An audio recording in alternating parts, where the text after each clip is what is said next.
Yo, we living in a world where the shadows creep. Got the government watching every move, no sleep. They got their eyes on us, trying to keep us in line. But we stand tall, ready to redefine. Who you calling when the system's gone wrong? Good citizen media, we the voice in the throng. You people unite, we the force that they Ladies and fear. gentlemen, great to Holding see them you. accountable, Welcome in. crystal clear. What do you do when the man is corrupt? Can't call the law, they all in the cup. We rise up strong, we won't back down. Government watchdogs taking back the crown. Charges fabricated, they throwing the heat. Run us through the courts, but we can't be beat. They trying to silence us, but we got the truth. With every beat drop, we reclaiming our youth. Standing our ground, we the ones that they chase. But we push back hard, running this race. No fear in our hearts, we got the power to fight. Illuminate the darkness, we bring in the light.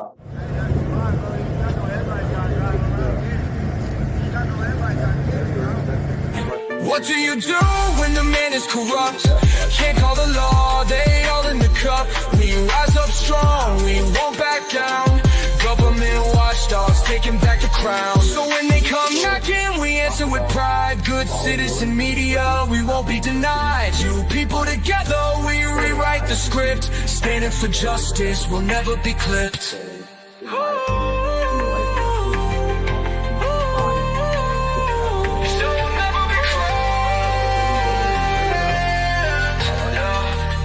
So raise your voice, let them know we're awake. We the watchdogs, we got what it takes. The government trembles when we take a stand. Together we rise, united hand in hand. What do you do when the government's bad? You call on the truth, you call on the rad. Good citizen media, you people in the game. We the watchdogs and we ain't playing tame.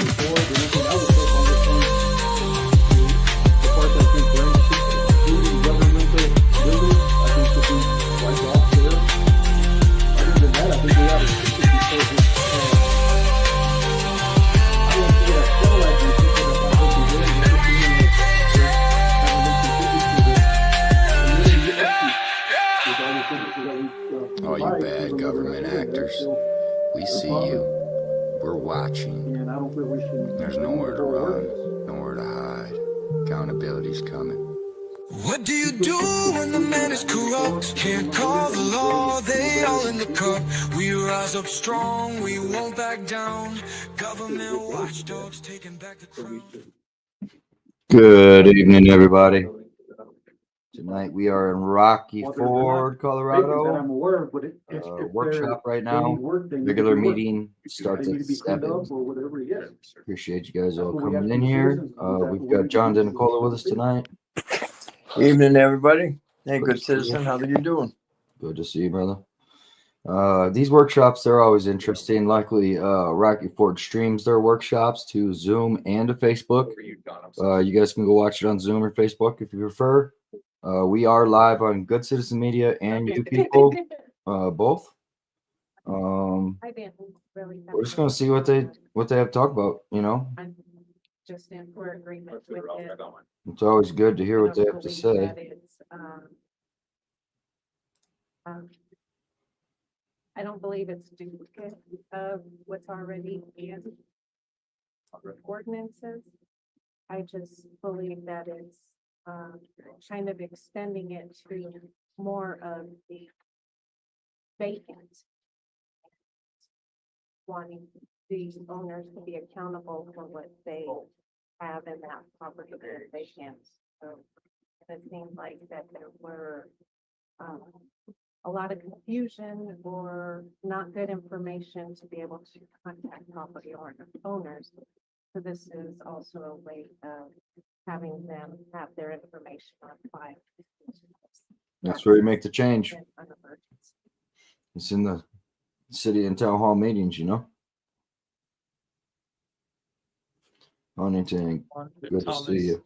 Well, we started on the vacant building registry, so we're just kind of going through with some initial thoughts and bring back. There's an amendment on your desk to repeal it. What we're talking. I'm not prepared to repeal it. I completely understand where it's coming from. I get his point of view. I just don't, I see. I just don't see flaw to me. With that said, who knows how it actually plays out if we try to enforce it. Well, There probably will be a lot of. it's been on the books for, what, 2 years now? 2.5? Well, and nobody's come in voluntarily registered. And that's what we were asking. Nobody knows about this program. Do you ever remember this being posted anywhere? Yes, I talked to you on it 3 years ago before I was on council. No, I was a member of the public mad about it. Right, I think when it was, council when it fought was, against it. when it was coming through as an ordinance. But after that, it was never enacted, so it was never I implemented. mean, it was, if it's here, it exists. So if it's not being enforced, why is it on our books? Because it needs to be, it's, We need to be enforcing things that are on our books or they're. we absolutely do, we absolutely do. I think that's the nature of the debate, really. I only have the chicken. Yeah. There, you want it? Pass that to the. They're back there, but I'd love it if anybody else needs it.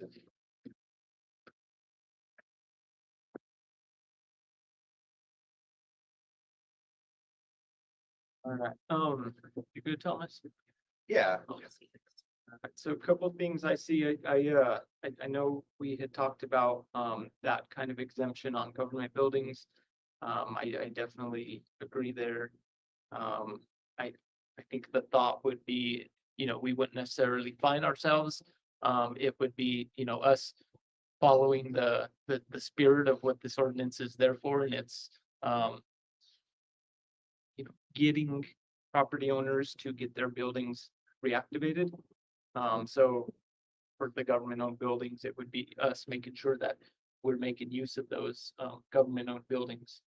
And if we're not, then they need to be disposed of. So I would totally agree on, taking that out as an exemption, because I do not believe that the government building should be exempt from that. One of the big things in this is, kind of where it's, where the administration of this lies. And I know it seemed like there was some question of, whether like who's responsible for this. And it's in here, pretty clear, and it's laid out in here where the administration of it is, and it's really between city manager and city clerk. So I think, when we worked through this, then, we had a different city manager. So I would kind of look to you, Stacy, and see if you've reviewed this, and if it feels like this, if it feels like this is manageable, if it feels like this should be under you, or if you feel like this needs to be in a different department.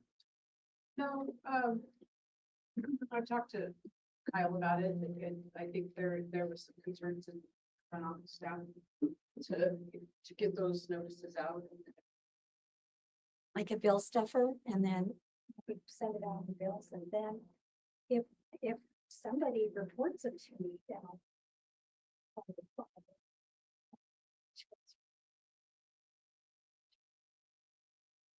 What's that? So they're doing, we're putting all that information into Club from it now. So we'll have a record.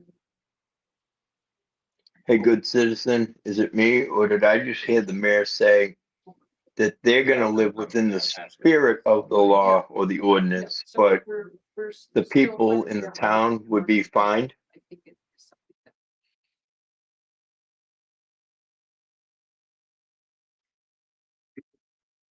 Yes, kind of the thought of this would be, to begin, we would. Yeah, that was the we would verbiage. Need to have the process in order, the forms, one of the forms. The government just needs to do, follow the spirit of the law. And, the way a lot of these are written, it kind of tells you what needs to be done, but, we don't give ourselves, I gotta go to the bathroom, I'm laughing too hard. we don't give ourselves exactly what we need. So for example, it says that a vacant building plan, must be submitted, and kind of gives you a sense of what needs to be in that plan. But, just to kind of help with the process for both sides, it would probably be good for us to have like a templated form, that, you know, people could come and pick up and say, okay, this is what I need to fill out. These are the information that I need to provide, photos, whatever it is, and then be able to turn that back in. And so we need pieces like that. As far as the, you know, the registry, they do have programs. I don't know how it has something built in. I think at the very least, you know, we could maintain a spreadsheet with those in there. And we do need to have that process of, you know, how do they register? You know, 'cause we say that they shall register with the city no later than 90 days after the building becomes a vacant building. But we really don't, you know, say how. So that's kind of left up to us to come up with that how. And, you know, if we can create those forms, I think that's gonna just make it easier on both sides. I believe that we did have a process because I know when Natasha was here, she actually identified some and put them on the registry and they actually paid a fee. So I know there was at least 2 or 3, but I don't have that book. I don't know what happened to it. I've asked Carol to look at the police department. And so I don't know what happened to it.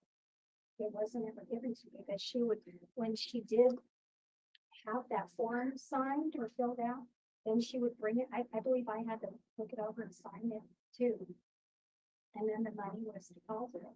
And if Kyle is here later, maybe we can have it checked back with you just to see. I know we determined at least one that paid the fee at the address, but I gave that to Rick Long, I believe. So there was a process.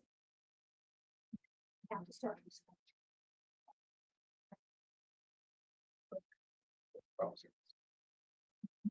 At least 1 or 2 of them. Because I believe she issued citations or something.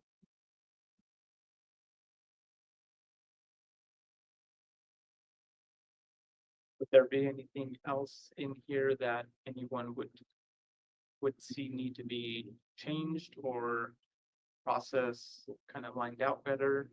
This might be like it's just a tangent thing. I don't think it necessarily is part of this, but maybe we should put some thought into, like, if we are going to get these fees from them, maybe we can use that directly towards the product itself. Like if there are buildings we have to go board up ourselves, and I don't know if there's even like insurance policy we can take out on these liabilities the city bases that aren't owned by the city. Like I said, I don't know if that's a real thing that exists, but sure, it would be nice if one of these things burned down, the city could just go, we're gonna clean it up because we foresaw this happening. We used your funds to make sure, like I said, I don't know if it's possible. It We're is, consideration. and that was the thought, was these funds would go, you know, it would be in there to, you know, cover the administration of it.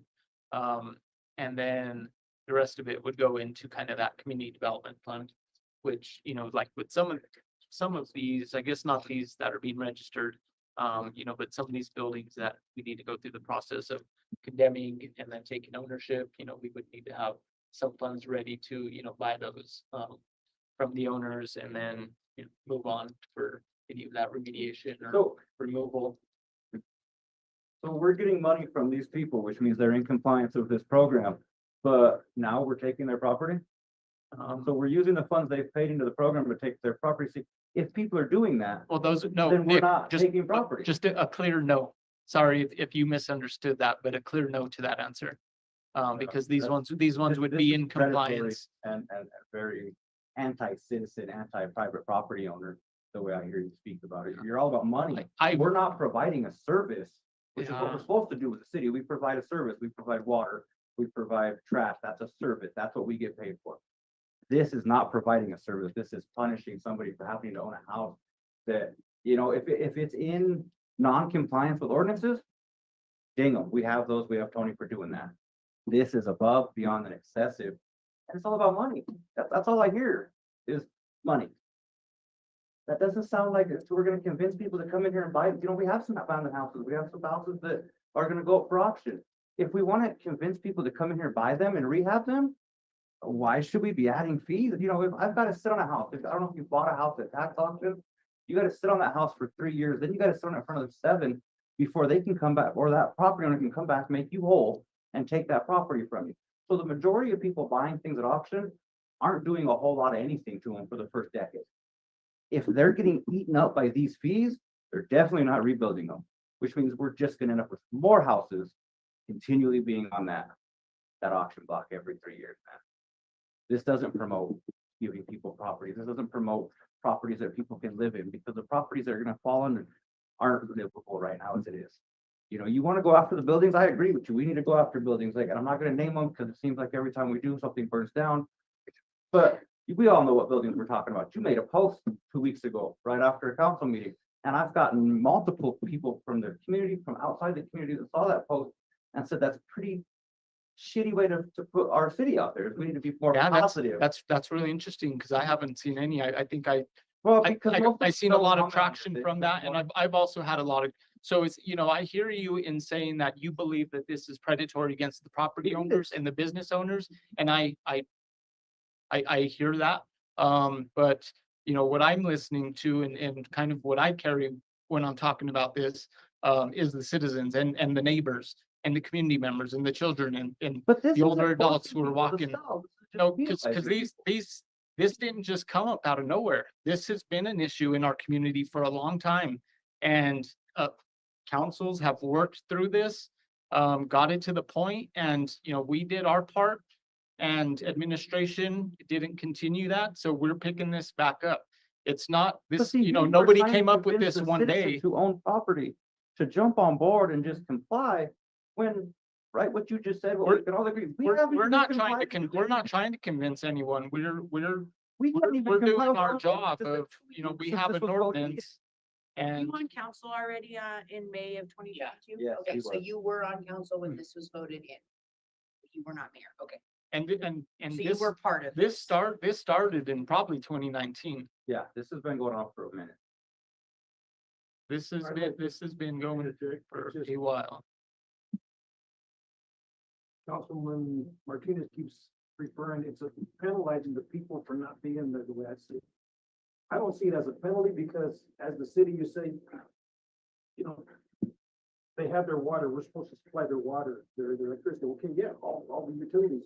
But there's infrastructure, we need to keep the infrastructure up to supply all of that, and if we don't have anybody, like I said, anytime they can come back, they can be gone, or you buy a property 3 years later, you want to sell it, or you want that good infrastructure so that you can sell it. And infrastructure's already there, but it's falling apart. Well, and if I'm not connected to it, why am I paying for it? Because it's I'm gonna pay for it. part of the You wanna system. raise It's that part too, of the though, right? community. I mean, we can. jump You to a know, different Nick, topic. so if, Tap fees are coming so, up here you know, too, right? if we want to So that's where we take pay for those that as totally out of the infrastructure. system and make them install their own septic and haul in their own water, Well, you know, is that an then option? you're That's gonna really leave not it an on option. hand. Then you think the citizens get mad at us now. No, I but mean, but that's what just but ridiculous. that position really, you know, it's these systems were built with all of us in mind. You know, so And they these weren't systems are built running. that, you know, my neighbor's gonna opt out and we're gonna run the line around him. So Our sewer, our all of water, us, our infrastructure is running. It's, our fees are where they're at. In fact, we're raising fees. it's soon running because and we're the doing work to customers, it. it's running and the active customers are the Yeah, well, ones charging who are people paying. money isn't gonna convince them to put their services back in place.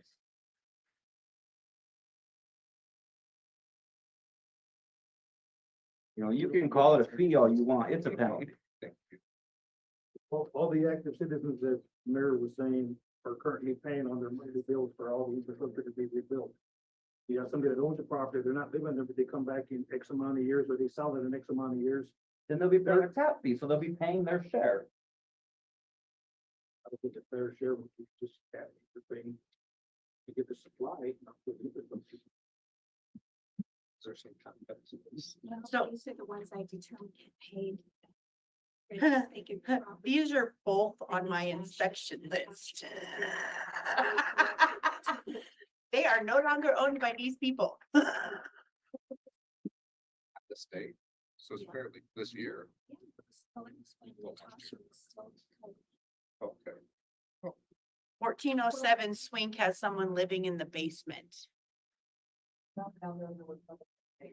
There might not be anybody in the basement. There's somebody that has moved into that basement. I've been inspecting it for 6 I months. wonder and what there's evidence she somebody has of that. in basement. 707 South 14th changed hands to another owner.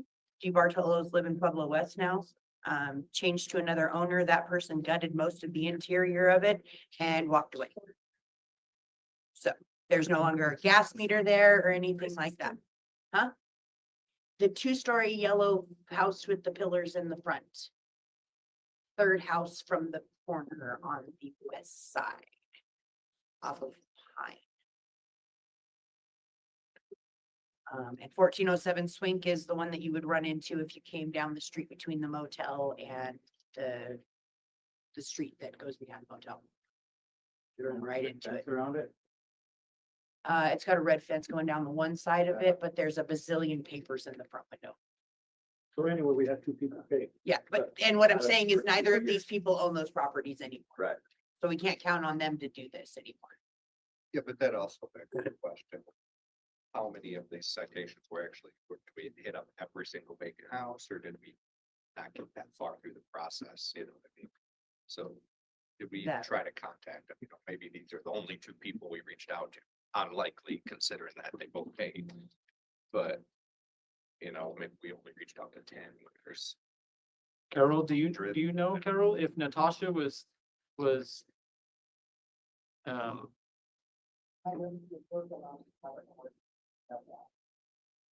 you know, did we have any sort of letter or? Well, this letter written, yeah.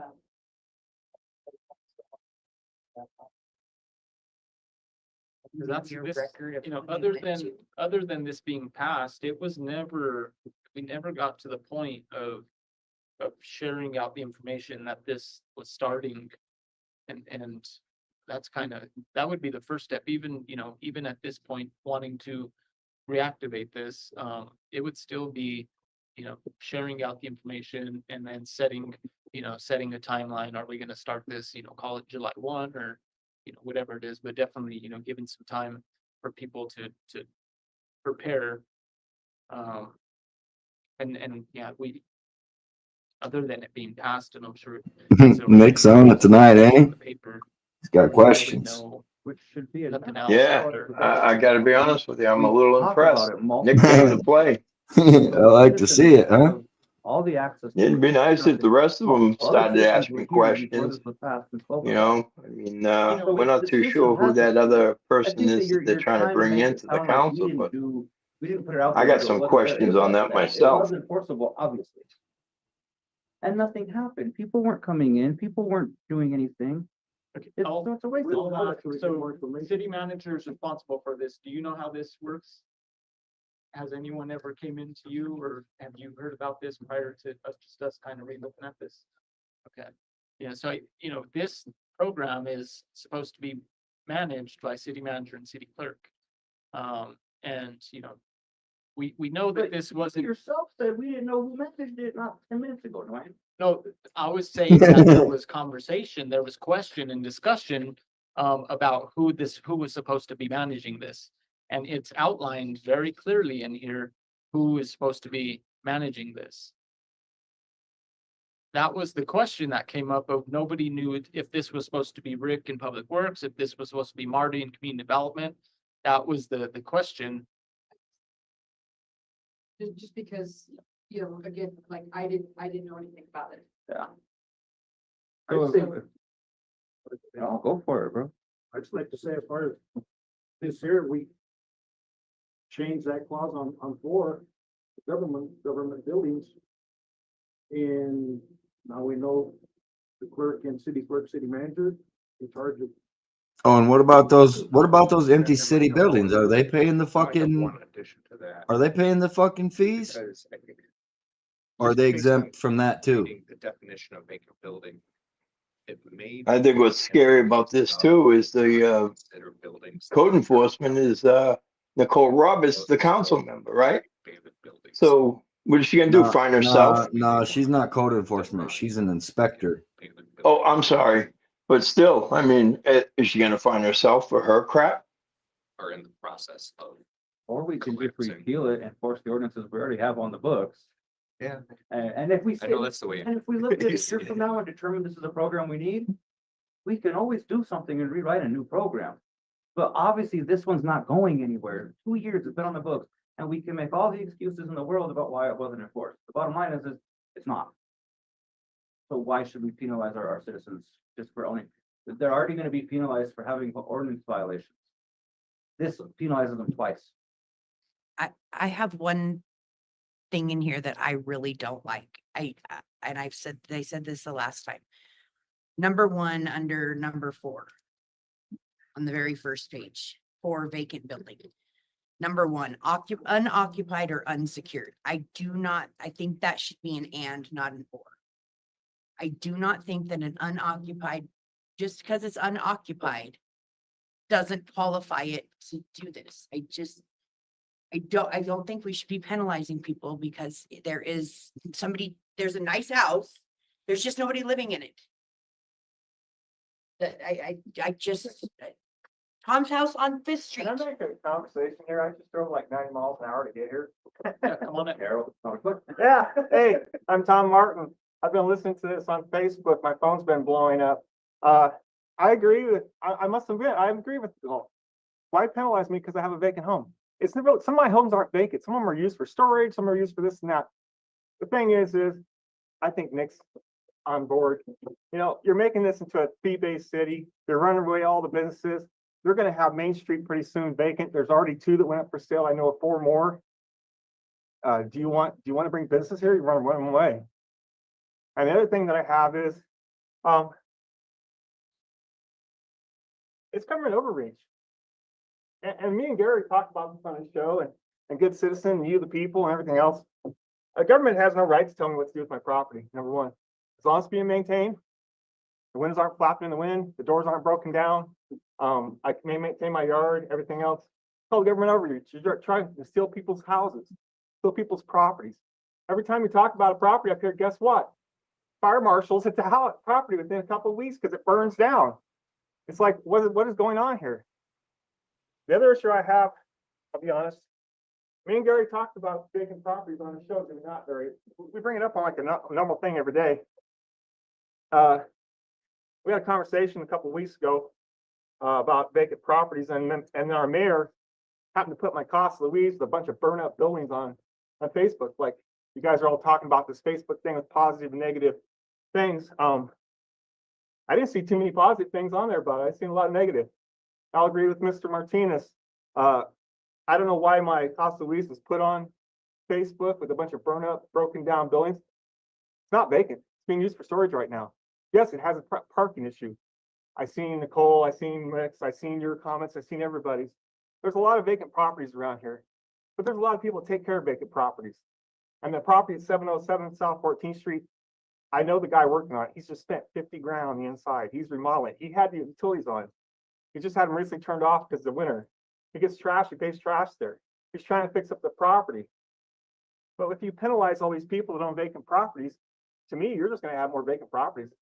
I buy tax liens, and I tell you what, I don't buy any anymore because it takes 4 years. If you're going to leave them out of distance. And Fowler, people don't buy tax liens anymore for that reason, because they keep piling all these fees on. So, like Mrs. Malinsky and me talked about, it kind of upsets me, the whole thing. Instead of bringing a positive outlook from the city of Rocky Ford to our citizens and people moving in here, this is just a whole totally negative thing. Let's talk positive about the city of Rocky Ford. Me and Mrs. Malinsky brought up this afternoon. And what do we talk about for 20 minutes? Bringing out the positive things. Hey, there's potholes being done. The citizens want to hear positive things.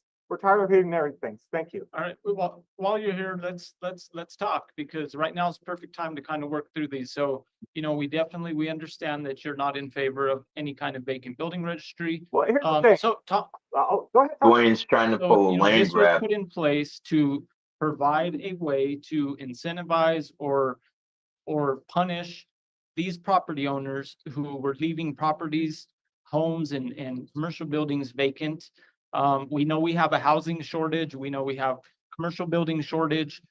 So this is a way to get those reactivated. That's the solution that But- that's the problem this is trying to Wait. solve. So I'll ask you, as a property owner, you've stated before that you own, dozens of properties in our Well, it's the rate city. of going not very much longer. So as a property owner, what would you suggest is a way to reactivate these properties so we can solve our housing problem? So we can solve the problem of people living next door to these abandoned buildings that are starting on fire, that are becoming, cat nests, or that are just, You wanna know the truth? they're, how do we solve that problem for Here's- these neighbors? Here's the problem you've had. You've let this go for so long with these, I've called her, our chief of police, well, our police officer, Carol. I've called her before about houses with the doors flapping in the wind and broken out windows. You got some over here by the theater on Main Street. You have them everywhere. You've let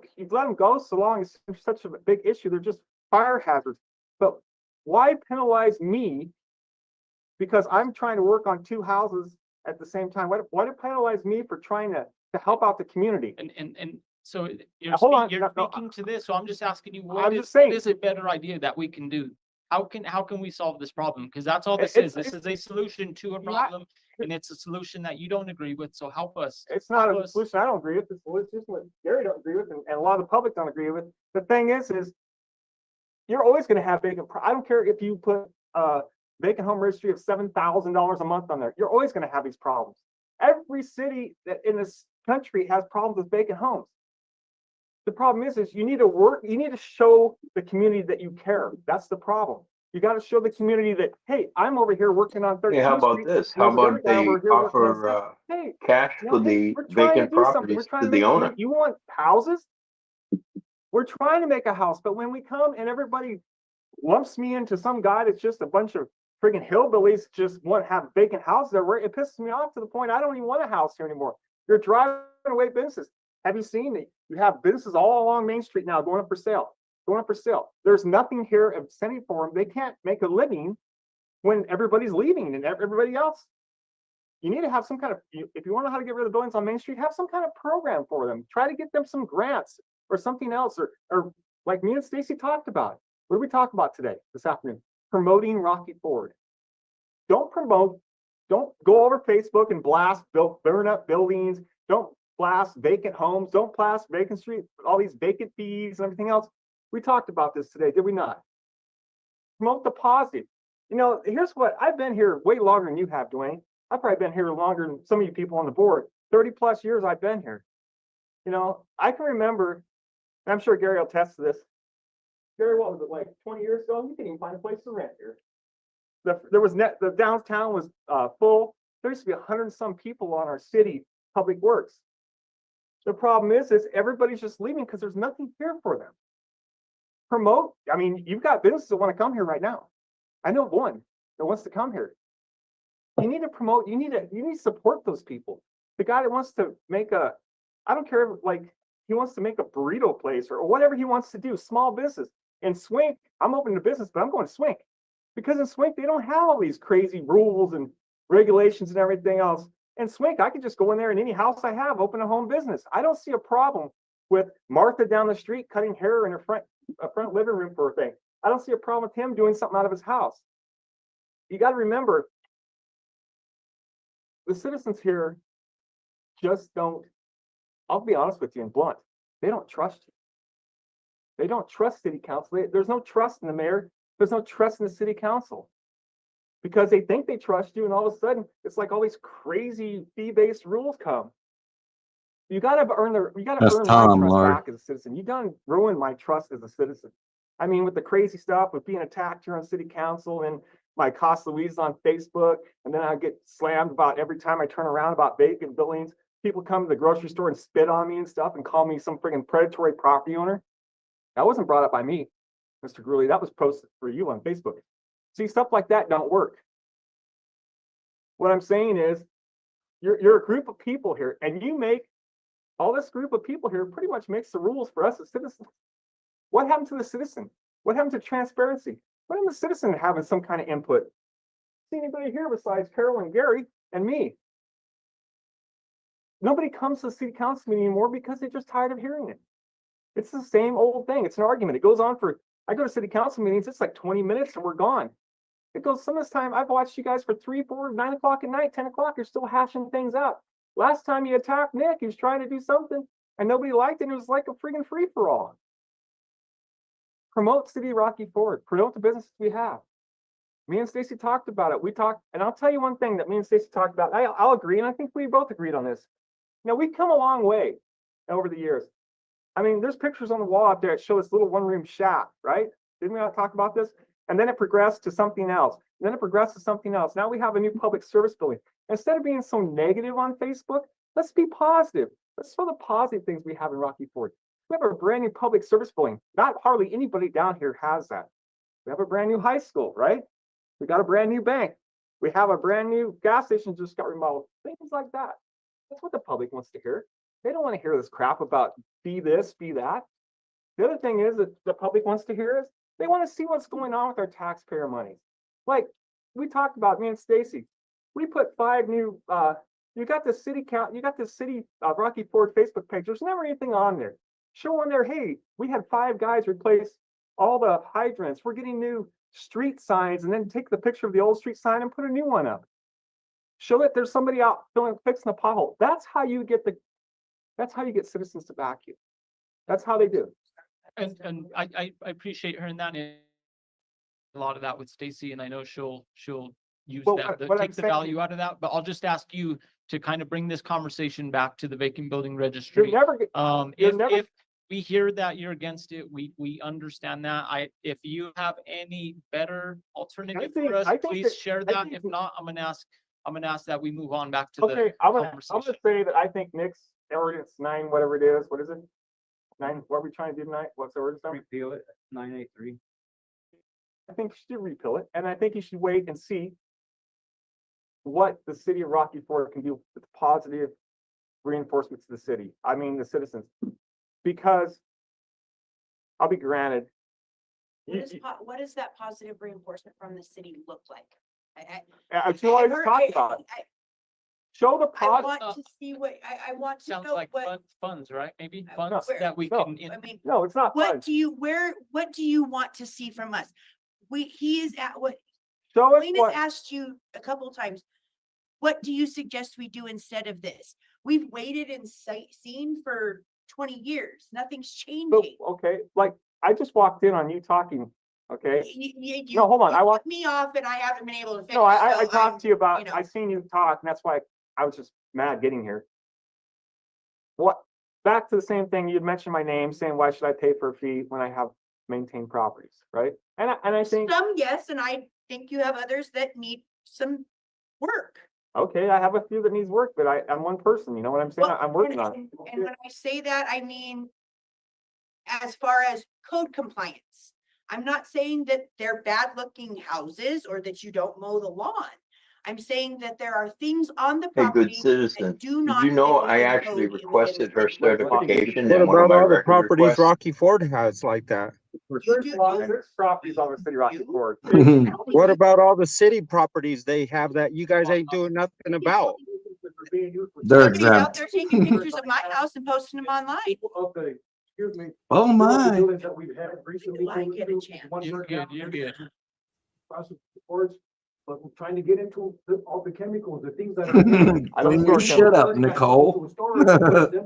What are they storing? Here's the problem, But you know. why does it matter? Isn't it private property? It is, that's private property. But you are it's what we all have to look at. Mr. Martin, I'm gonna say, Hold thank you. I'm gonna, I'm not done, hold on. I just Mr. want. Martin, Mr. No, Martin. I'm not done. I This is- I don't care. appreciate you coming. This is our work session.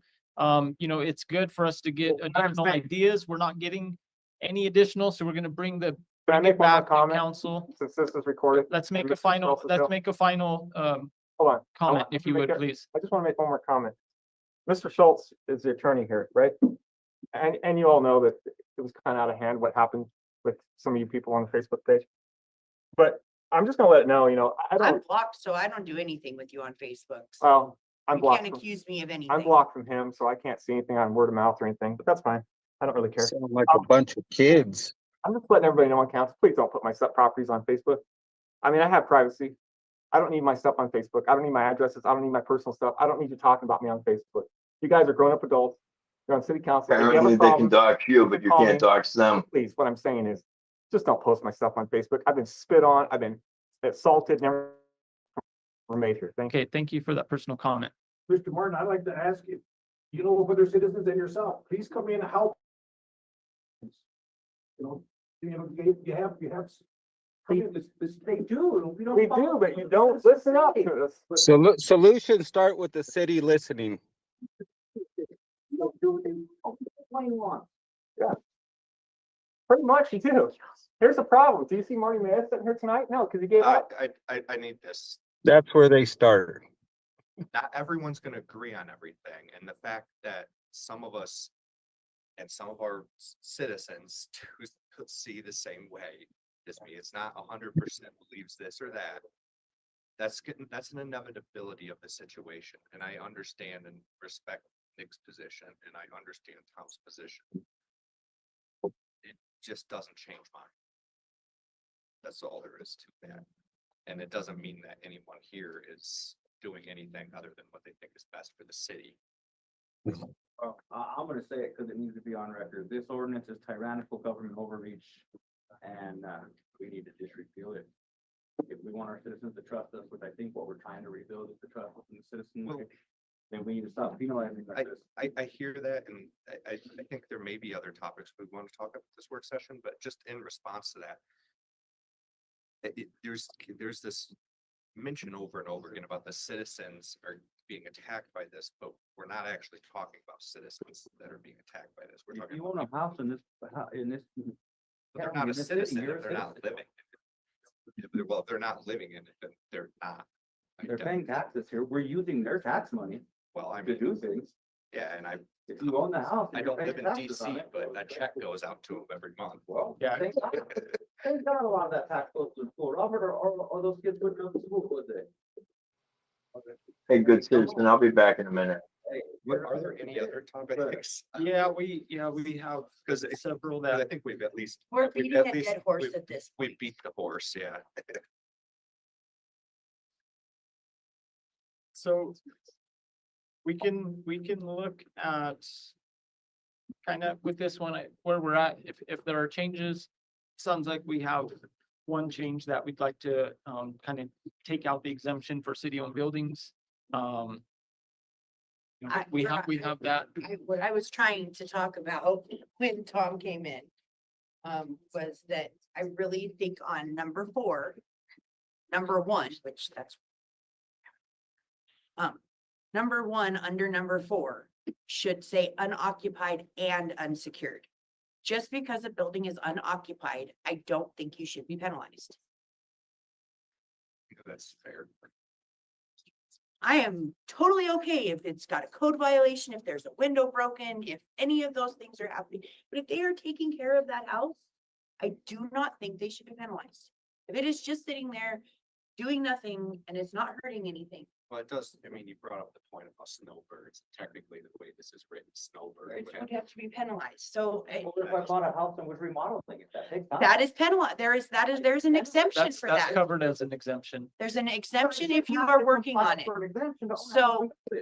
So when Tom is working on his It doesn't properties, require someone to file for an exemption, right? you have to come in and say, I'm working on this house and Why should I show have what to they're though? doing and because that is part of letting this, honestly, if you're working on a house in town, you should probably have a permit of some sort, some Only way, certain things somehow. require a permit once I'm the owner.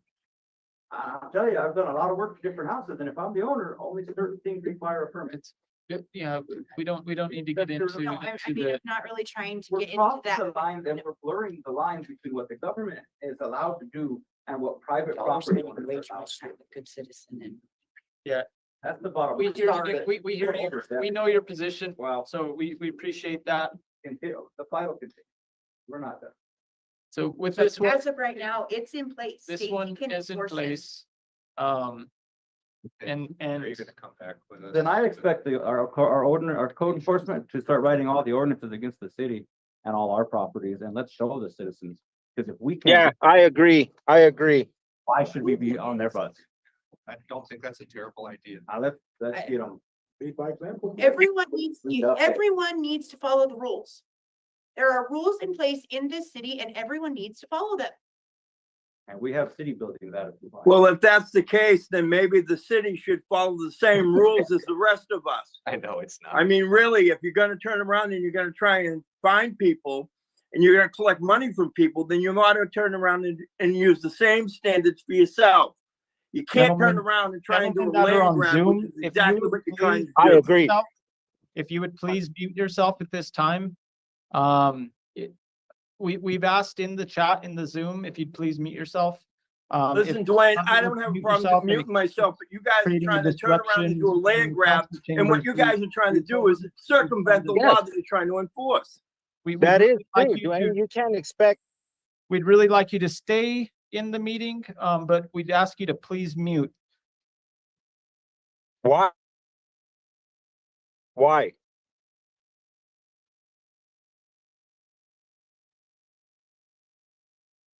Apologize. At some point, accountability has to be sought. So again, I think just to kind of recap on this, and we'll I'm gonna hang up, baby. I can't. discussion. This is an active ordinance. If we want to make any changes, including repealing it, we would need to propose a new ordinance. So even the changes that were recommended to this, that would need to come as a new ordinance to update existing code. So those kind of are our options. Sounds like there's still a lot more that needs to be worked through on this.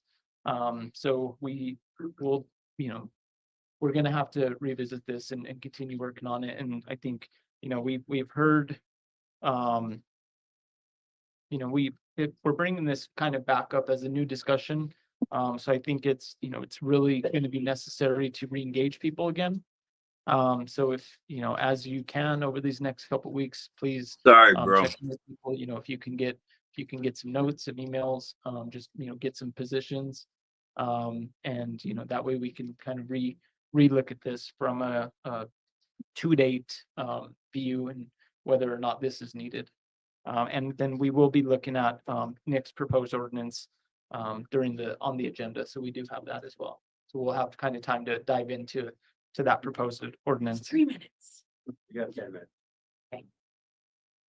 Couple other things that we have on here, and we're definitely not gonna have time, but maybe we can kind of start looking at what pre-work we can do and bring back. We have the dormant utility fee. So that one is an existing ordinance that was passed sometime in the beginning of 2020. Still, another one that hasn't been implemented. So the discussion on that is, how do we get that active?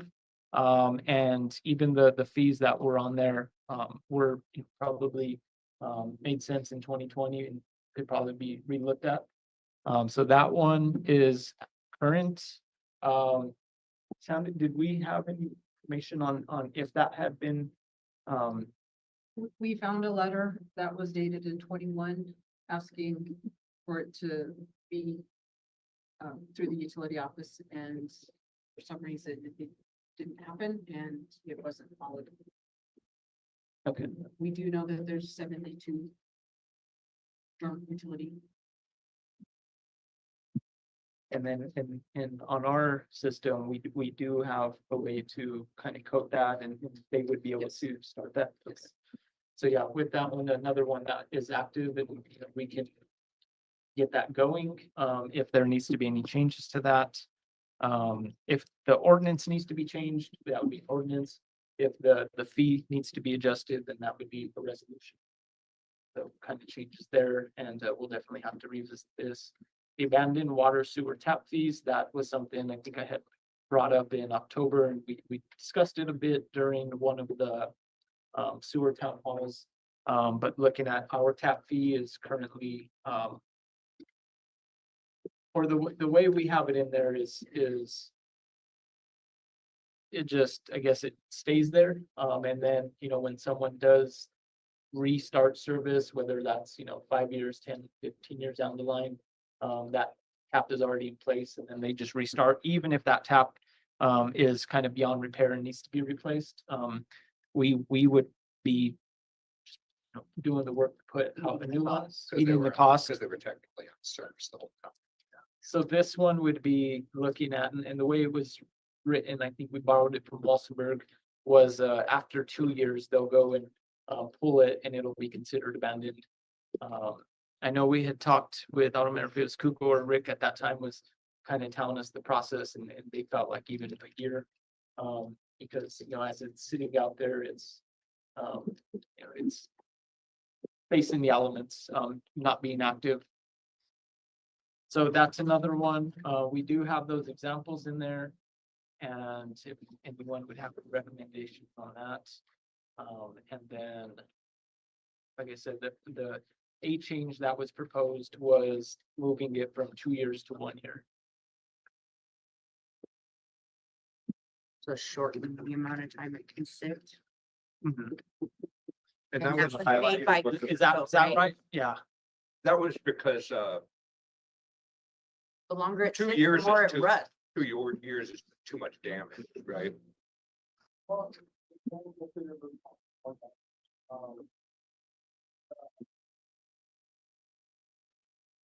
Cost of us having to go back and that whatever it is that will be done or get lost. But you have to stop all the stuff like that.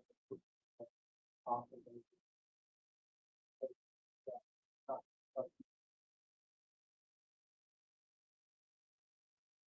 It makes it easier for you guys if you remove it after a year versus 2. Is that? Or is it?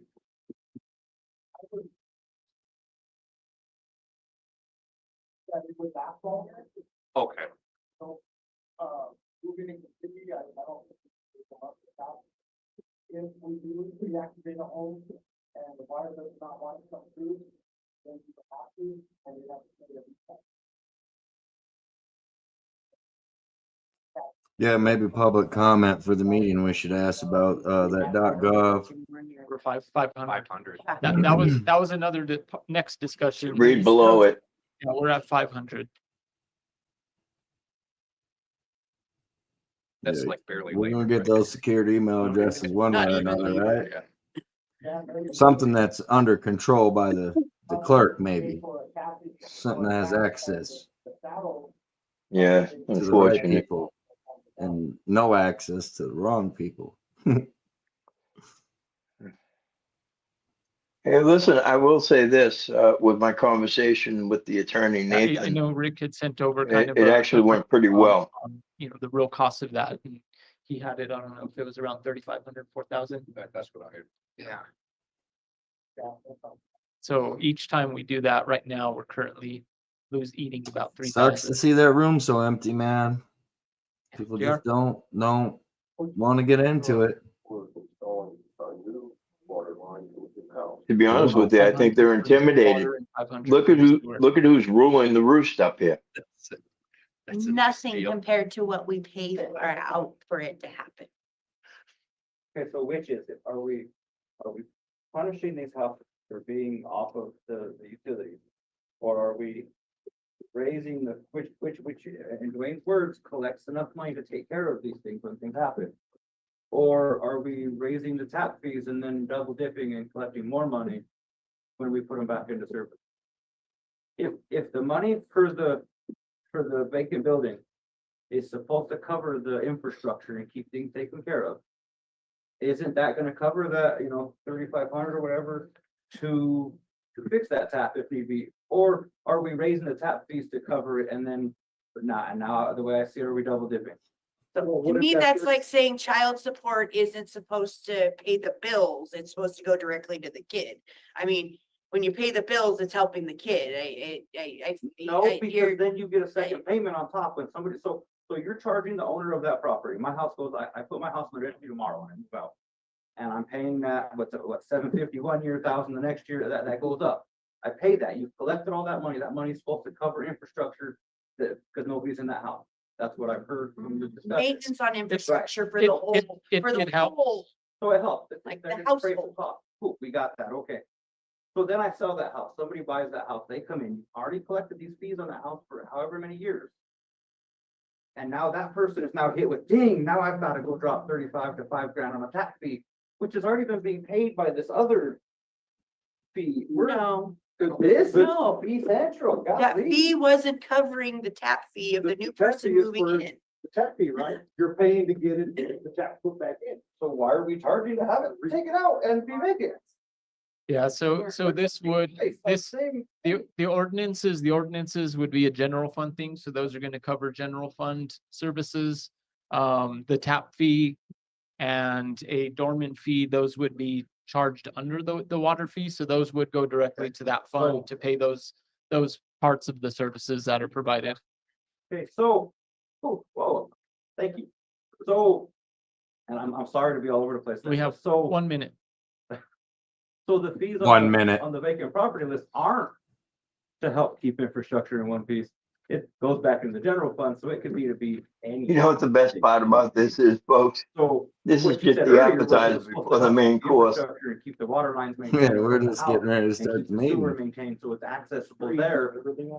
Then, but then now you tell me it's not, it's a general fund issue and these other fees are to help keep the infrastructure. Tap fees and sewer fees and. Nick's So getting in their ass. It's, you're great. 100% right on the way that you just the way you just described that. So what? So this would be a general, this would be a general, okay, so this would be a general, the vacant building registry would be a general fund fee to cover services from the general fund. On the public works side, that's our public works department. The Fucking go to a lot. the abandoned utility fee and the tap fees are in there's two separate. So there's one for the water. So there's gonna be one in the water enterprise and there's gonna be one in the. You're 1 sewer minute up. enterprise. Shut the So fuck they're up, Dwayne. basically 3 separate companies that are providing service to this household. Let's go. Is that, Yeah. is that? Meeting adjourned. That's what I'm saying is it needs to be a one or the other thing here. We're double dipping, But we're kind of painting it like that. We have 3 different companies I don't think providing I'm getting a services. Christmas We're card not from providing Dwayne this services year. to the abandoned properties registry, if that's just going in a general fund. It's What it's the service area and there are still So what service are we services. providing? Are we? In I what mean, scenario? Okay, with this, we're providing sewer tap, we're providing water tap, cool, water and sewer. What are we providing with the abandoned properties? About 7 people Okay, in we, the room that Let's ain't try to always think, there. Nothing It should getting be any, something that comes so up Real easy. shouldn't while it? we're just trying to use a Yeah, very we'll get some recent, public comment. and we have no time, we just put in new streets on hope 17th Street, so. so if there was an abandoned house on 17th Street, they just received Okay, a brand well, new street according- without according to this without piece of paper I'm contributing their looking at, part. There's That police street was services put on too. with our 1% sales tax. So you're wrong. That street was paved with the 1% sales tax. I just literally spoke with Kyle about that earlier. So no, that wasn't. So again, what services providing? I know we're out of time, we can take care of it later, but I mean, that's something we need to be thinking about is that we are here to provide a service, not just collect fees. Nick, come play Okay. ball We're not tonight, fighting. boys. All right, the time is now 7:01. I'll call the regular meeting of the Rocky Ford City Council to order.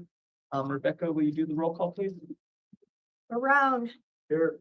Martinez. Here. Mosby. Here. Roberts. Here. Mullins. Here. Mayor Gurley. Here. If you'll all rise and join me for the pledge of allegiance. Pledge allegiance to the flag. They pledge allegiance to take your fees. Which stand, one nation, under God, indivisible, with liberty and justice for all. You damn predator property owners. All right, guys, the regular meeting's commenced. Enjoy. Nanette, will you do the mission statement for us, please? It's number 5 on the agenda there. Improve the quality of life in the city of Rocky Ford, making it a great place to live and work while strengthening relationships and creating pride in the community. Okay, thank you. I'll move on to public comment. If anyone has any comment on anything not on the agenda?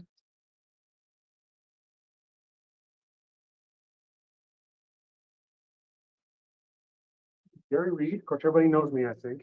I actually don't live in the city limits, live right up just the edge of the city limits, across the street, actually. First of all, I would like to say that, kudos, our system works, our water system. I had a leak in one of my houses. City caught it, called my tenant, got it shut off, got it repaired, got it back on without a huge mess. So the system does work, and new water meters, they can complain all they want, but that's pretty cool. I really like that. The next thing, I don't know if any of you guys got your emails, but I sent you guys some emails. And I did not, I guess, I didn't know that we had another person interested in the council seat. It So, came late this afternoon, Gary. Sorry. so that email was not knowing that we had another guy. But, so I'm just gonna go ahead and read this real quick. I noticed in the board packet posted online, there was a candidate, which that's why I found it was online. There was a packet, or there was a candidate for the seat in Ward 2. And I took a look, you know, I'm nosy. I drove by Kathy's house. Looks good. I mean, that's kind of a big thing, right? I mean, the council has to show, you know, has to lead, right? You can't be leading from behind. You gotta lead up front. So anyway, that being said, I did go by and take a look at Kathy's house and at property and whatever. And also did a little bit of a dive into Kathy, and I didn't find anything that would be conflict of interest raising, that would cause issues later on. But just with that being said, and sorry for the guys that I didn't know about, didn't have a chance to check those guys out. But anyway, that's I do think Kathy would make a good council person. Thanks for your time and effort and all that, for your input. Thanks, Gary. Thank you. Do we have any others for public comment? So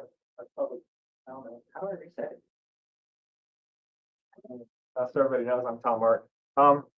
I agree with Gary. I think that Kathy Larson would make a very good person for Ward 2. I mean, I live in Ward 2, and I think she'd represent me pretty well. I don't know about the other gentleman. I didn't know there was somebody else coming. I was only told that there was, like Gary, there was only one person that applied for Ward 2. But I made my comments earlier. I'm just gonna leave it at that. And hopefully, you know, Kathy is our new Ward 2 person. Thank you. Thank you, Mr. Martin. Thank you. Any others for public comment? All right, I'll move on to the consent agenda. The consent agenda includes the approval of previous meeting minutes for our January 14th meeting. So it's the only item on there I'd look for in motion to approve consent agenda. I'll make a motion to approve the consent agenda. I'll second. Rebecca, will you call the vote? Barone, Yes. Martinez, Yes. Mosby, Yes. Roberts, Yes. Mullins, Yes. Mayor Gurley. Yes. No other changes to the agenda. We'll move down to, I guess, one thing on the agenda that I do want to kind of make a note to. If you'll notice, number 11, council reports. Council reports has been moved up, and we'll do that right after staff reports. So just kind of want to make note of that modification. Move forward, staff report, Stacy. Update on 501 North Main, the Capitan Building. I'll let Nathan speak on that. The case is currently in front of the court.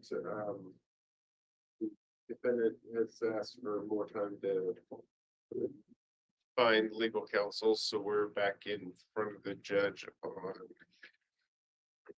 Wednesday, the 5th at 11.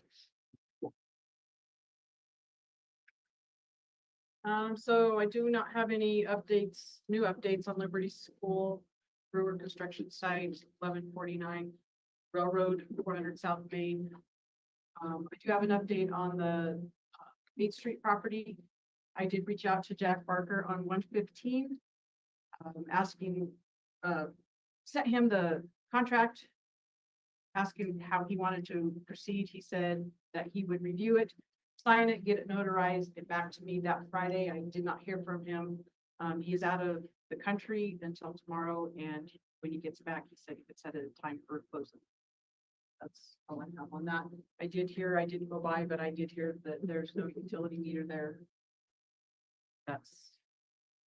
Anyway, 701 Sycamore, I did talk to Kyle Sandor with CDPHE. On the 21st, the state needs to release contracts to start the work. He thought that would be the first week of February, and then we can begin. I've already signed the work authorization with Property Craft just to get on the schedule and get that going. Cloud permit code enforcement software, we go live on Thursday. All the vacant and abandoned properties are being added to the system.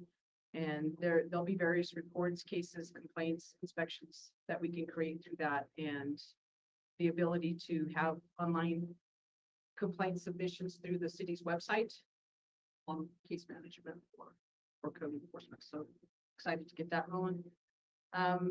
Shelley and I will have the 2025 employee handbook ready for your review at the next meeting.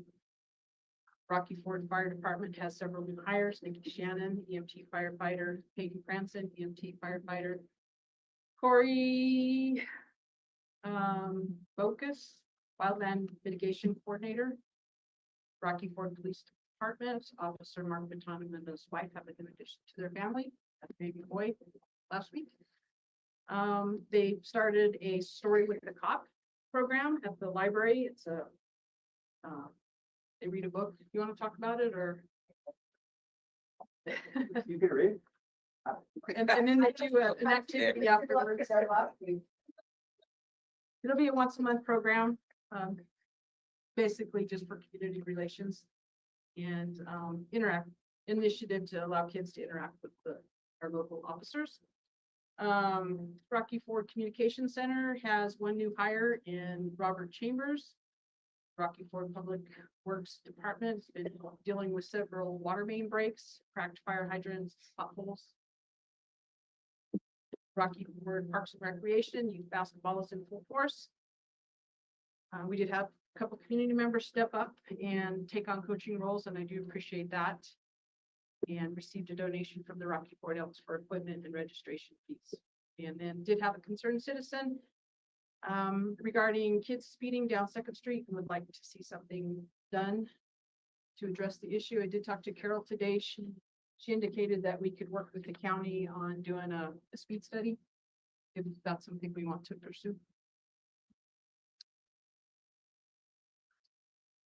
Questions? How long are we gonna wait on that 8th Street property? It's been since October 8th that we approved that, and here we are, almost February. I think that, if that contract's not going through, that it needs to go back to the block and it needs to be put out to bid properly.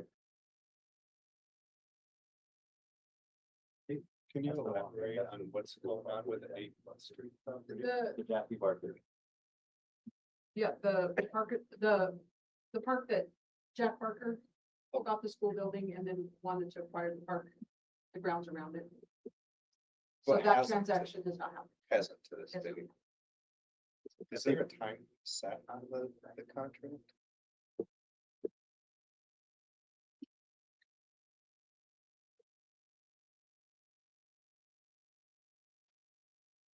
Yeah, this is the same contract. I didn't see. The 8th Street pad, Water technology to make a lot by the school. Same thing, you have a contract with them. Jack Parker. We'll find out. Well, since the lawyer's here, don't we normally put things out for bid and not just sell them to the first guy who comes in and offers a number on them? Isn't that kind of the general protocol for things like that? General protocol that you had for land, something could be.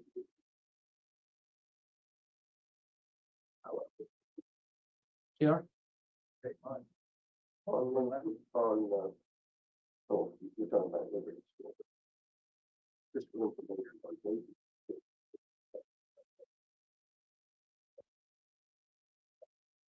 Jack Parker. So we put them up, I wouldn't cross street from, so I thought it's quite a lot. what's holding him up right now is the government has not come forward with money and taking attention to international news. They're in the middle of trying to get a new prime minister.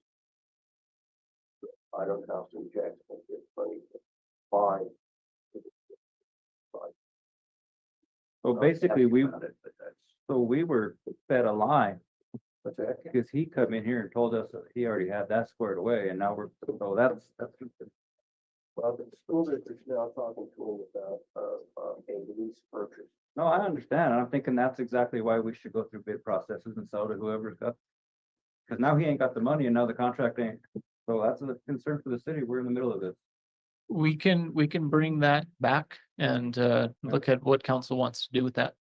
Well, I think we should at least learn from it going forward and set things, whether it's a contract for something or other land, whatever, we should have dates put into things, we should have timelines built into things so that we have recourse and things to do things. A good citizen, remind me, Absolutely. isn't that the guy that In the, bid, that, been done with it, I think. Martin was supposed to bid on, wanted to bid on the property and the other guy took it out from underneath him?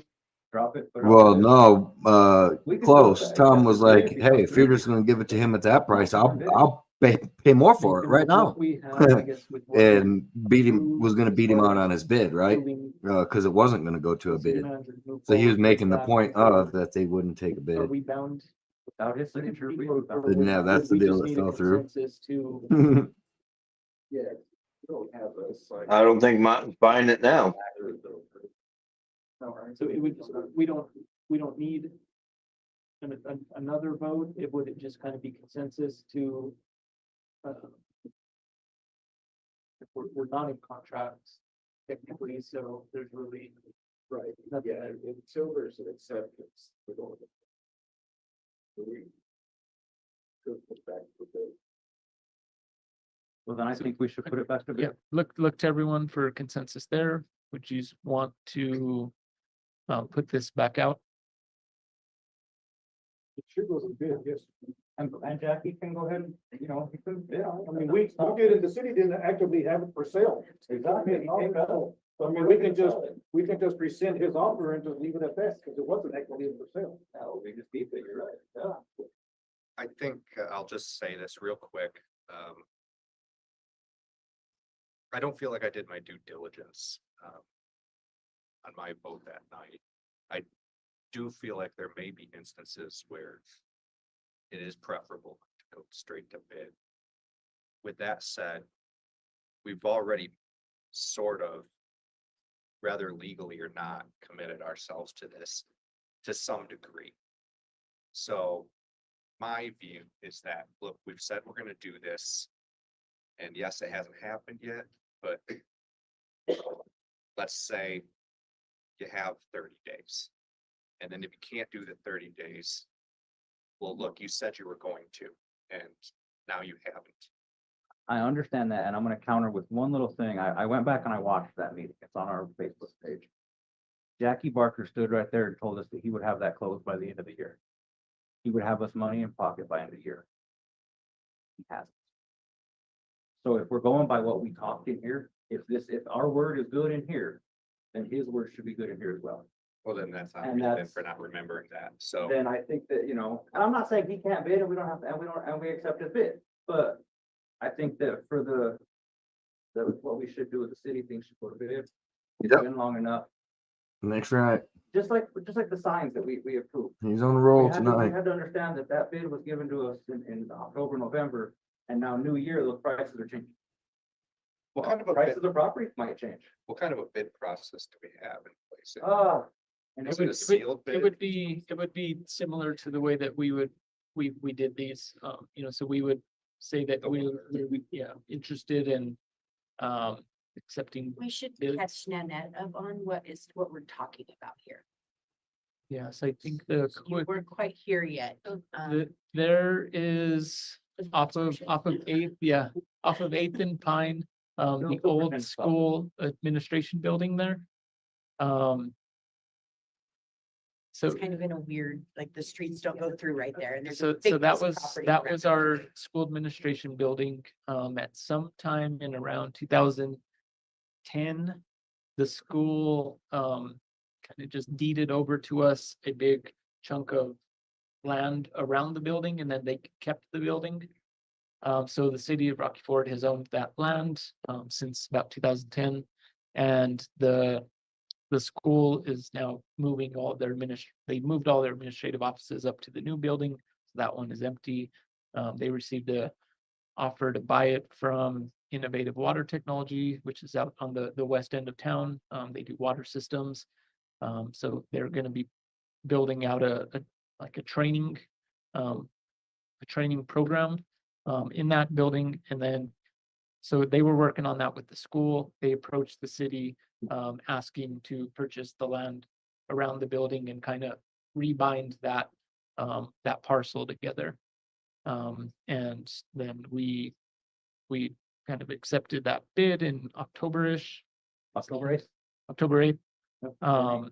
And the transaction hasn't went through yet. And now it looks And like it was the never a school situation. No, we just come in to make the offer. Just another detail, part of the reason that I think well, for me, I'll speak for myself. Reason I was compelled in the light of some voices saying, hey, I'll offer another $1 or 10 more, whatever. Maybe I wanted to bid is we were told at the time that either it sounded nearly certain that there was going to be cooperation with the Canadian government to essentially fly down Canadian Indigenous people. And one of the things he has expressed concern about was that these people are often persecuted and they don't feel safe. And having this extra space around the building would provide that kind of safety net for them. Be something that you could advertise as like a fenced-in park area where they could, and it was something that we felt as a council at the time would be a good thing for Rocky Ford with a solid development plan in place. Now we're hearing things that maybe it's not. But what So we're hearing solid. is hearsay. He is not here to tell us I what is actually going on, and we have given him. At what point do I get a chance to talk? You're talking right now, Nicole. Go ahead. So we gave him our word that we were gonna sell him this property. He isn't here to defend himself. He isn't here to tell us what's going on and stuff like that. If we want to rescind that, I think we need to give him the opportunity to come in here and talk. He needs that opportunity to come in here and let us know what's going on. We haven't talked about this for how long? And now all of a sudden, oh, we're ready for it to be done and you haven't done it, so we're just gonna penalize you for it. People want to trust us, so we're gonna go back on our word. Funny, isn't she What willing does to that do mean? the Pretty much. same to people with their If you want to be property? recognized, let me know. We'll send it back over to you. So at what point, I mean, you guys want to trust us, right? That's what you want. You want us to listen to you. You want us to trust you. You want to trust us in what we do. So when we say we're gonna do something, and then we take it back without ever hearing from the other person that we promised we're gonna do something to, that ain't building trust.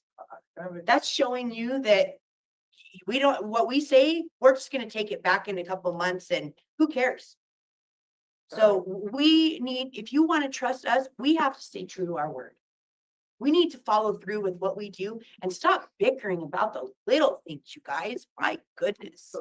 Can I make one comment, please? At this point in the meeting, no.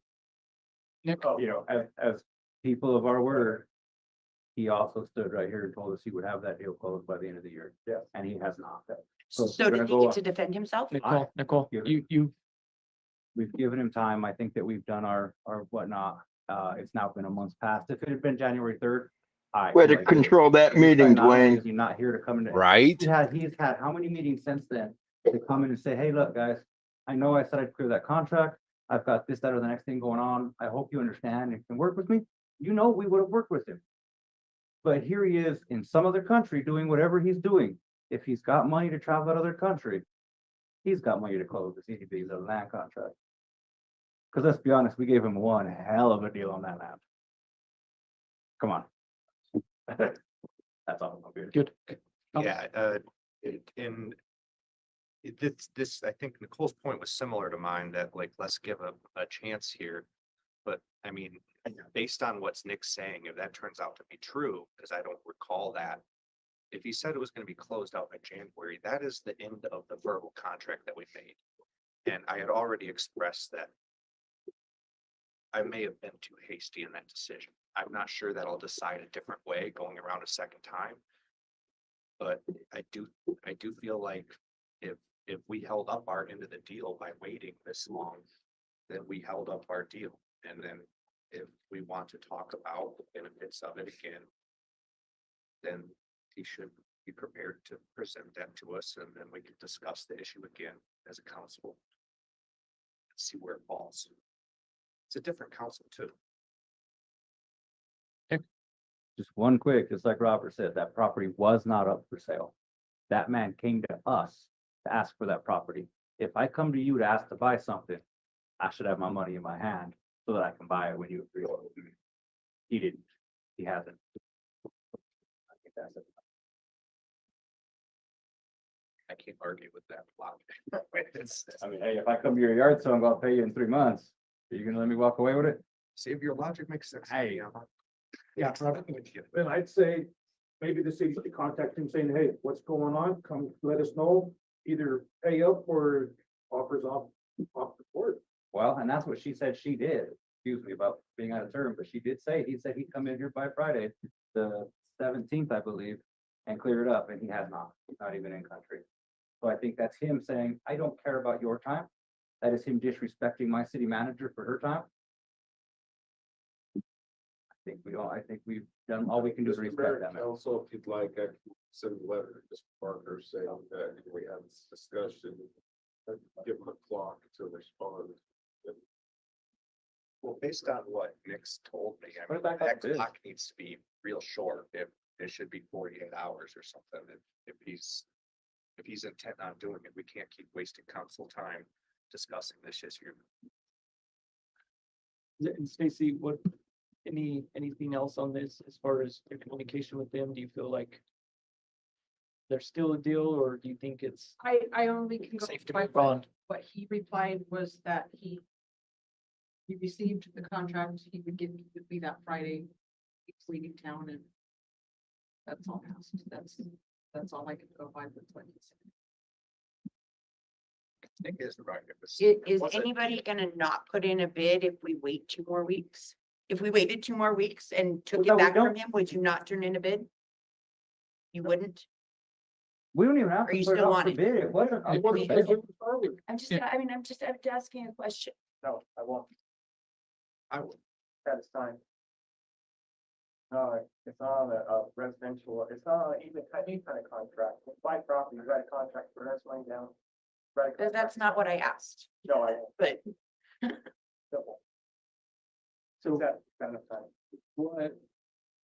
what would be our direction on this? And we're, and just kind of note, we're on city manager's report. So as far as any. I think it's funny they're looking to Martin to buy it. we're not in a point where we can vote on anything. We don't know. That's so funny. We had the discussion and Get direction, Stacy, later to timeframe. yeah, so is that kind of the consensus? So send have Nathan reach out, check on it, set a timeframe. No, I think we canceled it. Is this something we need to add as an agenda item, or? It almost It's feels sort of like a it would be, if we're gonna make a decision going that other way, that it should be that something that we vote on. Which, we're not. Yeah, I think we send a letter saying this is gonna be on the next agenda. Contracts. We're gonna keep giving him more and more time. That doesn't sound very nice to anybody else. Well, that, I mean, aren't you frustrated if you keep getting pushed off on the Capicon situation? When they keep asking for more time? It's the same thing. It's too funny. It's the We first will- time we revisited. We will. Went from he shouldn't own it to, hey, Tom, would you bid on it? A letter to kind of check on that status. That and is then the most We'll kind of. egregious thing I've seen tonight. What happens. How between the tables turn. the next And he's meeting. already fucking suing over that shit Like, anyway, that so means there's a good chance he's formal already gonna action end on- up we'll with the have that property on the without a bid agenda on it. for, February's meeting coming up. Any other questions about the city I don't manager's see report? Yeah, it would be a great settlement agreement, wouldn't it? Sure with cash is what I would, Right. what I would assume. That way, because I mean, terms can change. It's a new year, inflation. And just so you know, because I think I've heard someone say that before, but we've never signed. I have, we never signed the contract. His and money involved before the city puts the signature on there. Okay. Make sure it's clear. Okay. So we're not in the same situation. Any other questions on city manager's report? Or can we be out on that with the verbal contract? Yeah. There was no verbal contract on that? Verbal contracts not enforceable for sale. Interesting. Thanks for that. Oh, we need my house and poker game. Depends on who you're playing poker with, probably. Going once. All right, Stacy, thank you. We'll move on to the library director report. She's not here. Want to highlight anything there? Alright, so she basically just highlights the patrons each month and people who use the computers. Any days they were closed. The program, their biggest program is the summer reading program in June, held every Wednesday. The numbers there. Cherokee Yeomans has a homeschool program there every Friday morning. And Christmas party had 52 participants. There is a bingo program there. Several people use the conference room for various meetings and activities. And I think the biggest thing that's going on right now is the after-school program. Which is impressive. I don't know exactly who runs that, but I was in there the other day when them kids came in. That's impressive. They've got a group of kids and that's. Yeah, that's run by Small Town Project and pretty amazing. I got a question, Stacy, on the library there. Last year when we had the audit, they said, one of the issues they had was, timely deposits. Yes, And receipts or records. Has that been all rectified? yes, it has. Anything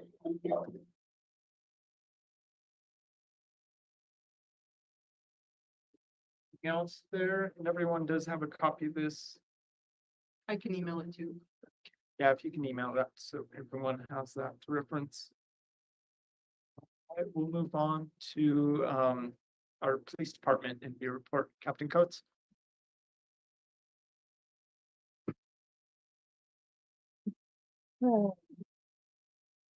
So in 2024, the Rocky Ford Police Department answered approximately 14,169 calls for service that came through the communication center.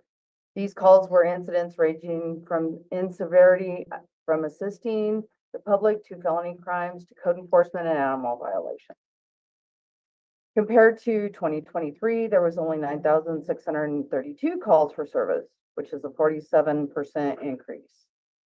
Out of those 14,169 calls for service answered in 2024, 1,363 calls were for code enforcement.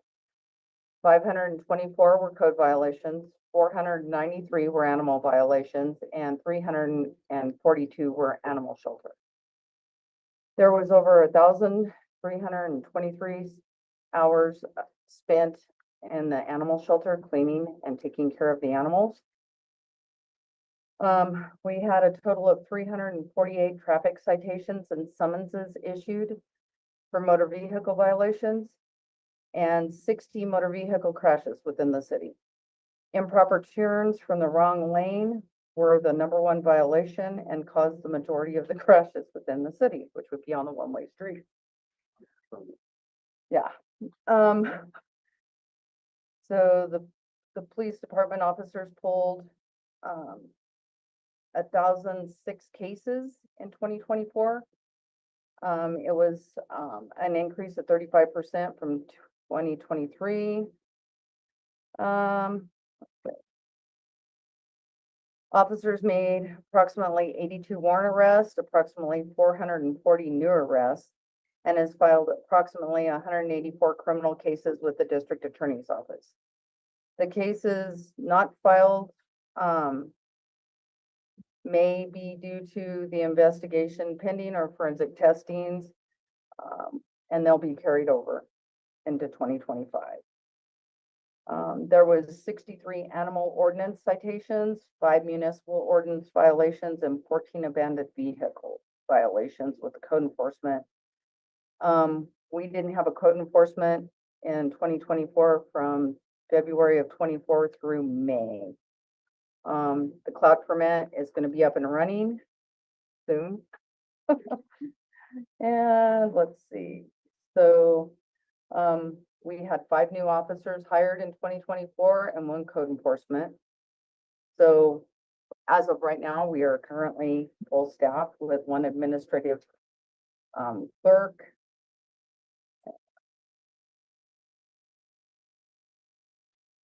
And in 2024, the Rocky Fork Police Department officers conducted over 615 hours of in-service training, and 2 officers graduated from the Otero County Law Enforcement Academy. And as of this month, we have 3 officers that are doing anniversaries, which would be Officer Powell. He was hired on the 16th of January of 23. Officer Mark Montano, which was hired on the 24th of 2024. And then our part-time officer, Ralph Cavalar, he was hired on the 2nd of 2024. So, any questions? Any questions here? First of all, I have a comment, with the dogs and cats. Just dogs. We Just don't do dogs? cats. Okay, so if you ever have any cats, are you aware of the Positive Canine Solutions pathway, Positive Pathways out of Sweet there on Columbia? To where if you ever have animals that you can't keep anymore, they try to find homes, because it's a Profit. well, it's a non-profit, No yeah, kill. it's a no-kill, they won't put them down, they try to find homes. If you guys ever in the jam, I don't know if you're aware of them. Yep. They've been there, so, then questions I have is, like you said, last year, for a while, we had no code enforcement officer. For the longest time, the city got by with 2 or 3 officers, counting the chief. Now we're up to, what, 11 people? Mhm. And I asked the question in the last quarter, being around October, about since the old chief left, what the citation count was, I guess, whatever. And it was like a 40% drop with just him leaving, and we have just as many officers, if not one or two more since he left. Sure. And I was wondering, was he the only one writing tickets? He would go out and write numerous tickets on traffic. Our guys are doing other things. Well, I mean, yeah, So- there's other things, but still just. And then officers can also do some code enforcement, right? They do. Our officers on the weekend take care of the dogs because we don't have a code enforcement on it during the weekend hours. And they pick up dogs as needed during the week. I know I did have a neighbor complain to me about the. barking. In the middle of the night. I know I've called in the past. They told me at that time, there's nobody on duty for that. They talked to them in the morning. That was. Another one I've had people ask me about is, the word was used transparent earlier. For the police department, people are asking, maybe the police department could go back to the old police reports, police beats or whatever, let the community know either on a weekly basis or whatever, just what's going on in the community, what the officers are up to, whether it's doing citations or assaults or burglaries. It also lets the citizens know what's going on in the community. Sure. Other than social media. A lot of rumors. So I just wondered, maybe we can get something going. We can work on that. That's about it for me, but other than that, thank you guys, and I hope Mr. Montano's doing great. He is doing great. He's enjoying the new baby that's a week old today. Is he back on duty? No. He is not. Is he recovering well? though? He is. It's expected to return. He's got some headaches, but he's doing better. That's great. Looking forward to come back. I do That's like Robert's brother. this idea, because one of the problems we hear from citizens, and it's nothing to do with the police department, it has to do with the whole city in general, but they'll say, we have all these resources, but I don't see X happening. And yes, I'm never at the domestic violence thing. I'm never at the murder scene. I'm never at any of these other things that you're doing. So even I'm like, why isn't X? But if we had that where we could see like, hey, we did X, Y, Z, and this 20 times, we dealt with 15 dogs, like. It makes people proud of the city and it helps them understand what you're doing. I think it would be good for the city to see that. It would be good for me. And you don't necessarily have to call, like, so-and-so got of this, No, got it pulled doesn't- over for the, doesn't have to how be many specific. arrests or like, how many burglary calls or how many of this type or this, just so that we have an idea of what's going on. And do you want it in the paper? Do you want it on social media? Where do you want it? Well, I think social media and the paper, I think we have a Rocky Ford webpage that is managed. You guys have a Facebook, presence. If it's They are, easier, would you gladly can provide put it the to paper us, up I mean, too. but I think the Facebook is like one of the more common ones. Is probably also the easiest and freest. So, It's just Facebook, now you say Facebook or on the city website, I think they should go Both. on the city website. both first. would Yeah. be good. But when she sent it to you, JR, for to put in around town, is there a cost associated with that? So there's no cost associated of the around town. Now, So I do disagree with her. I think we should name them and shame them. I grew up with my name in the paper a whole lot. Just And once for just- me. It's okay. I'm just saying, I still get comments when they see a picture from city council. They're like, hey, look, you're on the police beat. And I'm like, it's been 30 years. Can you email that to us? Just so I have the numbers for my. yeah. Oh, would be- just one more thing, the 47% increase in, I think you said 47% increase in calls. Is that driven by taking on new territory for the phones or, No, Or just- that's for the police department, only the police so we're department. that's just That's how much busier we've coincident been. or Mhm. we don't have an explanatory reason for why business is See up? something, say something. Pretty See much. something, say something. Is that a new campaign? No, that's just, I mean, when you see somebody doing something they shouldn't be doing, say something. That's, Okay, I mean, everybody complains about dogs and everybody complains about all of these things. Well, the police department doesn't know what's going on if we don't call it's them. just So We can't that's have- something we've been preaching in here Exactly. for a while. We've been telling the citizens. You're saying for we're a the couple causal years Yes, now. factor. we are. You can't complain if you're not calling the police to do it. Yes. So, True. yeah. They can't fix it if they don't know it's happening. And we want to Yeah, help we them. can't fix No. most of the dogs because they leave the neighborhood once you place the phone call anyway. A lot of times, or we can't catch them. They tend to. And Carol, we do have this, so you're You good. do have it? It came over at 6 o'clock. Oh, You guys will find it. Okay, so I haven't looked at it. There's pretty graphs. All right. So- Well, There's a big pretty graph. graphs. There's Are any of them applied for? No, Asking for a they're bar graphs. Wow. I'll take it for 5. Hi, see? Any other I'll reach for that next questions? time. Thank you all for what you guys do for us. All right. Thank you. Or cinnamon roll graphs, those would work too. Yes, I would sure. Right, we also have the cemetery end of year report, so. A good citizen, did he call her Captain just- Coates? One thing I'll highlight is if you all recall earlier that. Well, I think she earlier kind of last is year, the police they captain, held but rest she's in the Valley View interim Rockport chief right Cemetery now as was added well. To the National Register of Historic Places. But she's been there for a long time. There was a presentation. Little in September disrespectful, don't you that, think? If she's acting interim chief, why not just say It was nice. and interim well chief, attended not as well. captain? you know, They went through don't everything know. that they had to go through to get ready for this nomination, and it was quite extensive. Yeah. Just, and to recap, the total revenues, $37,493.50. Last year it was $21,425, just more deaths, unfortunately. We had 43 funerals this year. We had, or 24, we had 68. So one thing with that big snowstorm that we had November, damaged a lot of trees, especially in the Boulder Park.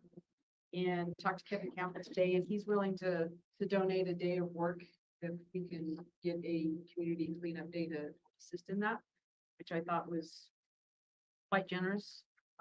And I did have block 18 and 19 surveyed, and on the second page, I highlighted it in yellow just in case you've never been out there. And so that big is actually 2 blocks.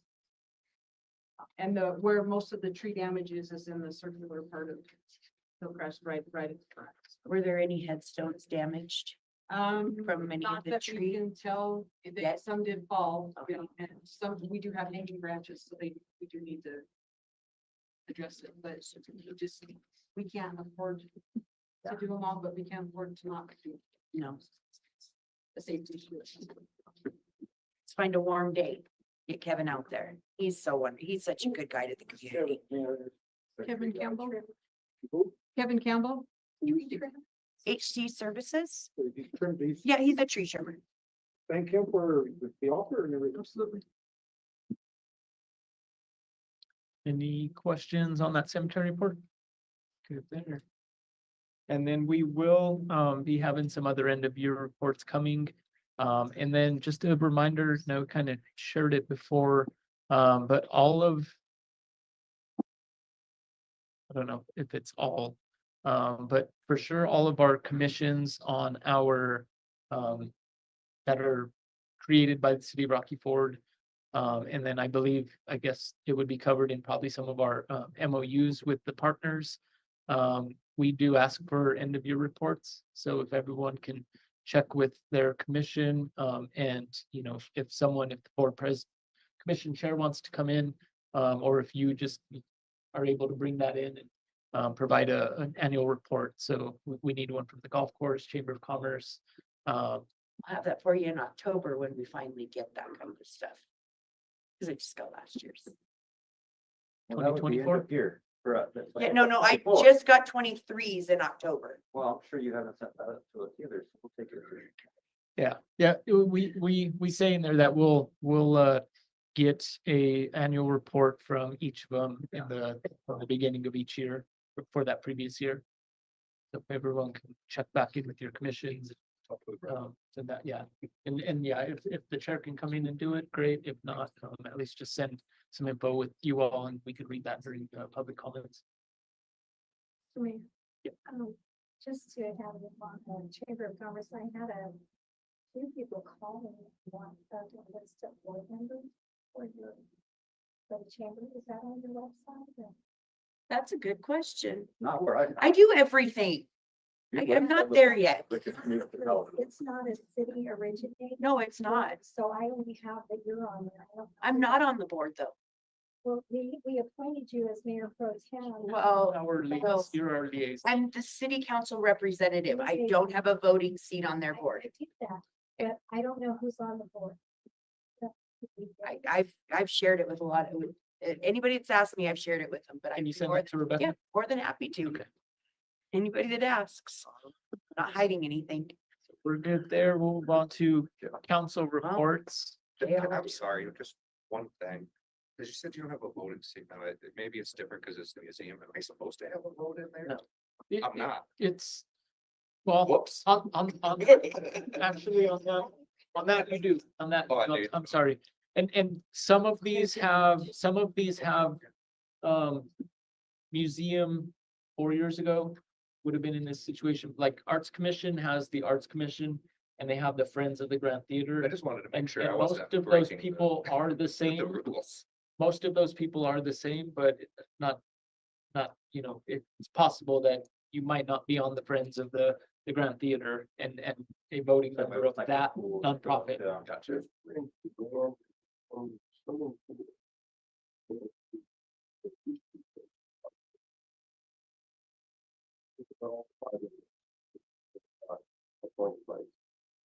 Well, and the museum is now in with what, the tree board and the The museums with the tree. beautification society. Which that's its own So that's separate, all- it's its own separate entity, so, yeah, we cannot demand we don't appoint that seat. But there's just kind of always been overlap where the same people on the commission have been on the Friends of, but it's not, I think I got it. There's two different types of votes. Yeah, so like the chamber and the golf course operate this similarly.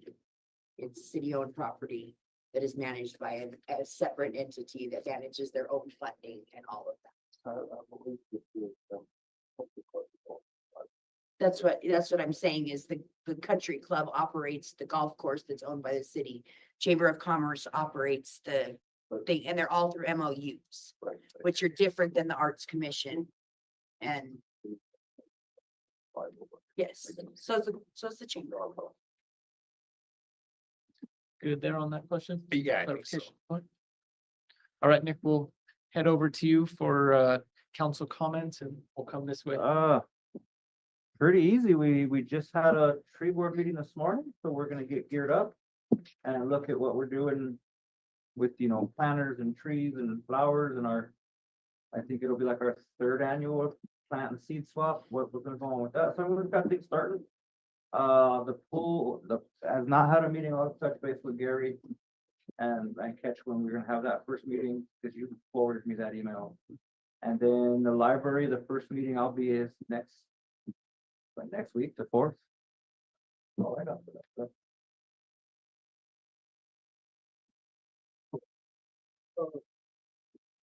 Grand Commission.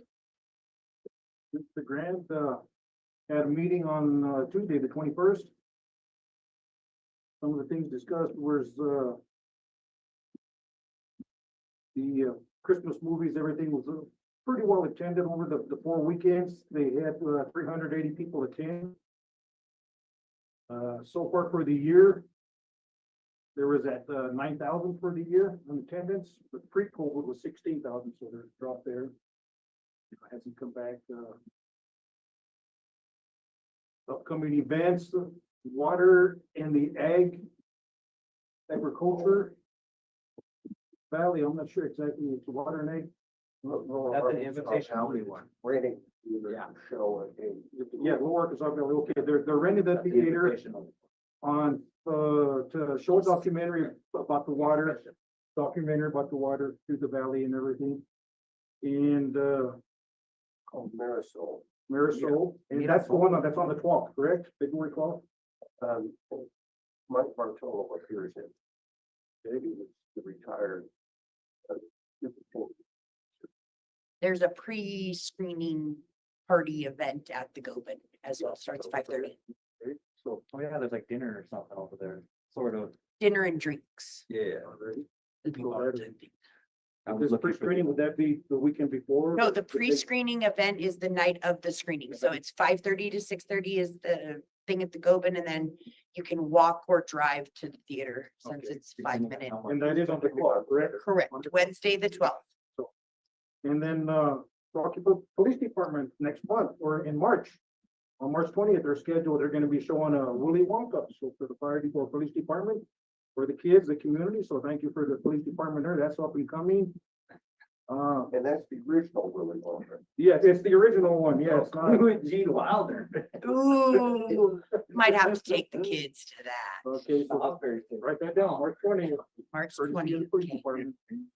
Some of the old business we discussed was sending the projectionist to Texas and doing his online dates. Right now, they're just looking for the dates for his training on the projector and everything else. Just got some of the real D of the. 3 days online and 2 days in the classroom. Which will be Dallas suburb, Fort Worth or something. Fort Worth. Gonna have a meeting next month. I didn't write the date down. I think it's gonna be on the 3rd Tuesday, will be the 17th of February. The 3rd Tuesday is usually where we have them. That's usually at 6 p.m. So anybody that wants to go next month on that one. Wicked, they showed it over the 2 weekends, and had very good showing. I don't know what the count was, but it was around 300 or so, if I remember right. So it's about average of 75 per night or per 150 per weekend. So there's that going on. Up and coming, this coming weekend, there was gonna be Dog Man. I don't know if that's gonna be 2 weeks or not. No, I think it's gonna be for the 1 week. And they discussed the maintenance going on with the theater and everything on what needs to be done, getting new tiles, carpeting, whatever else, roof repairs, all that was discussed. But, that was for the grant. Anything else you'd like to add, JR, on that? All right. Anything else you'd like to add on the grant? Yeah. And then I'd like to throw out there next month, I think it's next weekend. If my dates are correct, starting February 6th through the 9th. I guess the city is helping out with Bergen Spay Neuter Clinic again at the fairgrounds. Thank you very much. Please, people, if in any way they can help, I'm getting too old to pick up these big dogs and put them in the crates and everything else. Please come down and help. Anybody knows the rescue from the OJC College? They helped a couple months ago and swing on that one. Give the rescue coach, let me a number or something. There was some good help with them rescuers coming in 3 at a time to work shifts. Cause there's a lot of animals going through there. I'm not sure what the fees are gonna be. Last time it was around $50, which is still cheap for what they're doing. But that's gonna be February 6th through the 9th, so that should be coming on. They'll probably have an advertisement of people that are gonna be doing. So that'll be for both cats and dogs. And I'm thinking that's about it for me, so thank you, please, citizens, you know, everybody that volunteered for what you're doing out there, whatever it is, thank you, you know. Take care. Thank you, Robert. Anything? No reports, but I do have some questions because I selected the golf course when I will be reporting on and getting more involved in. So who do I contact and where to apply? Oh. I guess I can help you with that. Okay. What's a bit of guidance, direction? Not anymore. I'll get with you. Okay. Sorry about that. Well, it's kind of more of an afterthought and not while it's happening. You probably didn't miss anything with the holidays. They probably have skipped a month. Yeah, we'll get you connected over there with Sarah or I think Bailey's our president. And they can kind of update you on the meetings and just add you to their email group. Nicole? I don't have a lot. We haven't done a whole lot at the chambers, not a lot going on. We just had a meeting last week, I think. Last Thursday.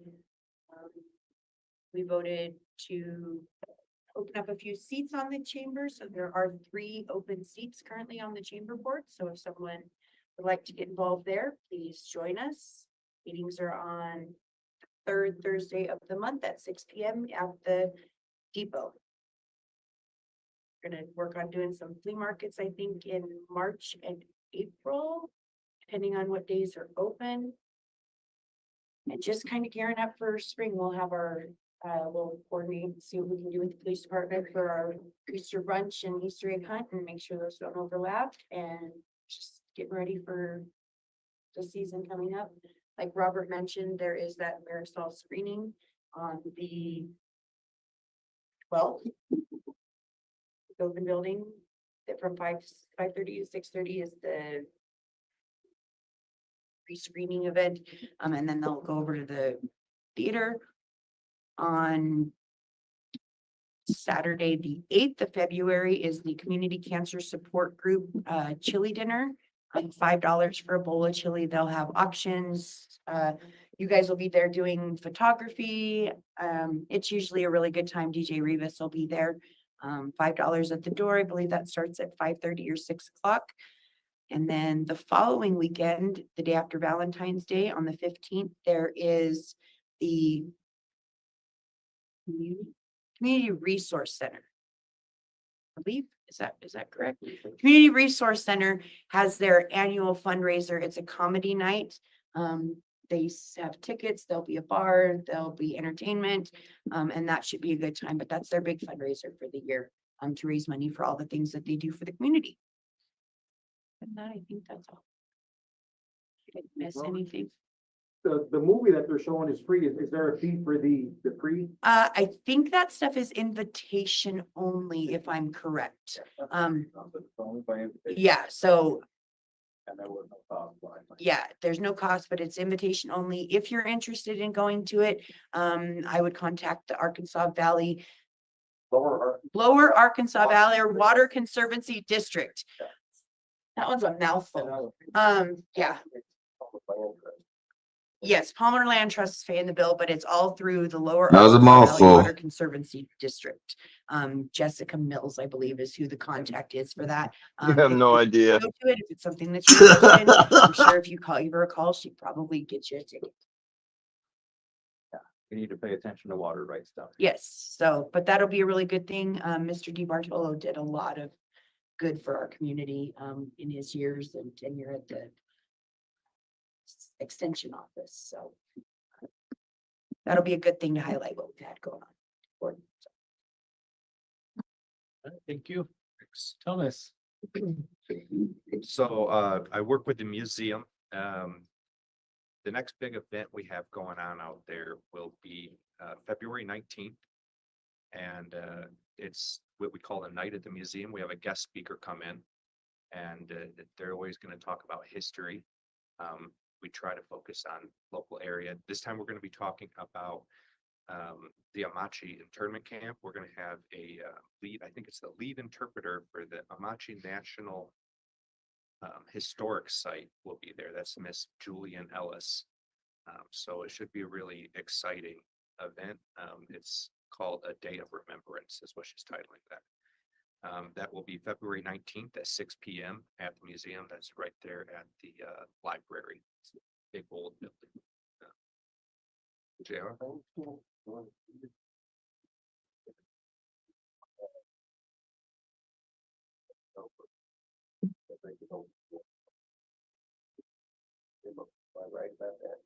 Yeah, I'm probably not the right person to ask because I've never used the elevator. So the way so if you're not familiar, there's an elevator we put in this building because accessibility wise, it was impossible. You had to go upstairs to get to the main floor and you had to go downstairs to get to the other floor. So there was no ground level floor. And it's quite steep stairs because they're very tall ceilings. So we did have an elevator installed, but it's just about big enough for a wheelchair to fit in. And it's got a locked door because it goes directly outside. So there probably is a number you have to call. I don't know if it's posted on the door. I'll check on that. It's Rob's number, yeah. But I'll double check to see if that's posted right on the elevator door, because if not, we can make that happen so that it's clear for people in the future. And that's all I've got for the museum. Okay, thank you. Right, so on a couple of my boards, Oakley OPI didn't meet in January, but the meetings are usually third Monday of the month. And this one was Dr. Martin Luther King Day, so it was canceled. And then next month in February, that one will fall on President's Day, which county also has off. But we are going to meet on that following day so the February 18th. So OPI Oakley will meet then. Haven't had a pension board meeting and haven't had a planning commission meeting. This past week, I was at the CML Mayor's Summit, so I had an opportunity to go up there. We did some trainings all day. We were able to go out and take a tour of the National Stock Show complex and see the big redevelopment they're doing out there. And then we were able to attend the rodeo, so really cool there. Couple of the trainings that I really liked, we did, I remember probably about 6 or 7 different ones throughout the day. But one of them was the kind of grassroots advocacy, or getting started with advocacy. And it was really about our relationship with the state and then our federal representatives, and making sure that when there's different bills that are being proposed or in committee, making sure that we are able to stay abreast of them, and how we go about gathering feedback from our community. If we already have priorities set, if we know there's things that maybe we have passed that one of these bills would supersede or take away some of that local control from, making sure that we have a plan on that, and we speak up and let them know Rocky Ford's stance on that. And it does hold a lot of weight when they're making those decisions. One of the things that's always kind of been talked about and, does hold some truth is, most of the municipalities geographically close to Denver are the ones who have really been able to, be active and participate in this. But one of the silver linings from COVID, with everyone being forced to, virtual meetings, that is now that is an option, and it's almost a direction that a lot of a lot of people are going as far as providing that testimony. So we can always zoom in and join in and provide testimony when those bills are happening, state level. And then on the federal level, there's different comment periods. And when they're gathering community feedback, channels for us to reach out. So I did drop all of those in that folder. So, check those out, at your own time when you're super bored, or, just kind of go through them, see what's there. And then you'll know at least when something else comes up, kind of go back and then really dive into it. So there was that one. And then the other one was the mayor's role in strategic planning. And that was, really timely. And I think, it might be, it's the beginning of the year, so kind of everyone's going through the same process. But as we look to the next month and kind of getting ready to prepare for, having our retreat and looking at, what the priorities and some of the goals that we want to see, us attain in 2025. We have kind of some guidance there and able to use some different tools from that. But like I said, there was, I think, 7 of them. So check out that folder. If you're not able to access it, let me know. But you can see everything from this one and previous years, and even like, quite a few of you went to 2024 CML annual conference. I pull all of the presentations. So, not just the ones we went to, but every single one that has a PowerPoint slide. So there's a good 30, 40 in there for 2024 and 2023. So kind of go in there and check them out.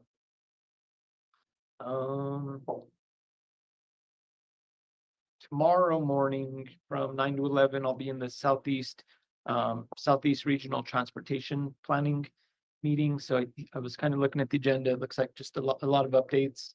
Rocky Ford doesn't have any projects going on right now. I was looking at kind of the plan, and it's about a 10-year plan on there. There are some things that they have on there that would come through Rocky Ford, or kind of somewhat affect us, and that's some of the 2-lane developments, which we do have already a lot of those around here. But what they want to do is eventually get from Pueblo to the Kansas border, 4 lanes. So, 2 lanes going each direction. Yeah, with that, whenever there are any new projects or new funding for our region come up, that's when, in that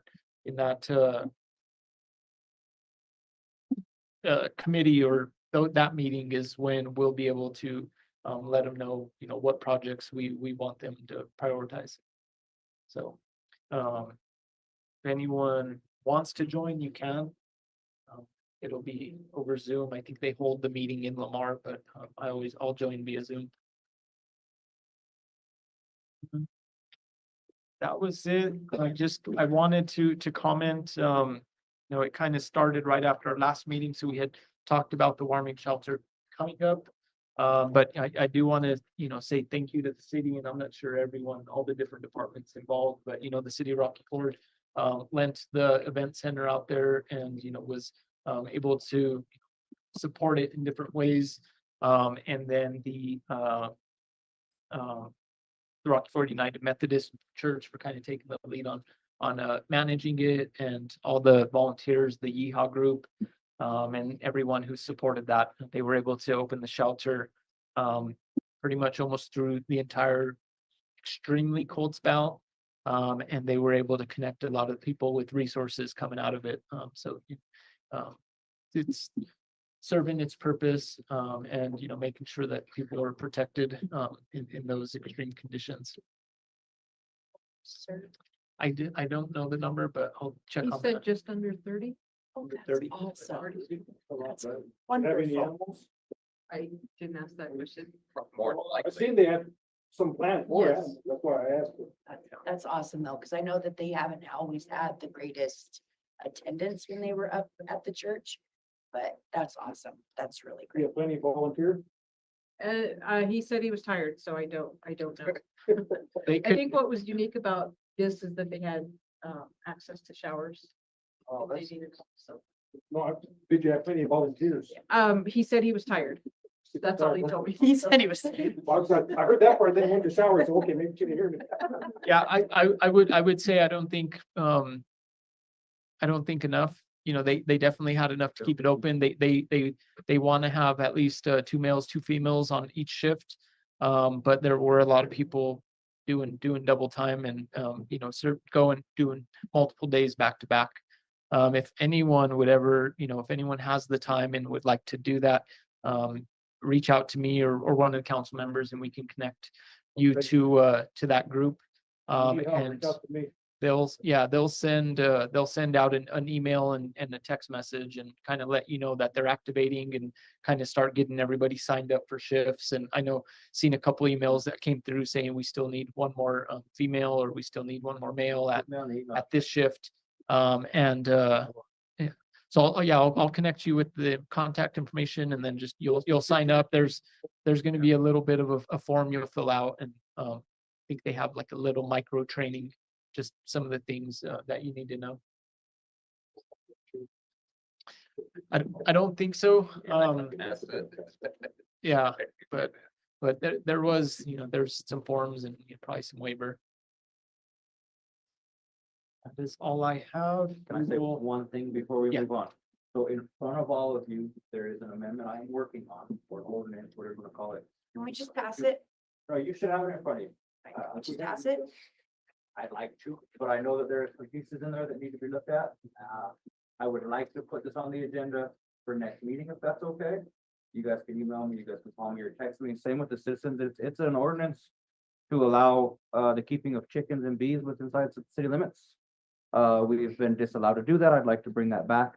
So citizens, council members, mayor, city manager, anybody who has input, I'd love to hear it so we can make this work for the framework so that we can pass this, get it approved. I personally cannot afford $6 to $8 dozen eggs and I'm hungry for eggs. I'm serious. I mean, I need an omelet, people. So let's work on this. That $8 18 pack Well- killed me today. Yeah, well, I'm gonna come to your house and I'll throw you a couple extra bucks and we'll. Yeah, so this is kind of our first time seeing this, so Yeah. everyone, you know, Let's get some take your input. pen to it, get some feedback, you know, if there's anything you want to see on there and we'll look at, I want honest feedback. yeah, we'll add this, Problem. we'll add it to the work session. And then kind of look at, you know, what it looks like being able to add it to the agenda or if we need to spend more time on it. When, you know, so everyone kind of think about this. I Ask- think I ask covered some all the people when bases you that talk to you brought people. up last time. So, I wasn't here, so. yeah, I've just been going through this change and then. All right, we'll move on to old business. And our first item will be to review and appoint a council member for our vacant Ward 2 seat. So just on that, we did have a vacancy in Ward 2 with council member Herrera not running again for that Ward 2 seat. So that did come up. We did post this. And originally it was set for us to review letters at our January 14th meeting. At that time, we didn't have any letters of interest. So the notice was republished with new dates. So we have that set for today. We did have it set to have those in the office by 3 p.m. Today. And as of 3 PM today, we received 2 letters of interest. We received one that came in on January 22nd, and Rebecca did note that candidate is verified and is a registered voter in Ward 2 for at least 1 year, so it does meet qualifications. The other one came in today, so January 28th, 9:50 AM, was noted by Rebecca, verified registered voter in Ward 2 over 1 year. So both do meet the qualifications, and kind of what we'll do now is we will we'll ask each of you to come up, and we have a series of 3 different questions that we'll ask, or we'll ask you to do an introduction. So introduce yourself. Council has a few questions, and then we'll do that with both candidates, and then council will discuss and make a decision from there. So if we could start with Miss Kathy Larson. You'll come up to the front and give us an introduction. Okay. You gotta get the same one you have every time. Hello. You always go back to her for the same question. Always, I always ask the same question. Miss Kathy. Hi. Yes. Nice to see you all. Yeah, if you'll just tell us a little bit about yourself, kind of just a brief introduction, and we do all have the letters, so we have that. So thank My you. name's Kathy Larson. Moved here 15 months ago from South Carolina, from Marion, South Carolina, a very small town, except it's larger than Rocky Ford. It had about 6,000 people. I have my husband also, his name's Larry. And we have 2 grandchildren and 2 girls, plus my husband's kids. So a boy there. And we're just excited to be here. It's nice being near family and back in Colorado again. Yeah, so if anyone wants to start with, we'll start with number 3. Hi, I'm Annette Mosby. First question, do you think you have any personal or professional relationships that could become a conflict of interest while serving as a council? No, I do not. I only know 2 people, and that is my neighbors, 2 neighbors, and that's it. Number 5. What skills and experience do you have that you believe would be beneficial to you as a council member? Well, I was president on the American Cancer Society Relay for Life. And what we did there was, of course, we ended up earning money and getting a lot of charity to help Relay for Life Cancer Society. We did a walkathon all night, 24 hours around and around to school. It was great.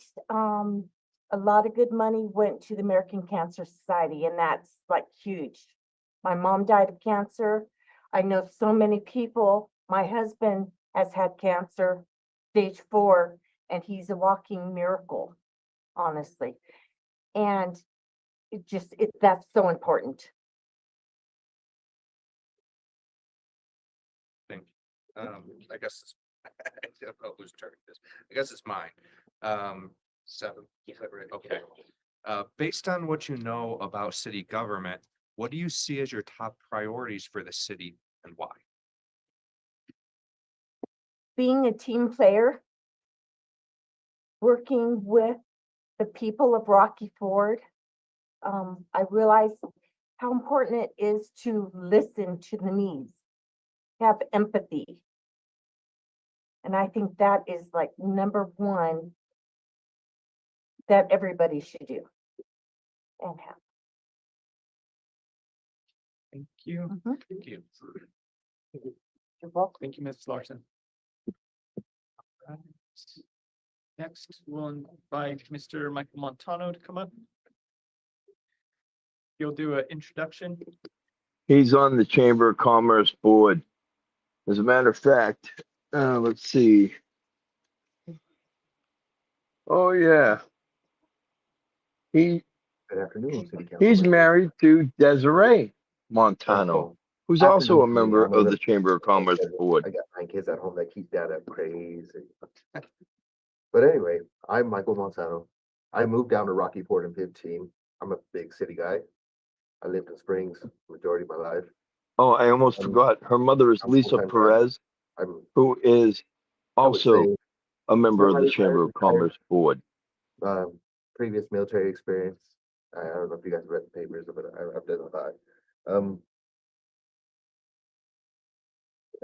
I mean, that sums up about a lot of it. I mean, I've made my name down here a lot in Rocky Ford. I've helped a lot of different people. I don't know if you guys follow social media. I go above and beyond. I go out and help a bunch of different people, rain, snow, it doesn't matter. Even dispatch gets a hold of me sometimes to go recover people when they're in storms, so. I mean, it's a little bit of just me. I mean, if you have any other questions, I mean, I'd be glad. Who's gonna start? Thank you. We'll ask some Well- questions now. Yep, you want to, or you want me? Well, let's go over number 3. Do you think you have any personal professional relationships that could become a conflict of interest while serving as a councilman? No, I don't. Can I ask to clarify on that? I mean, no offense, brother, but your wife and your mother-in-law sitting on the chamber board, which puts us in a whole different situation. So I'll make a remark to that, and I don't want to overstep anybody. But Mr. Gurley is mayor, and his wife holds a seat on the chamber as well. So maybe that's also a conflict. I don't- I wasn't aware of that until right now. So So I how don't, is I it a don't have conflict? I don't have a valid fight for it. It might be, it may not be. I'm not saying it is or not. I'm saying it may, there may be concern from other citizens. Oh, I get that. So I mean, like, I'm open to questions. If you want to ask a question, I'm gonna be open and honest with you. From what we have going on from city council and what we have going on from the chamber, I have yet to see any conflict of interest. Just a question I've had some citizens ask, that's all. I don't believe that the chamber and the city Clash. clash. The chamber operates as its own entity. We operate on an MOU. They operate as their own entity, but the city of Rockford or leases anything the to be Goben on the to golf the course. Chamber of Commerce. There's no conflict there. We would be, when we're looking at conflict of interest, we would be looking at a direct financial interests to someone's person or, direct relatives. As far as, That might be like an employee relative, maybe like. And as far as that goes, Michael does sit on the chamber board himself. I do. So So how is, I don't understand how that's a conflict of interest. it could be, I mean, My Wait, mom wait, sat on wait, the chamber I board and understand. city I'm council not- for I'm- many years, didn't she? let's not argue. I'm saying it could be. I'm saying that when we've had discussions about the MOU between the city and the chamber with the Gobens building, you've had to pull yourself from the vote. Okay, so he can And you recuse himself ha- as so- well. So what we end up with there is, so let's say we put him on the board and now we have 2 members who have to recuse themselves from a vote. Technically, I don't have to because I don't have a financial interest, nor do I sit on the board. So I can I make a think there's valid some point other- here. I've been interested in the city council for a while. If No, I get it, I had, agree. I would gladly vacate my position on the chamber to take a seat here on the council. If that's what you, if that's your. I'm asking prerogative. questions. I've had citizens come to me and ask. So I'm doing my job as a council member to speak for my citizens. They said they felt there may be an issue. I'm asking questions. Nobody even knew he put in his letter till today, so how could anybody have You asked know you what? I about had that? 6 people contact me today who knew before I knew. They knew before I got the email. I was like, who, what? Oh, I know him, yeah. that's- Oh, Trust me, it's Rocky Ford. Everybody gets things around and then we're usually the last to know. all right, Nick, thank you. That's, So do you have anything else on that follow-up question? no, I'm good. Good, okay. So we'll move on to number 5. Okay, I will go for that. What skills and experience do you have that you believe would be beneficial to you as a council member? I spent many years in the military and it was always team effort. Yeah, granted, you had your sergeants, you had your lieutenants, you had big head chain of command. But when it came down to it, when you're overseas or if you're here stateside doing something, it's all delegated. I get that, but everyone comes to an agreement to better everything else. So as a board member, we're all here, we sit here, we come to an agreement. Some of us may not always agree on it, but we have to come to consensus. So I bring those skills to the table. I'm not gonna sit here and say, oh, you brought me this little bit of information. I'm not gonna vote on it until I know what we're getting into. It's all about a team effort. If you don't know, don't jump. A simple clarifying question. You said in the military, could you clarify the branch? Army. Army, that Army Reserves, National Guard, or? So honestly, it's kind of funny. So when I joined as a reservist. And when I went to school, I was then activated and I spent 8 years active duty. What'd you get out? Just, So my first tour was from 09 to 10, came back home happy. 10 to 11, I got blown up in 11. So I was medevac to Frankfurt, or no, Landstuhl, Germany in August. And I didn't get home until late September. I woke up in Germany in September, so. wow. Thank you for your service. I'm glad you made Yes, it. thank you for your service. No problem. I have a question. You said, if I may. Yeah. When you started out, you said you're a stay-at-home, father. I got 9 Nine kiddos. kids, okay. I have 5 under 5 and I have 14s. Okay, so that's a full-time job in itself. Yes, sir. You know, and this here would take up some time, as I've learned. It's more than just the meetings, it's getting. No, I everything get to that. read and looking into research. I get that. I'm all about the research. Many people know me. I do a lot of research. I'm a man of many trades.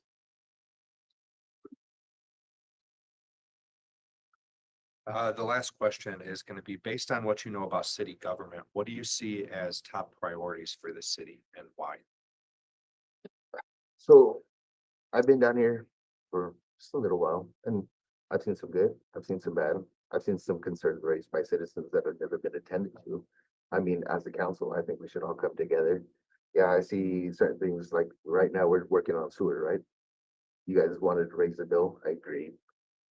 So I mean, certain other things that probably should have been done could have been put up a little bit further and then some of the other things put back. I mean, like our water right now, our water probably could have been taken care of before our sewer. I haven't seen any problems with the sewer since I've been here, maybe on certain parts of the town.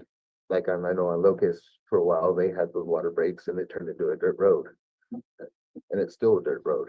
I get that, but I don't want you guys to pave it until the issue's fixed. You just wasted that money if you pave it and then have to dig it back up. So to me, I mean, I think prioritizing and coming together as a group to figure out what we have to do first before we jump into something else. Thank you. All right, Mr. Montano, thank you. No problem. Thank you guys. All right, so we'll open it up for any discussion. I would look for a nomination. I might have a comment or two. I just might need my brain to catch up. Yeah. I guess one of the things I want to say is that this process sucks. Sorry if that offends anyone, that language, but it isn't our job to appoint people to these positions. Unfortunately, it's the nature of the situation. Ideally, citizens would be voting for this. So I feel a lot of pressure to do what's best for the city, and that's not always transparent. And that kind of goes with the position too. You'll make decisions that people won't like. You'll get people that hate you for it. You'll get people that like you, and neither one of those opinions matter, really. I mean, you just have to do what you believe is right. There's not a lot of reward to this, although it can be rewarding. It's just something to consider with this position. One of the factors that I'm considering with this decision, which is not easy for me, is that for one thing, we've had citizens, at least one citizen from Ward 2 publicly endorse one of the candidates, which is the closest thing we have to a vote. Which in one view, in my view, outweighs my vote, because I'm not even in Ward 2. And I believe the other candidate may be more in tune with the heartbeat of the city at the same time, but I don't feel that we had, or at least the citizens had, enough opportunity to review it. So that's just my comment on the situation. I don't even know how to. That's just what I wanted to say. So if we want to make comments, kind of move it along this way. Robert? I'd just like to thank both of you, for putting in for this. It's a thankless position, Thank you for being here, for your time, for wanting to better for the community. And I totally agree with Councilman Mullins as to what this is something that should be done in a vote with citizens, because we need citizens to start being proactive. And it's a hard decision. Like I said, it is a hard decision. I don't know either one of you. Just going off of here, we did have an endorsement from one committee member earlier, but he wasn't aware of the other when you were late getting your papers in, so we say going off of that. But thank you, Todd, for both of you for being involved for what you've done. That's it for now. Mr. Raffle, Yep. I just want to clear up, we have the vacancy as of December 10th, if I understood correctly. Choose to table the decision, if we go to an election as of February 10th, but that wouldn't cost the city around $6,000. And that's why we're here right now, because we're likely to end up with a similar, it's probably going to be between these two candidates, and that's money that we can't afford. So that's a good point too, is why we're having this discussion. Are you good, Robert? Comment? Okay. Nick? No, I'm ready for nomination. So yeah, one thing that I'll comment to, of course, always, appreciate everyone who's willing to take that step up and, get involved at this capacity in the community. It's, as we kind of heard, Robert allude to it, and as either one of you will learn, it can be a two times a month thing, and maybe that's what we've seen in the past, and I think we've also gotten the results of that. When you look at, you get what you give, and I think the standards have been raised, and there has been a lot more commitment from the council, and I think either one of you will see that, and for that, just thank you in advance, for being willing to give that time and invest your time, energy, and experience into the city of Rocky Ford. Two of the things that I look when I'm kind of looking at the two is really, just understanding the community, and then involvement, and then representation. So, when I look at the two, I see one that has been a part of the community for 10-ish years. And as Mr. Montano talked about, he has been involved in a lot of other things. That's something we hear about. There are a lot of other ways to contribute and to volunteer in the community aside from city council. And I appreciate everyone who shows up in different ways in different places. The other thing that I'll be considering is just kind of representation of where they live in the city. The north side of Rocky Ford, our wards are split from north to south.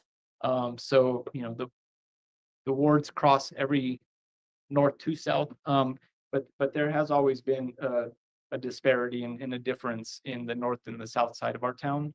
And, I always am wanting as much as possible to see the north side of Rocky Ford, the north side of the train tracks, represented. And currently we have Councilman Martinez, and probably over the last 7 years that I can count, that I can think of, former Councilman Ruiz was the last person that lived on that side of our town.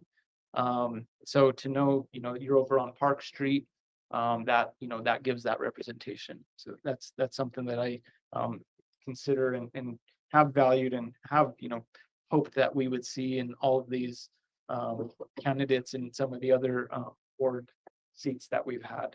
Just, having somebody else from that side of town to be able to, represent for the voices over there, because whether, people, we're a little, but whether, people are willing to believe it or not, not everybody's street is the same here. And, a lot of our community members who have lived on the north side of town, experience things in a lot different way than, I live on the south end of town and, than I do. So I think that's really important to me. So yeah, we'll kind of pass it over and look for nominations. I'd like to nominate Miss Kathy Larson for the seat of Ward 2. I'll second it. She deserves a vote. Okay, we have a motion from Martinez, second from Mullins. Call the vote. Roberts, No. Mullins, Given what you've heard today, do you still feel that you're your best candidate? Yes. Barone, Yes. Mar- The community would want to get involved with it. I appreciate it. Martinez, Yes. Mosby, No. Mayor Gurley. No. That So motion, 3-3, so That's 3 to 3. motion dies for There's only a 6 of us. tie. Look for another nomination. Time, and the mayor will break the tie. No. That not in our. In our code, he gets to vote, he just can't make motions. I would sure. Well, the logical place to go is I would make a motion that we nominate Michael Montano for the candidate for Ward 3. I'll second that. Okay, we have a motion from Councilman Mullins to nominate Michael Montano. We have a second from Councilwoman Roberts. Call the vote. Mosby, Yes. Roberts, Yes. Mullins, Yes. Barone, Anybody, yes, because I think you're both just as qualified. Martinez, No. Mayor Gurley. Yes. So that Passes. nomination is approved with a 5-1 vote. And Michael Montano has been appointed to represent Ward 2 for the city of Rocky Ford. So if you'll come on up and we'll do a oath of office. Kathy, thank you so much for coming out here. We really appreciate it. And I always remind people when they're nominated to these positions that they are temporary and there is going to be an election. So if you're still interested at that time, you can apply. And please keep things on the agenda. Be active. You can run in November. It seems only until the election in November. Well, you both need to run. Yes, the The more the signature period is in August for the November election. And that's when you'll have to put in for your seat again if you'd like to keep it, or anyone is welcome to put in. All right, so the next thing, Rebecca will come and do the oath of office. So we'll have you swear in. You've taken a similar oath before, so you'll do one now for the city of Rocky Ford, and then we'll ask you to come join us on the dais. We will be tight, right? Hey, I got a suit and tie, but I don't know if you're gonna like it. She's hollering that she's gone, I think. So if I'm wearing a suit and tie, follow by example. Nick, I got- own a suit and tie? I own a tie. I tried that. I thought it would work. You're gonna go bankrupt trying to outdress the mayor. Well, you have to buy like 37 pairs of eyeglasses. I'm not gonna go buy Armani because I go to Is it JC Penney to 37? get something that looks just like it. 26. Okay, sorry, I lost count. Dude, You got go like on a zoot eyeglasses suit. like ladies got shoes. I almost bought one. Prom 2004 was the last one I had. Still fits though. You probably. Oh, no. You all see what's happening right here, right, with this board? What they're doing is they're stacking the board. I wore a suit for my confirmation, so that would have been. I was about 15, 16. Couldn't do your.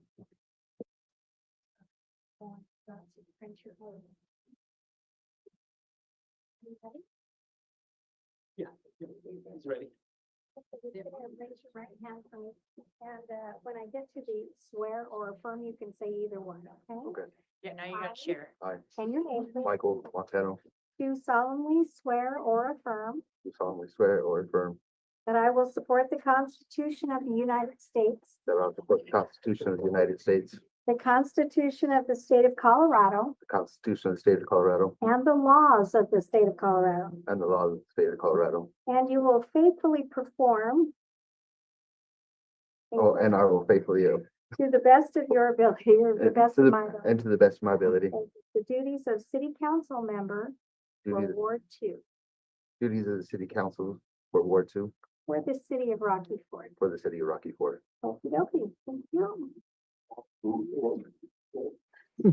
It's your new council Really member. is hard to repeat when somebody tells you what to say, you're like. "Wait, I was like, hearing you guys, and And then the ADHD ones of us up here probably no help. Yes, yes, I do. You get to take your seat. I'm up here today. Now you gotta go to work. You should be regretting it already. I'll tell you what, yeah, you want to go to work? There's a pile of paperwork there already. Well, there's already stuff there. I'll better give And it can't. back. He's gonna got it. What do you need? Our blood sugar's going low. Hey, should you put any help with me? What do you want? I know, what's with, no candy? I brought my son. You're just like. No candy. All right, I did this to you guys with Nanette, or I want everybody to together. Oh, Sit down, so let's- oh, what you said, you want all of us? Yeah. Okay. Right. So we did it. Somebody should let the mayor out, because he's shorter than everybody. Okay, we'll boost them up. Here we go. That one more. And then undoubtedly somebody blinked just like to. Thank you. We're full again. We're full.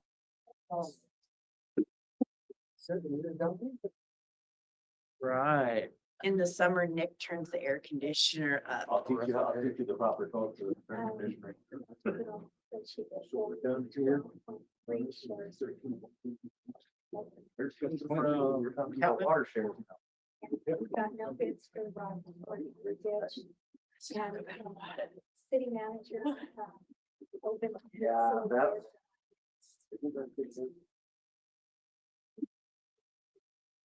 Yeah, there's. All right, we'll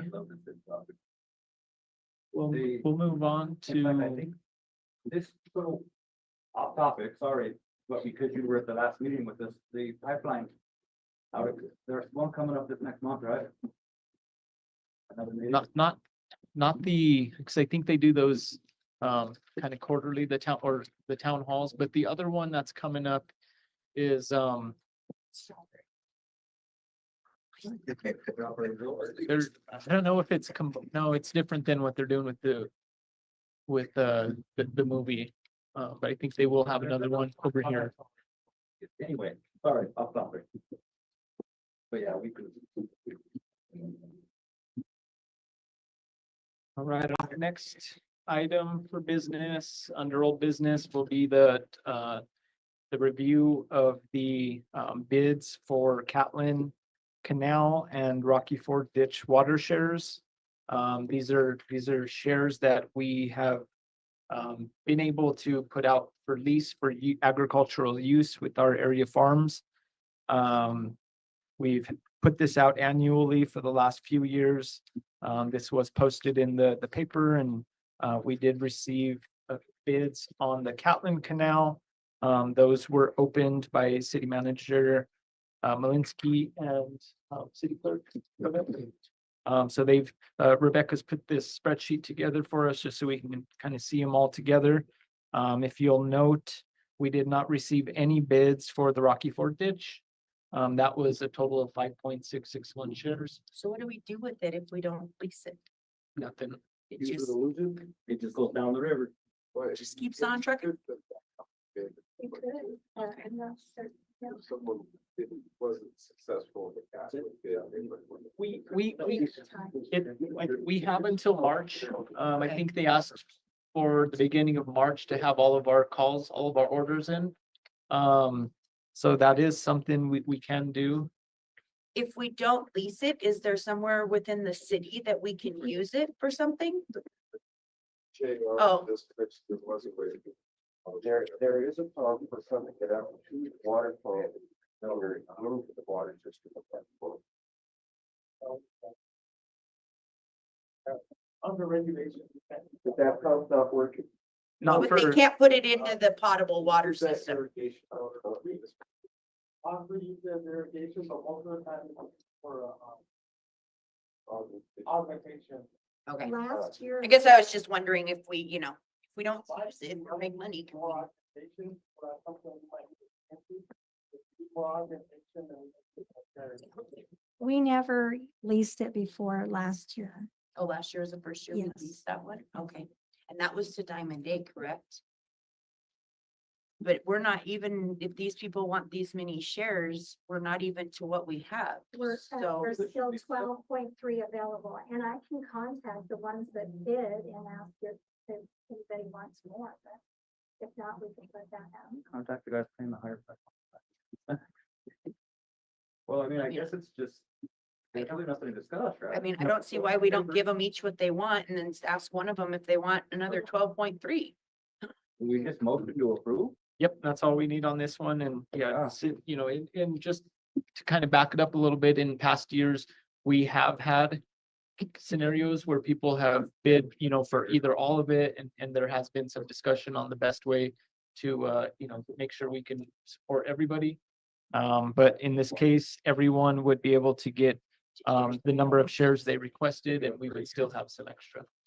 We'll make the same decision next year. Last year, we leased all of the Rocky Ford ditch and most of the Catlin ditch stuff to Diamond A, and then a small amount went to one of these other guys. Like Diamond A. Diamond A took all of the Rocky Ford ditch last year, and he got the less amount of the capital because his bid was late. Okay. So, we let him have it, because he missed the deadline for the cap. But, the majority is always usually to the May offers. Cause they know. Yes, so we own these shares already and we don't use them. Like 100 shares. So we lease them to somebody else so that they get used and we make money off of it. Just for the. No, I get that. Yeah. I was just kind of curious. Those are ran off the R two, right? All this comes down in the Arkansas River and then gets put into the ditches. Each one, Yeah, so the shares will come off the cap. we, there you go. And just to note, the amount that the number of shares requested, total, the dollar amount that all of those come up to, would be $13,398 for 2025 season. What do we do with that? That's go to our general fund? It does, and there has been, I think, past discussion of earmarking that, specifically, I know, we've said it before, water for water, so specifically earmarking that for water projects. But we would, I think we would need a resolution. Would that be right, thinking, to specifically earmark this to a specific fund or line item? But, I wouldn't rent a little table, but I don't do their own budget.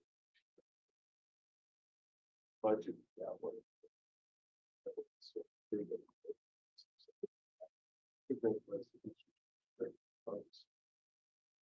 But then any future council can always change that too. Oh, yes. Council can always do what anybody else did. So that would be a resolution, and we can specifically earmark that. But currently, it would be set to just come into the general fund, and if you, on the 2025 budget, this has been entered in there as a line item. And kind of already accounted for.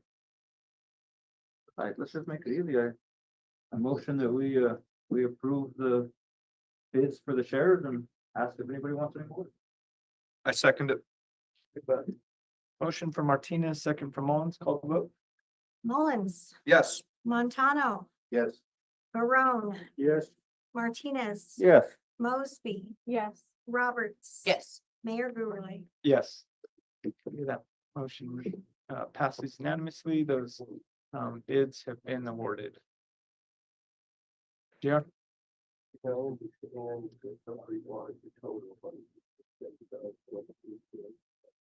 Right, so we still have 12.3 remaining in Catlin And all of and. And the all whole of five Rocky point Ford. six six one in the ground floor. That's a whole lot of shares. If somebody deliver that to my house, if I get that share. Yep, so we say we'll kind of reach out and Put see, my share down. reach out to see if anyone. I'll reach out to the ones that submitted the bids and. Yes. All right, our next item, All those people. I'll send that to you. There,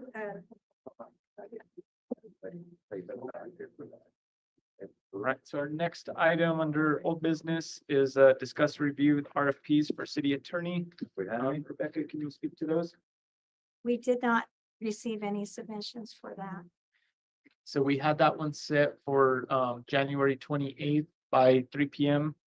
Kind of look for council's wishes on a new deadline for that. Would you want to set it for another month till February 18th? Or our next meetings, or no, sorry, our next meetings will be February 11th, February 25th.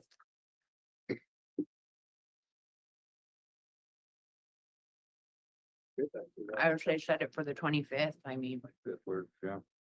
as long as Nathan isn't abandoning us.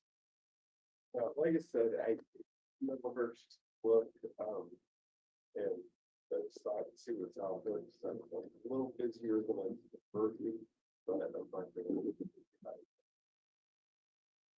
So on that, I think if we could do a formal motion to update the existing RFP with the new deadline of February 25th.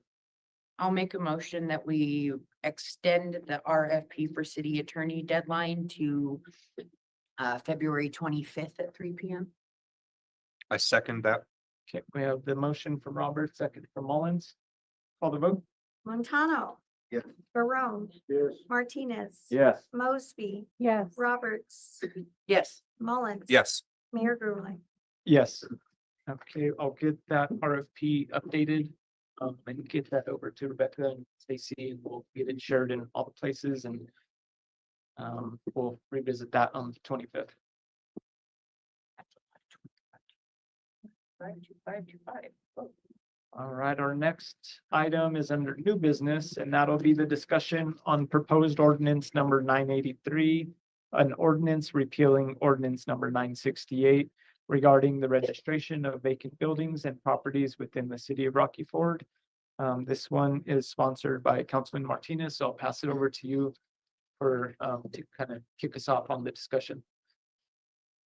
Well, like we said in our meeting before, I believe that the current ordinance is government overreach, and I think that for the best interests of our community members and our citizens, we should repeal it in whole. We had an hour discussion. I'm not sure what else.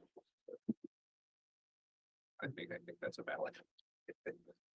I don't want to say anything about it. I mean, Is this something we can vote on because it's something that's an ordinance already, or is This it is, something? since it's the first time seeing it like this, we can, if anyone has any recommendations to this ordinance, we wouldn't be speaking to, we wouldn't speak to the original ordinance. So if anyone has any feedback on this one, that's what we would be discussing. If everyone, felt like this looks good as is, Next thing, we would just kind of send this over to Nathan just to get your eyes on it. And then we'd be looking to add this to the agenda for next meeting. I'm to just take- curious, who's gonna deem the property review. abandoned? Is there anything that anyone sees? You know, if Say it- that line 4, or the article 4, whatever you want to call it, say that. Code enforcement. Yeah, so on this one, Robert, No. we would just be looking The at trash ordinance truck. number 983. The repeal. Which The is- trash truck's the which new is snitch. The repeal. Right, code Leave enforcement. Nicole alone. Do we want to fully repeal it or do we not? Am I correct? Yes, we that do. the City is currently operating under ordinance Yeah. number 9. When I wrote. Yeah, but see, here's my issue, right? If you have a code enforcement officer that's working for Dwayne here and Nicole, right?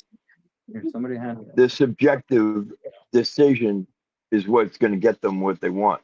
So all, This is repealing an ordinance that is already in place. That's 4 pages long. Is there a paper copy of that that we can see? Yes. Oh, I gave it to you last week. yeah, last meeting, and it's in our email from this one. I have some copies. Did the wall get thinner? So I'll comment on this one.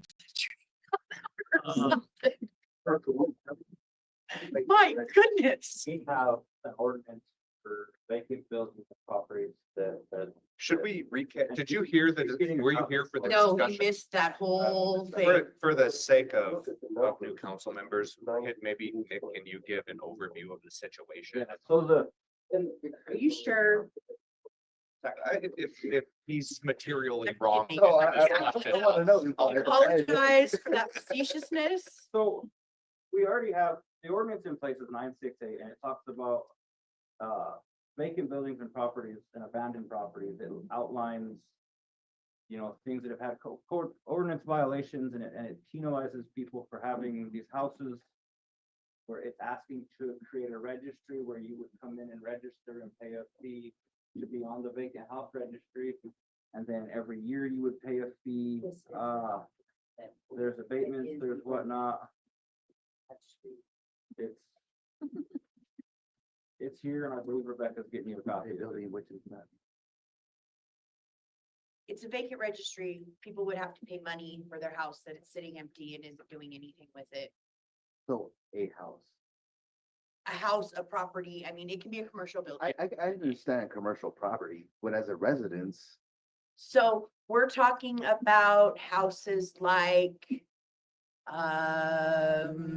I've known quite. not Ninth and Pine, the corner house, but 2 houses in that's been burned down. There's a You can crawl definition. into, yeah, there's a definition of it. So is There's it, exceptions. nobody's living in it, it's got code Unoccupied, violations. Unsecured, Yeah, I don't like that one. unoccupied and secured by other than normal means, unoccupied and unsafe, So unoccupied and code having. violation, So not. we want to livable. charge them for the house sitting there empty. Utilities, now it's on the registry. I mean,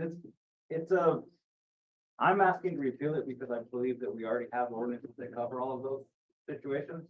That this is a redundancy and adding extra fees to citizens that I don't think we need to be adding extra fees. I kind of got a different opinion about that. I mean, just for the simple fact that, I mean, we have an ex-chief that has property that is burned down and it's been there, what, 2 years now? It's the apartment buildings. That's our We're property. dealing with that, Okay. and we have taken it back and they're getting ready to start. Okay, we have Yes, we're for, working. It'll be demolished here, what, next Okay. few months? Fingers crossed. And as far as. so those properties, yes, we want them cleaned up, but this, and this is personal opinion, not necessarily theirs. This breaches on, if I just want to leave my house for 6 months because I want to do that. Now it's considered a vacant property and now I'm supposed to register on this list. If. I mean, my brother owns a property other end of town that we're rebuilding. It's upkept, it's good, but technically nobody lives there and it's, so now it qualifies as a vacant building. But he could file for an exemption because they're working on the property. Agreed, but I don't feel like we should have to file for exemptions on private property. So.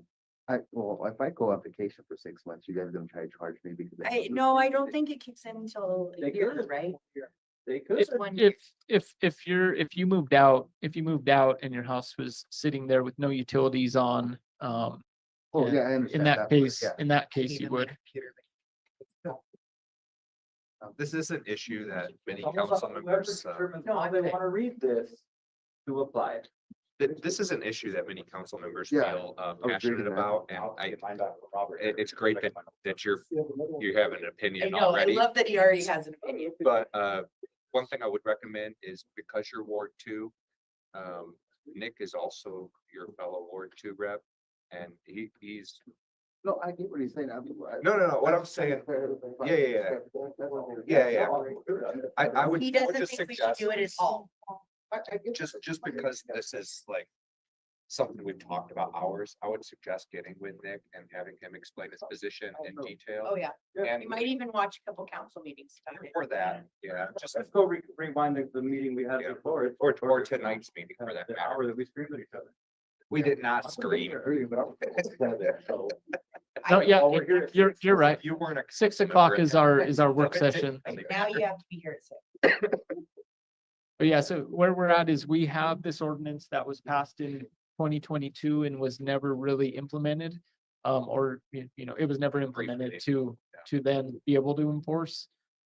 So this came up in, re-looking at this because it is gonna take some city resources, time and processes being put in place.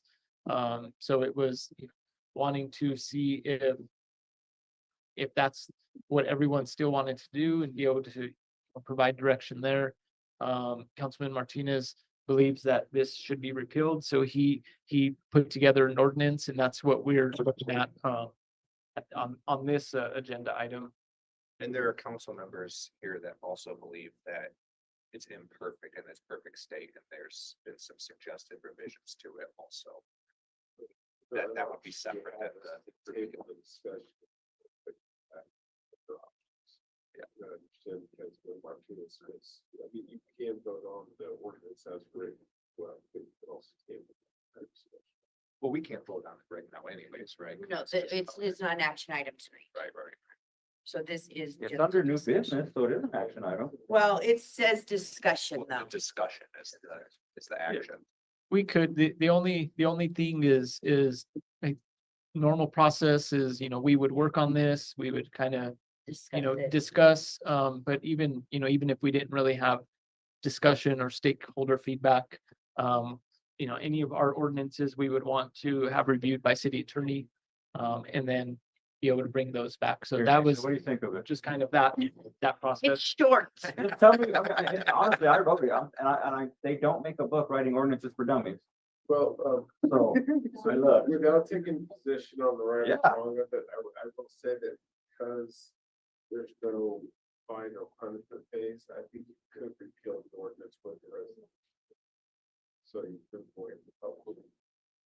But whether you want to or you want the program, that's up to you guys. I for a little bit of background, I don't mind sharing. We worked on the original ordinance for about 4 years, and about 75 drafts. He's like, we've already gone through this. It was silly. So 75 more? From here. At his hourly rate, he's down for it. I'm sure he won't be. You all have been chosen to lead, so I'll just make this on this paper. And so I took a review and, since this would be a total repeal and, we're not just taking out bits and pieces. This says it all, does it all. Just makes it go away. And we can rewrite something if we feel the need. Or we can do a resolution to change the wording of the other one. Certainly. Ordinance is still going to have a penalty phase, you can do it as an ordinance. But if you're appealing the ordinance, taking away a penalty phase, that is. What if we just want to block out a couple of lines or change a couple words? Just amend. They amended ordinances all the time, it's arguable, but it's that help. To go through the ordinance process to update that. Skip it, just do it. So this one was an amendment, wasn't it? Yeah, this one. The So the 960. 968 was an amendment to 962. So it's already been amended once. I want to see the first one. I couldn't find So it. we're already being. Right. Now I want to see the It's other question. process. It's not in Morse code, I left. Oh,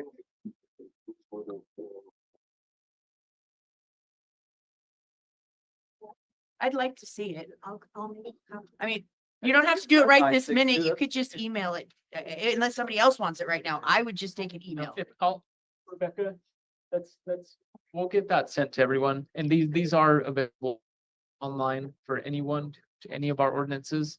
And we'll definitely get that over to everyone. Okay. Yeah, Just don't to forget clarify on people that, should I'm not arguing, our ordinances are Oh, is it? available, Okay. but we only send in our changes annually. So if we've made a decision here in council, that will not show on Muni code until we send everything in that one They're time. all set at the end of the year and help the corrections. We Yep. get it, the book back about May-ish. So there may be some things that aren't totally accurate on Muni code at times. Just to, for the citizens that. Based on what's happened in the last year. Yeah. Ish. I didn't know that, so thank you. I just learned it. Okay. I've been under tournament, so. Apparently, if we ask Rebecca questions, she's got some knowledge and I've information over heard there. I've I- heard that you that's the know, case. Really? I'm a know-it-all. Are you sure? She knows. And now she's gonna put a lock on it. Don't be sure. All right, any more discussion on this proposed ordinance? I'm gonna get the whiteout out and go Oh, yeah. together. I'm gonna get the whiteout, go together. So with this one, do we want to, do you want to table it, motion to table this, and then we would revisit this on the, under old business next meeting? Or, If that's what we're being advised to do by our lawyer, then I guess that's probably what we should do. I don't want it dead. I don't think it should die either. I mean, I think it needs to continue to be discussed. I think that, you know, like I said, there may be some good to the other one, but I think that it could be a totally different. We start from scratch with us. We're all gonna be here for a minute. Most of us have just been reelected. So I think we have time to build something that works for us. That if we just rebuild this one, we can build our own. I'm not trying to take 75 drafts. I'm not trying to take your time. I think that, you know, just what we've shown in the past weeks with myself and Mr. Mullins, in the past 2 weeks, getting these amendments to us, we've shown that we have the ability on this council to do what needs to be done and get it put in legalese close enough to where we can. Quasi. I can send out all the drafts that. We don't need them all. Send a few to each of us. The changes we want are, the changes we Intent want review. is the difference between or and, so I don't think it's gonna be a legal That matter. was actually a big point of contention that took about 3 days. That or and on that first line, are you serious? I've been fighting this ordinance. the whole you know, time. I would even challenge council or encourage you all to look back at past meetings, you know, kind of look for that archive on Facebook. You know, this started in about 2019, so our Facebook meetings are archived back to about March of 2020. So you can look back and you can check our website and check the minutes, kind of, you know, you can get a little glimpse through the minutes, but then you can always go back to the video and see, you know, some of the discussions that have been held on You this. need to label the videos better. I do know I came for a council meeting as a citizen.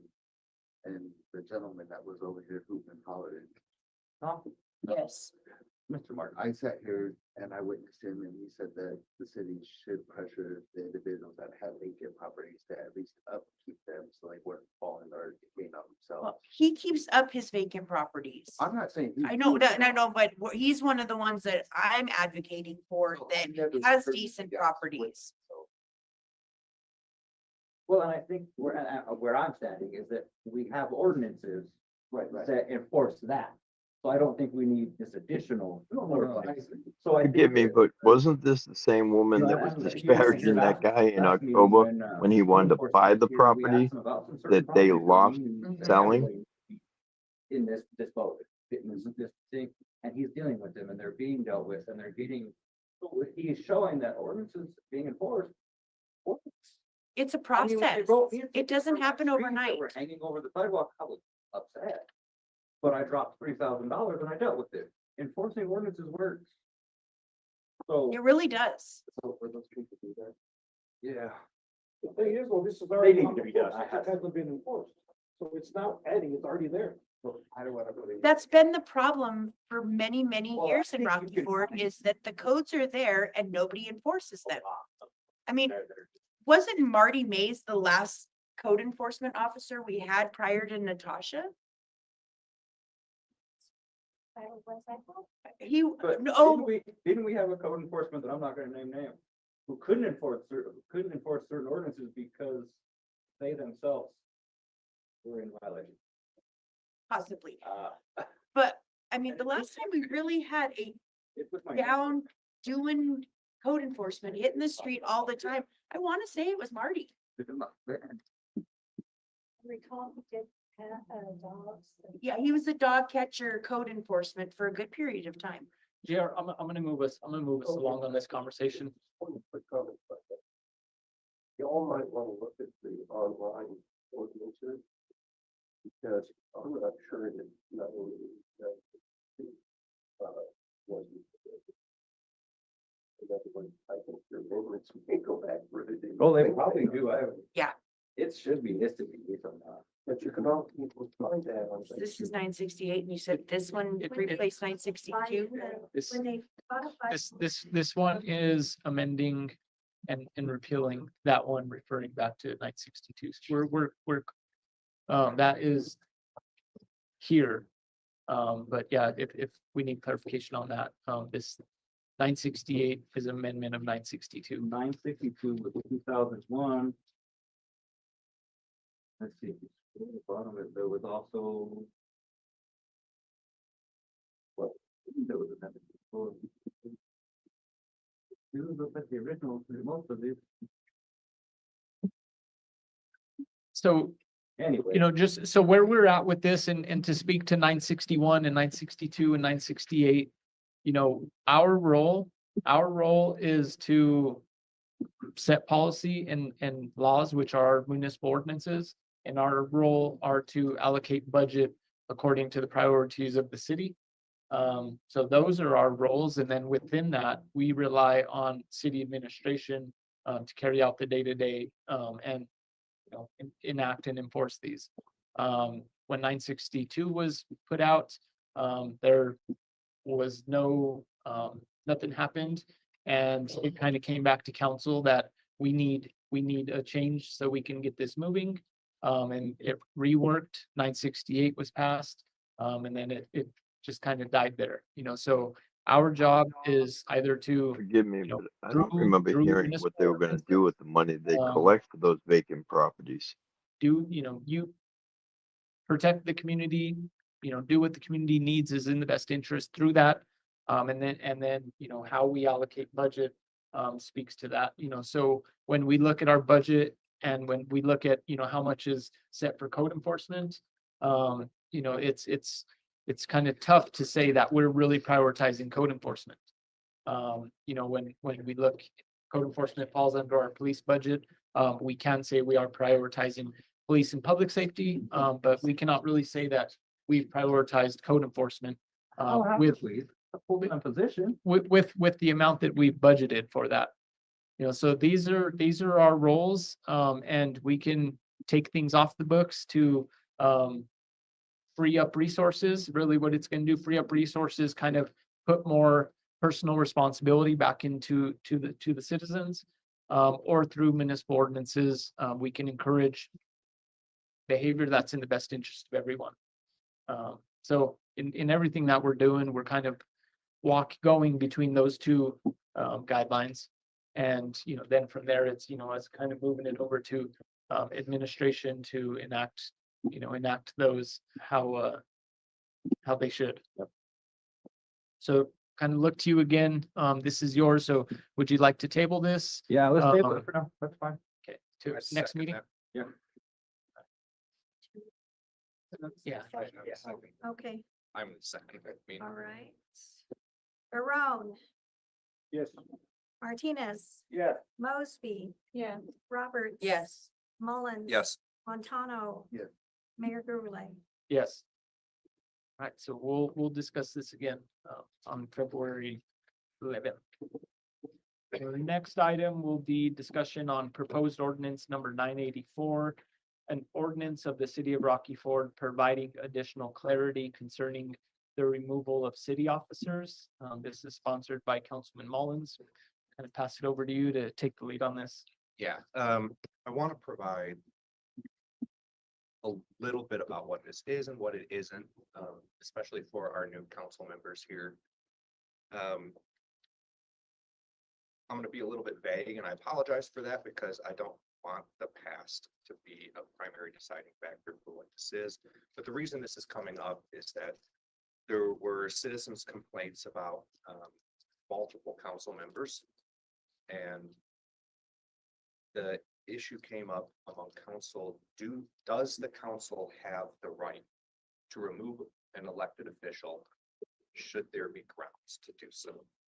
And we're going to hear more from the attorney, I'm sure, on this.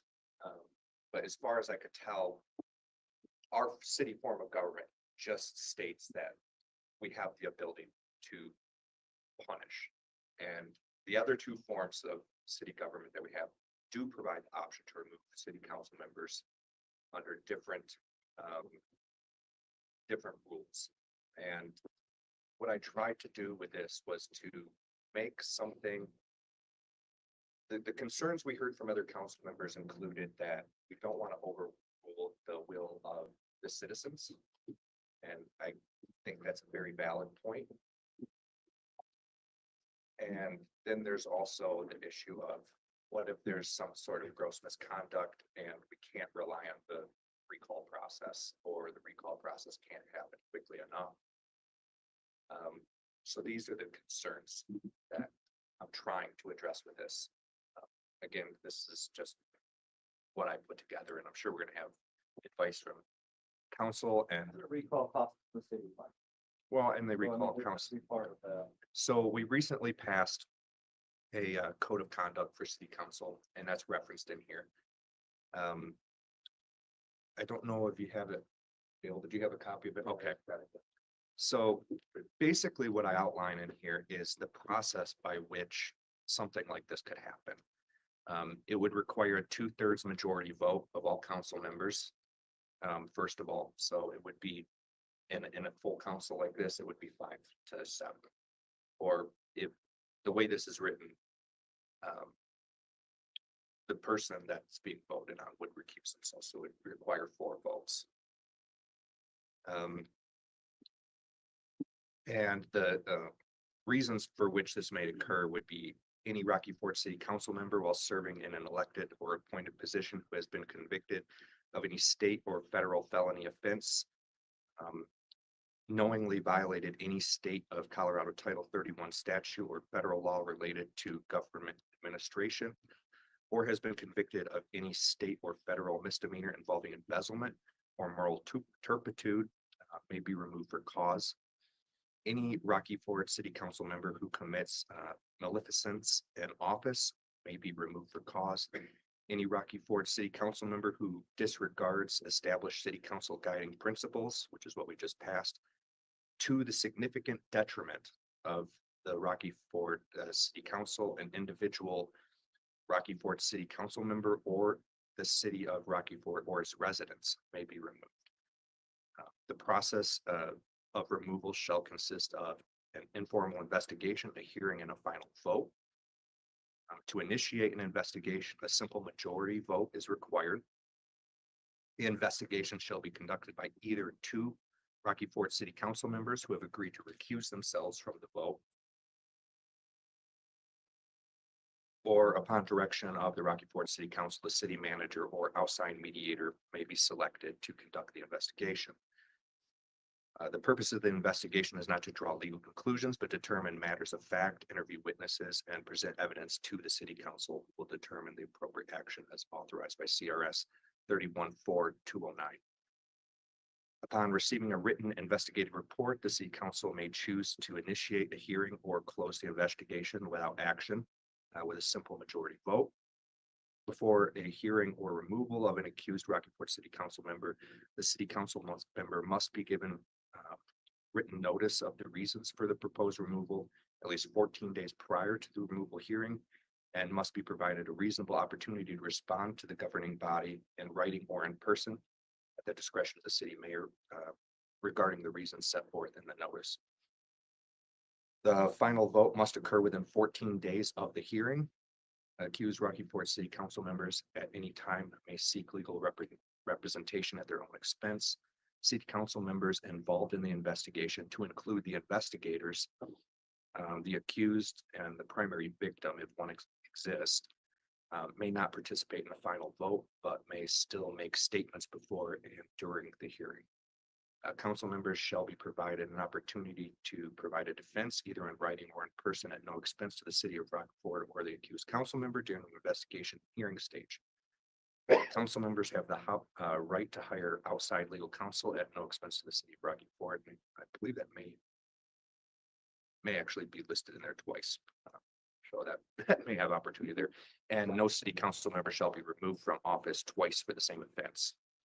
So that is kind of the mismatch of the guidance that we get from CRS for the other two forms of government, because no guidance that I can find exists for. There's two cities with this type of government, and Colorado. There's 10-ish Oh, other really? statutory cities. Yeah, Title 34 is what governs municipal government, and it gets a little confusing. So Title 31, subpart 1 is for statutory cities. 31 subpart governs statutory cities that are city. Those ordinance as what statute contemplates under 31 subpart 1. Couple things to point out, even with the city manager form, citizens still have the right to recall. It said that can be expensive. The other expense I want you to be aware of up front is if you adopt this and remove someone, that council member could then file what's called a 106 action to the county or to the district court. So that expense. So as far as city council, in the petitions, what is arisen is. Hi, Sorry. how are you? I'm sorry, I didn't hear what you said. I just wanted to So- hear what you said. For as long as city council has been in existence, you guys have had the two forms of government. I don't know the whole story, so I know you raised your hand. Is that the only reason that this was brought up? Is because that one incident? Anybody want to deny it? Because I don't think you can. I think it's undeniable that it was the initial event, but the reason that I did this is because a council member brought forward the idea that we should have the right to do this, and no one could give a clear answer. I will go as far as to say right now that I do not support this, and I would be fine with even putting it in there that we apply this to anything that has happened prior to the passing of this bill or this ordinance. The point of it would be to prevent misconduct in the future. To and provide- prevent. Yeah. Yeah, it's to give some teeth. So we just So- adopted a code of conduct, and it's to give some teeth, but we're not trying to retroactive. Well, I understand that. I just wanted, that was there, but it's vague. No, You it have to wasn't clar- there. what was it that you were vague about? So like, there was no act of this going in until something happened, so it's kind of. like Yeah, I a mean, signal and now. you'll see that happen over and over again here. It's like nothing Yeah. comes to our attention until it becomes a problem. We tend to go in the. Like, I get that. Yeah. Like, you're supposed to lead by example. I get that. But JR? Oh, Yeah. Section 1, you say, has moved outside the limits to the board. That applies to the mayor. But if you represent a board, if you move out of your board, you're no longer eligible to represent that board. So. The way And it where- was left and to that's both what- his where houses was were that? in Ward 3. Yeah, so that would Want be to make changed your there. ordinance conform to state law, that's Yeah, and I tried to remove that from there anyways, because in in this same, area, the 2-2-10 subsection F, it's like subsection G already addresses if. At least Nicole knows it's about her, huh? Yeah. State law says, if you represent a ward, you move that side of the board, you can't represent it anymore. Yeah, Right. you'll thank you for that.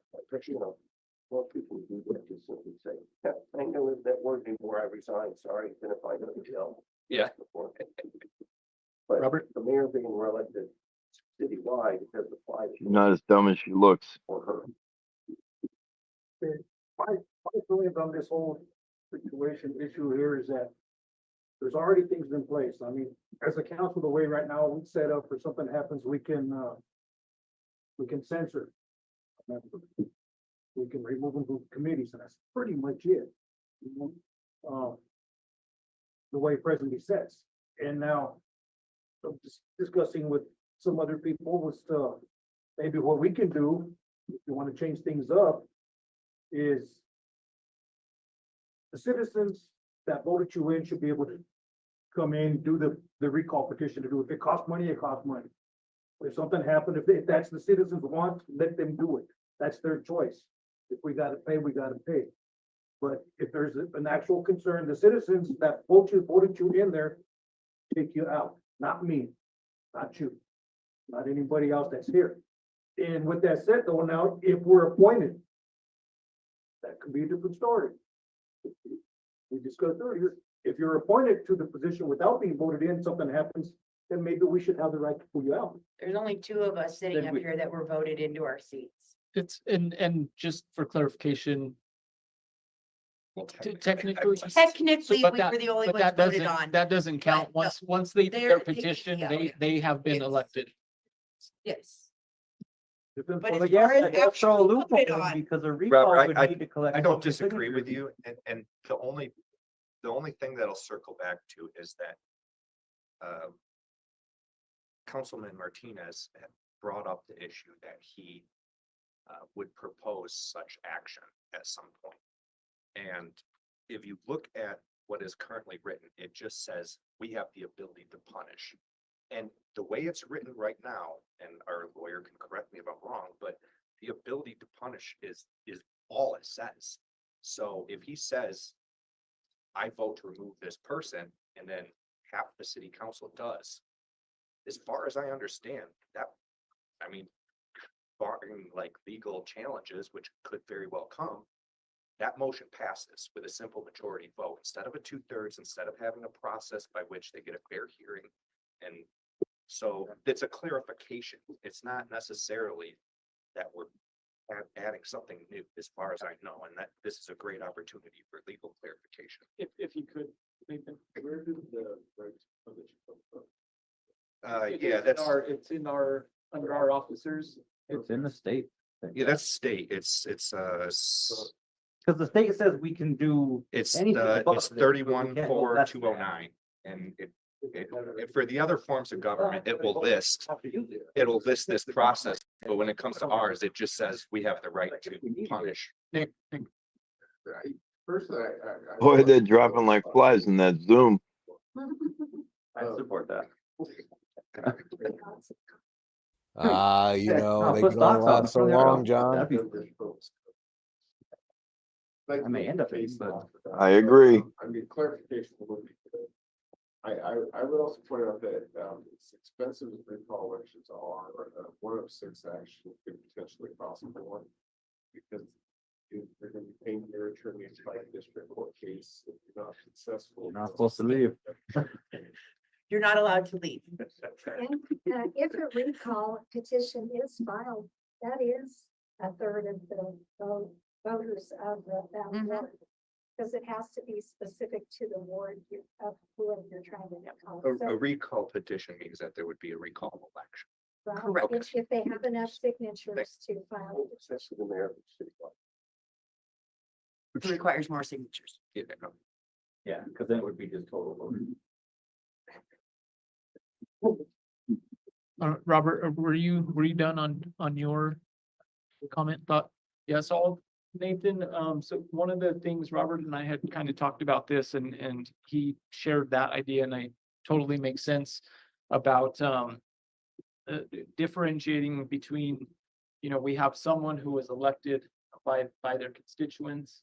And, I don't believe that 6 people, should be able to override the will of, that third of the- person's constituents. But if, we have had this happen over and over again where we've had to appoint members. So in that case, 6 people have, appointed that member. So would we be able to build this as specific to say if someone was elected? Or this doesn't apply, but if a council member was appointed, then they can be removed by council? Someone, since they are still supported by the public, it says that could have been more. I would hesitate to draw. They have to go up. Another way to, They have to go for the. another way to look at this, because I think we're getting a lot of like thumbs up or thumbs down. Another way to modify this for clarification is no city official may be removed for any reason other than recall process, if that's the prevailing position. This was written, that's how we're operating. This was written to mirror the other 2 forms of government, what they have in place. One form of government requires a 50% vote to remove a city council member. They call them different names, board of trustees and whatnot. The other requires 2/3. One requires a legal investigation, and it goes to a court judge. And so this was kind of done to be like the least intrusive to the city, what I believe to be the least amount of risk and the fairest to people, based on what the other 2 forms of government are set up. But there's no reason to say if the majority of people fear that under no circumstance should anyone be removed other than through the recall process. That can be the clarification, but we just. It's funny. we just need to This hear dude isn't And even one gonna of the- vote for his own Thomas and I had kind of looked at some examples and can't find as many examples in, rule, right? So what's the in, purpose? couldn't Nick find hasn't any, pushed couldn't find any forward with this examples thing. in other What's he just trying to statutory beat him to cities the with city punch? manager form.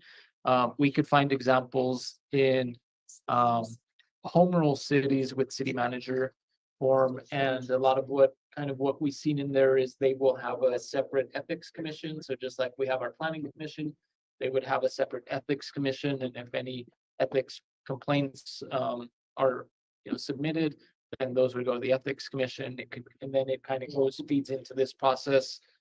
We would have a recommendation from the ethics commission, and then a vote would be made.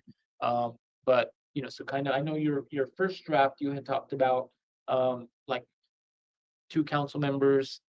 If there was an ethics complaint, 2 council members could lead the investigation, but then they would just have to kind of recuse themselves. That kind of created keep that, them but it unbiased, does, it does. Because then also the Then it person, minimizes, and then also- you're down to literally 4 people to vote. yeah, so then the, so. The victim, you don't even have a vote. Well, that's what I'm saying. The 2 people investigating and the person being, Well, Just real quick on that, that was recognized and that was scrapped, and a second to draft That's came. still kind of in here, isn't it? It's an option. It's an provided. option provided We that can also. if appoint- 2 shall it be investigated, either 2 Rocky Ford council members who have agreed to recuse themselves, or upon the direction of the council, the city manager and an outside mediator. So the way he wrote it this time, there were options. Those are the same options that are available in the other. And it's the parties that are involved, basically is the idea is the parties involved with it shouldn't be voting on the issue. And if you're an investigator, you shouldn't be investigating. And if you have a bias of some kind, if I stabbed Nick Martinez and then the council is now voting on whether or not I should be removed from council. Essentially, I'm saying Nick shouldn't get a vote, neither should I, because we're first party To the- involved with to the incident. Yeah. And if And then if you have these 2 two, people investigating and you were, so then And you're if- down to 3 people voting. and it's perfectly acceptable to scrap that or to say that at that time that we prefer to have, if 2 people, because ideally what would happen is, okay, I support this person's removal and this person doesn't, and they just cancel each other out and agree to work together on an investigation. If nobody can come to that conclusion, we tell the city manager to do it, or we say the city manager can't be partial, or they don't have the money for. This the time. overrides the recall and gives the council the ability to remove another council member for doing something. It they doesn't, didn't it like. doesn't All right, override it. real quick, I'm gonna, JR, Quick, I did ask me, and appointed council members, Recalled. recall, they stand in the position of the last election. So say there's 400 people that voted in the last election, that's the number that they would have based on. To get the recall in. So So either if of it- them could be recalled. It's the same process as everyone else. all right, Nick, So. And I'm coming from a standpoint of we need some teeth in our ethics, okay? And I don't like the idea of spending money on a recall. If the citizens get the signatures and they bring it to us. If we write it to circumvent spending the money on the recall. And then vote, but only once the citizens have met that threshold and got then shouldn't we speak for our citizens if that's what they're bringing to us and say, maybe just to save the town money, I don't know. The number of petitions, signatures on petition for recall would be way less than what they actually vote. Yeah. So we've had several recall elections throughout the valley where they easily got the signature on the petition and then lost in a landslide. Larson. Yes. So what I was wondering about is that if you live in like Ward 2, then that person that's in your area of Ward 2, you can just, that's only recount, do is it Within your ward. within the And, board? and then the mayor covers, The mayor's citywide, so it would be, for free, for, like you, for example, it would be only, you would only be able to sign a petition for Ward 2 or the mayor. But you wouldn't be able to sign one for Ward 3 or Ward 1. I would Okay, like. question then, real quick. I'm Sorry. For Nathan. Myself, okay, I went through the signatures, I'm technically elected, but we didn't participate in that election whatsoever. So there were no voters for us. How's that work? They say that again. Well, I There won were by no one. voters for You our- know, you voted for yourself.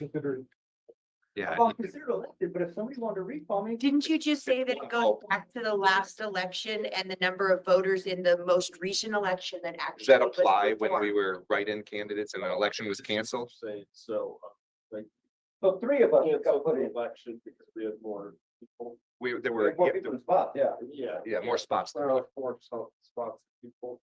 Yes, we would then look, think of prior municipal election. That I'd have to check, that. Just curious. I don't know what the answer is. I just- just know. I right. think we should have. One more, I'm gonna come to Ms. Larson, and then I'm gonna come back for just one final comment, and we'll look at what we're gonna do on this. So, as of this coming November, how many, council members are up for reelection? Nanette Just and these two. Mike. 2. Just 2 of them. Just the two Yes. appointees. Yeah, they're One appointed. seat in Ward 1 and 1 seat in Ward 2. Stuck with the rest Because of they us were for years. appointed. So in August, you come in here and get your packet and knock on doors and get your signatures. If nobody runs against you, you'll get the seat without a vote. We will cancel the election because nobody ran against, and you'll get the seat. I've obtained my seat twice now, like that, because nobody runs against. So, I mean, I would hope that Mike would run against you, you know what I mean, but that's, it's really that easy. That's why it surprises me that we have to go to these appointments, but. Yeah. Robert? Somebody might sign a writing affidavit. I would love to run against somebody. I want the citizens to I'd like vote. to make I just want. to Nick, know one about last it. comment here, please, for me, on this whole situation here. It's, people saying, well, recall gonna cost money, election's gonna cost money. You know, there's nothing more valuable to me than my time.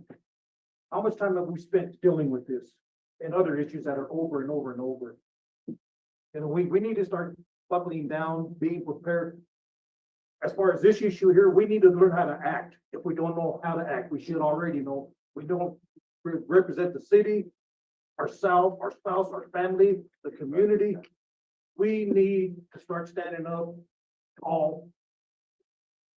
our actions speak more than just for us, for the community. And we need to get over this and just start acting the way we're supposed to. I mean, we're adults, plain and simple, we're adults. Act like it. Fine. That's it for me. Thank you. Anybody, Michael, any input on this? And I have, but I Nanette? agree, we're supposed to be fighting them, so.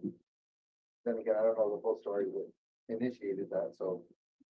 Well, and yeah, I don't mean to interrupt, but then I intentionally left that out because I don't consider it, like, it was a causal factor. It shouldn't be the deciding decision. I appreciate that. Thank you. I understand that too, I just, that's what initiated it. And the thing is that not anyone in particular, it could be me. You know what I mean? And I Could be me a lot. and I don't wanna, we're all getting one more chance to speak and I'll make my point here in a minute when it comes to me, but I do have a point to make in that regard.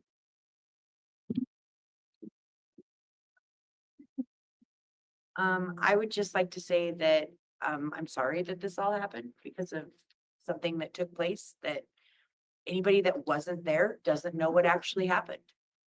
So let's remember that you all aren't perfect and you guys also make mistakes and it's not, I don't think it's up to you to remove someone from this council when you did put them here. So I'll leave it at that. Okay. The final point I'll make on this, because there's a lot of feelings amongst people here. Because I know we've got a lot of friends here. I consider everyone up here a friend, even though it might feel like I'm attacking someone in this instance. It's not the case. One of the points on here is the reasons by which what is accused, what is considered misconduct.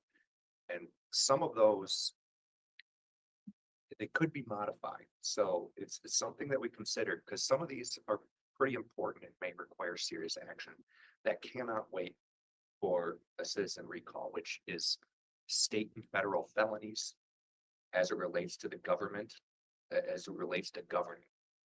This could be theft from the city. It could be anything that violates those kinds of laws. It could be pedophilia, you know what I mean? It could be something like that requires our immediate attention, where the facts are obvious, or where it's already, I mean, it's if it's been convicted. So in my view, some of these would warrant immediate action by the council. How about if they're under criminal investigation? So it's something to consider when reviewing this document and providing your feedback. Like I said, I'm happy to rewrite this to say under no circumstances, if that's what everyone believes. I do believe we should have some clarification on there though. So please, whatever your opinions are, tell me what it is. That's how I'm gonna draft it. If 4 of you say that we under no circumstance should, I will rewrite this so that there's a clarification under no circumstance we remove somebody from office. This was done to mirror what already exists for other forms of government to give us a baseline to go on. And that's all I got to say about it. Thank you. Yeah, I'll kind of speak to the where this comes from. This comes directly from actions that happened with the council member. I've talked to, I've received calls and have talked to people, out there on the streets who have told me, this is coming up directly because of Councilwoman Roberts. This is, targeting her. And, the people that have reached out do not support this. I've had people from Ward 1 who have told me that they voted for her proudly and they stand behind her. So that speaks the most. And when we look at, this coming up as an effect of that cause, I think there are real issues that our community cares about. Our community wants to see our infrastructure fixed. Our city wants to see, our departments working cohesively. you know, there's real problems out there in the community, the fees and the way that, you know, the city business operates, that can be, you know, more efficient to lessen the burden on the community. And when we talk about, and we, you know, we kind of heard a little bit this evening about the time that it takes to work through these ordinances, and, you know, some of these things, and, you know, the people that I have talked to, have, you know, told me that they really wish that we would focus on the things that really matter to the community members. I don't support this the way that it's written. I don't believe 6 people should be able to override the will of the voters. And yeah, as written, I definitely wouldn't be able to support this. And I don't know if there's really any examples we've seen in some of the other cities that really make sense, you know, for our size of community. Like, you know, like we said, a lot of the examples that we seen, Castle Pines was one, City of Lakewood was one. You know, they have ethics commissions. They're consulting, you know, third party investigators to come in and do these things. And then ultimately then it would go to council. But, you know, there's a lot of steps and just a lot of different dynamics, a lot different budgets, you know, to make these things happen. You know, when we look at these, possibly putting together an ethics commission, so that way it is done, you know, by the community. You know, how many vacancies do we have on our arts commission and our pool commission, and, you know, all these places that really matter in our community. You know, when I guess after I say that and hear myself, I bet, you know, we probably could fill an ethics commission, because it seems like, you know, people want to speak up when something doesn't go their way. You know, but we really want people who want to be involved in all parts and in how we're going to be advancing. So, you know, yeah, I would really want to see our time and focus be on the things that matter to the community. If I could just, as a favor to me, because I'm pretty good with mental math, just for my own, if you're comfortable saying, if you would support having the clarification rewritten to say that a council member may not be removed under any circumstances other than the recall process, can you just give me a thumbs up? Isn't that already the way it is? No. Yes. Currently, they can only be removed by the Well, recall it's, process. we're writing a clarification. Currently, the law just states that we may punish. It would be a clarification, but that is currently the way that it is. It's the way it's been operating. We will. They'll be removed, but yeah, they're moving. So. Yeah, Well, they're that's, moving. that's true, yes. That's a little extreme. I mean, I know we Are we screwed up, kidding but come me? on, They just- calm down, Nathan. I forgive her. Well, it's vague, is it not? That's why I'm saying a clarification would be nice here so that we never have to discuss it again. If we have 4 people that have that position, then I believe that we should make that clarification, so it's never a topic. So, yeah.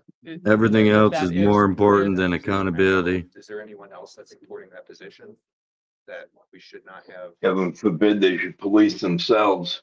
If you don't- I don't know. Voter puts you in, voter puts, take you out. So I've got 3, so we got 4. So that's what I'm gonna rewrite that, and then we can vote on that if you guys want to add it.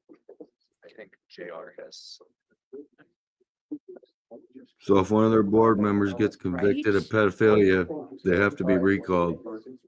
Found guilty of a federal or state felony or whatever. While in the And duty. unless the judge gives you parole, you ain't gonna be here anyway. Well, there's some felons that recently got out of jail.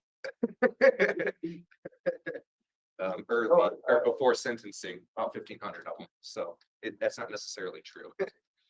So I'll kind of look to you. Do you want to table this and you can Well, you could just I think as- rewrite, I think- rework this? I think ordinance? as written, I think there's no sense of moving Dead. forward with it, so.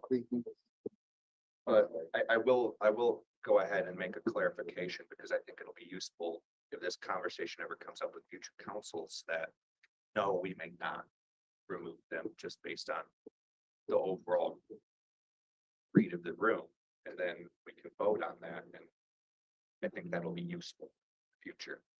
And So hopefully other people see that. you'll work on that revision and we'll I'll have it at the bring it next, to the next meeting. I'll have it at the next. meeting. I want to say one thing, Yeah. just to comment on your comment. Well, you stated that we should be working on things that the citizens find important. And while I agree, the citizens found this important enough to bring it to us. This came to us from the citizens right here at this podium and on word of mouth. Now, we may overlook word of mouth, but they did come here and they did speak. So to blow that off, I don't think is proper as well. I think that we've done what we needed to do and we should move on from it. You're right. But you can't say that we're doing things because the citizens don't, the citizens deemed it important enough to show up here. Because Were look, any of this those is what people shows up. my ward? I don't think that's neither here nor there. It All right? is. I think that if they went through with the Only my recall, it is. ward is allowed to remove. Look, I'm not So- talking about removing, I'm saying that I'm talking to his comment and his comment only. But only my word. Nicole, About me. we don't need any feedback on I'm that. just saying. I that appreciate your comment. Thank I you. just feel like the citizens felt something was important, so we should listen to them. That's our job. Councilmember has With that Robert, said, I think they I'm gonna- did do a one more- recall and it didn't pass or something, right? They have not done that recall. They haven't done it, but that's their choice.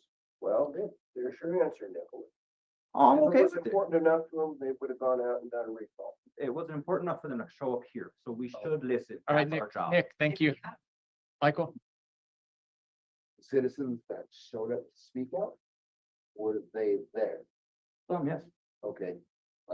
Being an The one officer- that was there was not from here. Hold I'm on. not trying to argue that. I'm just saying. Let me speak. I was an officer for a very long time. Your incident happened over there. If those individuals that were there did not put in a police report and they did not have visual, it is considered hearsay and is admissible.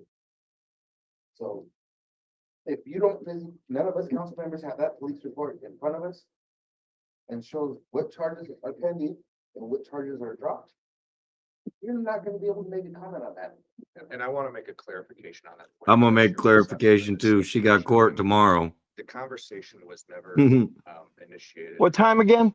Mr. Martinez in regard to the citizen comments. It may have It's funny, right? been a catalyst to the situation, but. Yeah, it's hilarious. The new board member who is the that took place on- crony of the fat bitch that's yapping her trap and she has no impulse Yeah. control. But there are. Trying to It's tell the her same. what's admissible in court. Earlier. Yeah. Repeatedly. Funny. Right here in council chambers. Oh, That's why we said, look, it's. Earlier. But that's the point that I have made as well. that All right. I'm not- I'm gonna move us along. I appreciate everyone's comments. What we heard on this agenda item, Thomas is gonna rework this and bring a new revision to our February 11th meeting. On this item, no, we're moving on. However, so that, yep, we will have a second public comment. So we'll have that coming up right after this next one. So our next agenda item is discussion on the 2025 city streets and repair schedule. No, I'm good. But thank you. Those are yours.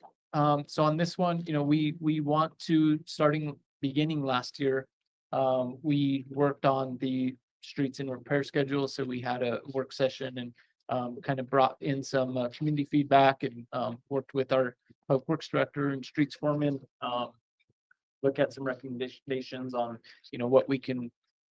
what needs to be done for 2025. We do have the 1% sales tax that can be used for that. And then there's some of the HUTF. But it's us kind of putting together that repair schedule, prioritizing that. And then from there, they're able to move forward and get those done. So on this one, we will, everyone, this is kind of bringing it up to the top. So I don't know if anyone is prepared with any feedback on this, kind of pass it through. But I think with this one, definitely, we'll probably have we'll have a work session, and then, maybe another work session. And then once we are able to get that to a good point and prioritized, would bring that for a vote, pass that. And then from there, we pass that over to Public Works and then they'd be able to carry that out for the 2025. just a comment on the 2024 repair schedule. That's the one that was shared here. Just to kind of briefly go through it, sidewalk leveling repairs. There was some changes that were recommended there to get us down to a certain budgeted amount. Those were made. I think right now, Stacy, if I'm wrong, correct me. We're just waiting on them to get over some jobs, get over some weather, and they'll be coming out and getting the work started. So we'll be seeing that sidewalk leveling repairs happening. Malinier Lane from Washington to Cottonwood was completed. All of the sidewalk projects are going to begin soon once weather's agreeable. The contractor is free and ready to go on those. On streets, Burl Avenue was done completely. And two that aren't on here, I think we didn't update this when it was put on the website, but we did also have Bowen Avenue and we had 17th Street. Those were both completed. And Councilman Barone, I know you went and did some direct, you went and talked to some people just to get their input, some of the residents on those streets. You want to share any of that? I went to Tri-County for the people that was off of Rule, what is it? Valleywide. Yeah, and just talking to the people that were working there and people that were in there was the only real thing was advanced warning. They showed up to work, I guess like on Monday morning, whatever day it was. Parked their cars, went to work, and then the construction came in, put their stuff, and then they were boxed in for about half a day. And same one, 17th Street. A resident said that on, I guess, Sunday, somebody went and just put a notice in the mailbox or paper box or something. And they don't check mail on Sunday, so they went out Monday after everything had already started. So and the one on 17th, I guess there was one truck in the way they had to move. But just better warning of when they're coming in, more advanced warning. What's going to be done, what needs to be moved and everything. So, but other than that, everybody was happy with the work and everything. One thing I did ask Stacy about, one of the concerns I had was when we approved this on 17th Street, he built the city road down for all the way to Pine Street. But he only did up to Washington. He didn't do that tiny little section that's They between didn't do it, Washington. and I was just wondering If we the paid final for it. footage on that, he needs to subtract that footage because The footage, he did not do it. We did not pay for it. Yeah, okay, so that was already checked into, yes. On that one, and other than that, the residents, the people at the businesses were happy. They were just more warning is all he asked for. Communication. Anybody have any feedback on the ones from 2024? I, for some reason, remember there being a bunch of other streets being on there that we listed. Yeah, I was in the same way. I When feel read like the there, paper, I said, know, "Why because did I we do that?" asked for it this morning and I was like, that's not right. Yeah. Was it a spreadsheet of some sort that had a list? If Didn't you're, Rick have a list that had a list? these are the ones that Okay, were that we approved felt were and most important. the other ones, I guess that, because there were more on there, there were a few, maybe I can think of one service cut, but was there about 2 or 3 service cuts? Yeah, so those were also added on there, but we didn't include those on here. But there was a few service cuts around town. So I've got a nice list started for what we should do this year. Well, let's hear it. We can kind of get the conversation 18th started here. Street from Hopkins to, I'm not on the map, it's not telling me what it is. Yeah, Hopkins to What's 19. that? Well, It's, so no, it's, there's. it's Lori Lane. Yes, that one. So from Hopkins to Lori Lane on 18th, that's already got curb and gutter, just needs to be paved. 15th from Pine to Washington, pretty sure it's the same thing. Curb and gutter's there, it just needs to be paved. 3rd Street, we talked about that one today too. Where it comes off of Walnut, I think, and then it ends at 2nd Street. So do we not want to do No, that? no, I was gonna say, if if 18th is something we do, I think Lori should be. included. Oh, I agree. Yes, Lori is dirt also, so it should be that whole coming off of 19th all the way around from 19th to Hawkins. And then when they did, I haven't been over there, when they did Bowen, did they do 6th Street also? Or did they just do Bowen from 7th to 6th? They stop there. So 6th Street's still dirt? Where the condos are at? Was it? Okay. So then it comes down, and so we just did that section in between the two. Okay, What about 14th Street? From Washington to like 2 blocks north or whatever? Washington to Hopkins? No. No, 14th Street ends at Washington, Okay, and it's like 2 blocks long.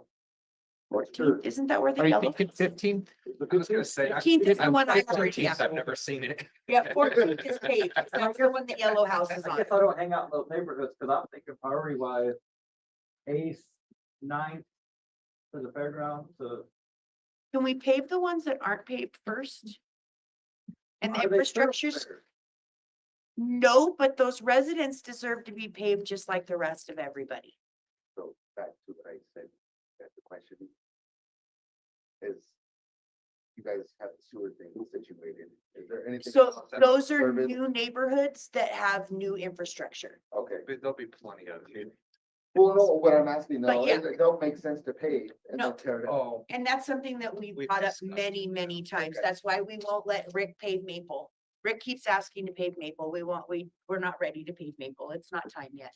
And then on that, Michael, just the kind of the layout of the infrastructure, on the sewer side, those are gonna go mostly through alleys. So just okay, that makes sense. But- Those are But then paid we'll But set them up in isn't a it- few years. the for idea water is- distribution. So, The idea is to fix everything underneath before we put new asphalt. So We're 10 years Maple's torn up. Walnut was torn up. We already have had to do service cuts on Walnut. yeah. Well, that makes You sense. know, but But that's why we don't want to do is- Maple yet is because there's so much work to, yes, They say the military. yes. we did, So, we yes. did hear from our public works department regarding this issue though, and I just want to reiterate their statement is like. In the instance of this concern, their point that they have brought up is that, at least in many cases, if not all. The roads are in such poor conditions that when we do the repairs now, they're horrible. They don't But- match up. But if you have a new paved road in there and you have to tear it up, you're not tearing up the whole road, you're tearing up a small section that It's can be easier to repaired. repair. Yeah, it correctly. is. So it's not like we have to rip everything up that we just did. It's not that drastic. Asphalt melted. And Kuko can tell you about that. If you guys ever decide to do test, make sure you let level that. Are you on there? You're gonna have to. I'm recite tired yourself. of getting it all in my yard. Okay. Oh, it's probably So- Tulpa. But we're, Girl, but we need to do 5 years ago. sewer, we need to do stormwater, we need to do water infrastructure. Those are all things that need to be done before we go around repaving streets that already are paved. We're, So- just to put that in perspective, though, we have, like, what our budget's like. This is gonna be right, $2 million, and we're talking about $500 million. We're talking about $500,000. This is the 1%. Yeah, so, But I have to do all of that stuff. for this, man. oh yeah, to do all that infrastructure, I mean, what are we getting a loan for to do that's $40 billion. So I know we may end up having to repair it later, but I think the 8th, 9th. And any work that needs to be done on Main should be priority because our big thing here is the Arc Valley Fair. Well, yeah, And and we've all of agreed that to money some of gets, those doesn't that sidewalks. money recycle back into money that we put into town to help with the grants in the Yeah, that's a future? situation. Yeah. That's a Stacy thing, yeah, So those would be considered matching contribution. matching contributions to To the Nick's GoCo. point, though, we are constantly talking about, I'm sorry. Things are positive. We got, I've how got many one, people it's talking? an ode to the sidewalk site. Now, Stacy, I don't know if anybody contacted you more than likely not. In the last week, I don't know, 4 or 5 days ago, I did get a hold of some guys on the railroad. He's the new, assistant roadmaster out of Pueblo, working under that Greg Leonard. Talked to him about Main Street, 9th Street, well, all the crossings, sidewalks. He was he was well receptive of it, took notes, said he'd contact somebody back. I gave him your number. But, he didn't see a reason why they couldn't get the sidewalks put back in with the railroad there. I mean, historically, they were there. Railroad came in, took them out, never put them back in. You know, he did ask me if there were sidewalks leading up to him. I told him, well, what's left of them. I mean, being honest, what's left of Yeah, them. they're 20 feet away on each side, just But, about. I mean, that's part of our, we can maybe put them in because especially here in the downtown district, you know, Second Street's a highway, Fall Street's a highway. Maybe we need to get with CDOT on that. I don't know. But, we might have Those to on two those. we have to, Yeah, but We Ninth share on Street, May 9th, there's no reason we shouldn't do it. Yeah, but he was, where it goes, I don't know. You know, I spoke with him, I told, Mr. Leonard, won't pick up calls when I call anymore, so. But, Eric, I think was his name, if I remember correctly. I'm bad with names. But put that out there, so. I have, you know, hopefully we can get them to come in. I think we need to prioritize the sidewalks that we talked about prioritizing last time. They were on the list, aren't they on? and yet we didn't get to them. But they'll be done. Those are still on, Library. The library's on here. set. Yeah. Supposed to be over there. The only thing I'll mention No about, cost. We separated this last year, and I spoke with Kyle earlier. You know, we said 200K to one and 200K to the side, and then all the money went to one side because we didn't do any sidewalks. Well, only, they're being only done. what, no, Nick, only what went there. Only what we allocated for streets went there, but the sidewalk projects did, We spent that money. Or there'd be 200,000 sitting around not being spent. If we're saying that we allocated 200,000 to sidewalks and we didn't spend it because the sidewalks weren't done, that's wrong. We did spend it. There's only 76,000 left in that fund. We spent it on street repairs, which we needed. That's fine. But I'm saying that we need to focus on, this was done in what, May? And it took us all summer and we still didn't get no concrete done. So we need to be on top of it. And I don't know if it's because he was busy with other stuff, and if so, then we need to figure out what that looks like, and we need to be on the ball to get scheduled with him. Because we told our citizens a year ago, we're gonna fix these sidewalks. That sidewalk in front of the donut shop is suicide central. The sidewalks in front of other places, because we wanna go to the fair. We told our citizens, your 1% is gonna fix your sidewalks. And then, and I'm not blaming, I'm just saying we need to figure out what, we need to provide what we told our citizens. so, They and did put one handicap dock on Hey, the north bay side. You know what, I got you. That's all Mark. they did. Nick, for that, so again, it's already been approved by council. So for there, it's, it's kind of passing it on and then it gets done. Well, then we need to be really careful on what we're gonna sit here and try to prioritize, because most of this has already been approved by council to spend the money. So we're still sitting, because, yeah, we paved a handful of streets, but Well, I'm not sure if, so the things that are on here are already good. And then when we would make this one, we wouldn't be adding any of these we don't have any more like the money sidewalks. adding, what I'm saying, that money was spent last year. But we get a new Yes, this year. but we still have this list. I mean, I've got this list, the same list you guys have in front of you. And we only knocked off But we already three or have four a of these. contract in place to do the rest of them. The money's coming out of this 1% this year because there's nothing left from last year. I think that's what you and Kyle were talking about. when Yeah, I went to go. And that's what he come and showed me, is that we have spent the money. I think, what is, oh, you have it right there? So he gave me this, and you know, and there's Justin's, there's, So does that mean that Pretty he much. just didn't transfer the funds to the new budget? nobody ever or- lost, so we all sat here and we talked about and said we were gonna split that. Or with that approximately 450, we were doing the 50 to the sidewalk assistance program and splitting the other half. And then it wasn't necessarily locked out to not use that 200 for those sidewalks. So when it needed to be done, we used it, we put it on streets. So what are you showing on there that was spent out of that, because what we approved was pretty much the 200 and 200. Yeah, and I think, and I don't have the exact number, like it's right there, 267. That's what we paid on what? Is what we've spent on streets. Streets. So, that's- so, yeah, so we, there's- so there's we almost overspent by 66. 67 and So now there's that came, 76 left. that came, 67. in no, the we should, yeah, original there's, budget.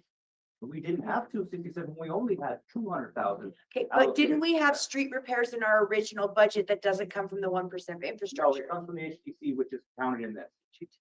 HU, whatever, yeah. So, and that's counted in this 450 in my understanding. so But we it shouldn't be. We can, That heck, no, that no, shouldn't be it's, part of it's, that, is it's, it? it's not. So we can get clarification on that. We were actually in the hole last year by like 38,000. We can get clarification on that. It should Last go over to year, The next year to be used for that specific item. last year when we worked on these, we worked Property earmark. on with the number of 450,000 just from 38 if you actually. the 1% sales tax. Yeah. So 200 for the streets, 200 for the sidewalks, and then the 50,000 for the 50/50. And I believe Kyle told me it was 35K is all he has set aside this year for the sidewalk assistance program. And that is based upon the people who have applied within the time. Okay. So that's what needs to go there. So we do have, what we're projecting to bring in on that 1%. But what I'm saying is that if we add streets that are addition, because we have this list in front of us where things did not get done. If we add too much, we're going well over Okay. what we have funds. for. Okay, let's get clarification on that. But with that, we're building this off of the 1% sales tax, which is approximately 400,000. So that's what we would be building our 2025 plan off of. Correct, but what I'm hearing from you guys is that these are already paid for, and I'm saying they're not.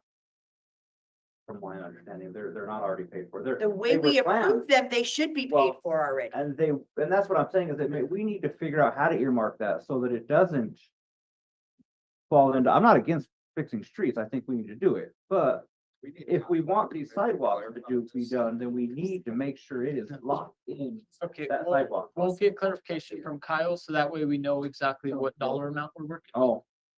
Nick, are you hearing me? So we'll get clarification, so that way we'll know exactly the dollar amount that we're able to allocate for these. And right now, we're gonna kind of have this big list from all the different council members, just based on your interactions out there. We're also gonna have some directly from Public Works. And then from that, we're gonna, kind of prioritize down. So everyone, talk, look around, bring your ideas. And when we work on this as a work session, we'll have that specific number to know exactly what we're working under. These have been approved already, so these are happening first and foremost, which is, it's pretty much all the sidewalk projects are what didn't get completed.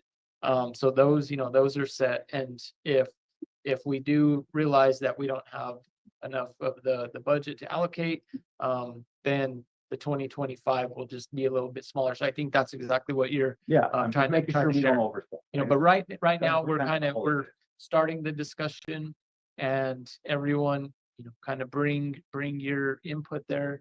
And we'll be getting input from Public Works, and, from that, we'll prioritize down.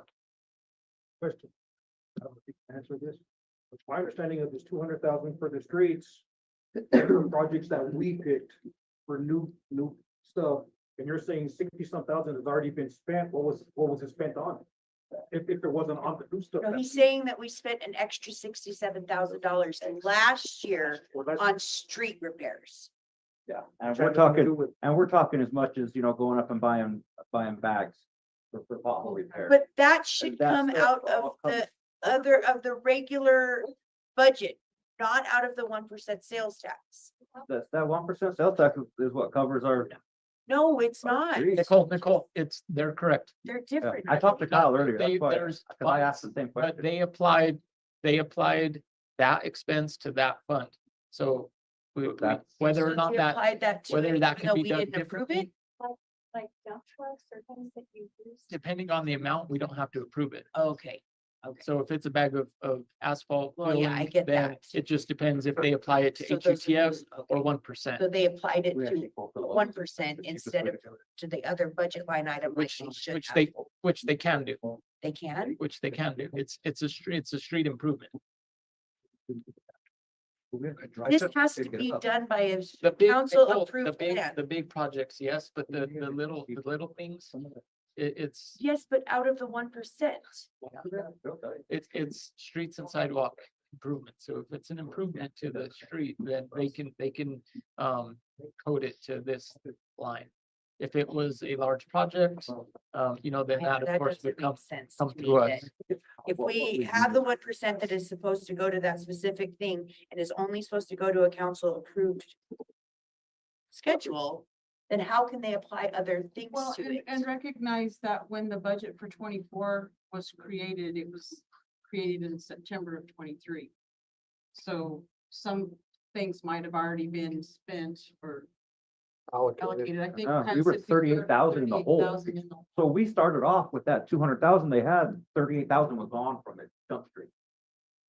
So, and then we purchased equipment, we purchased, you know, I Does guess that- I was confused as to whether they voted on that 1% that only could be used for the specific things that the council approved schedule.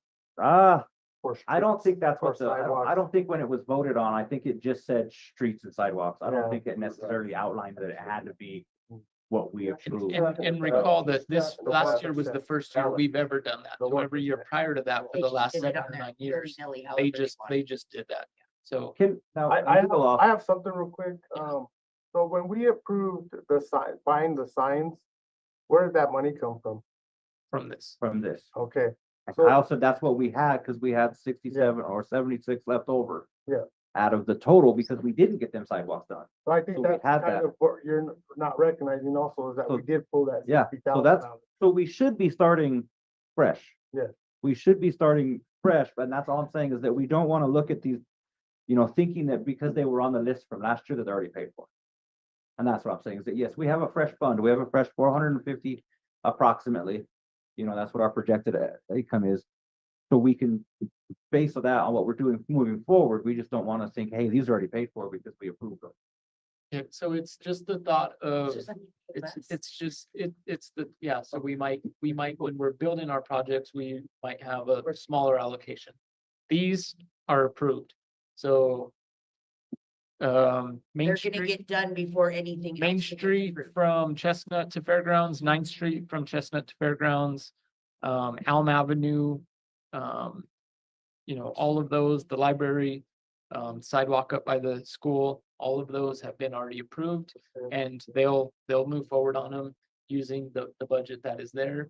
And when we come with our big wish list and narrow it down, we will work within the funds that we have.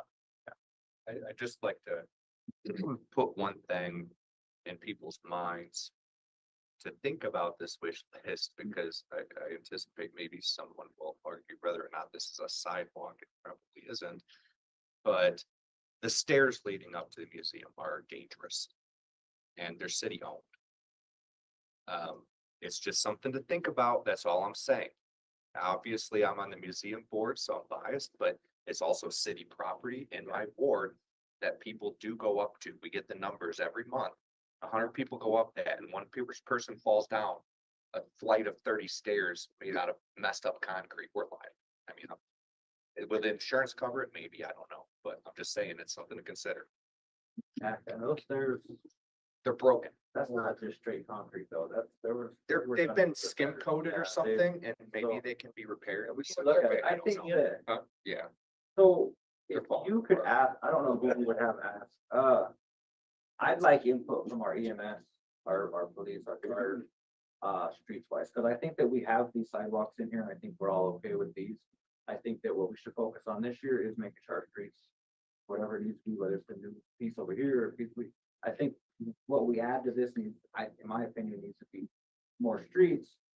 If the EMS guys could say, hey, this street's kind of crappy when we have to run an ambulance down it, or hey, this street over here sucks when we drive a fire truck down it. I'd like to have input from those departments. Do I know if they're gonna give it to us? I don't. I feel like in this schedule, though, we really did address the majority of the really bad sidewalks in town that are city responsibility. Right, and that's why I think we can move to streets this year. I mean, whatever we honestly, have, I think we should focus on streets.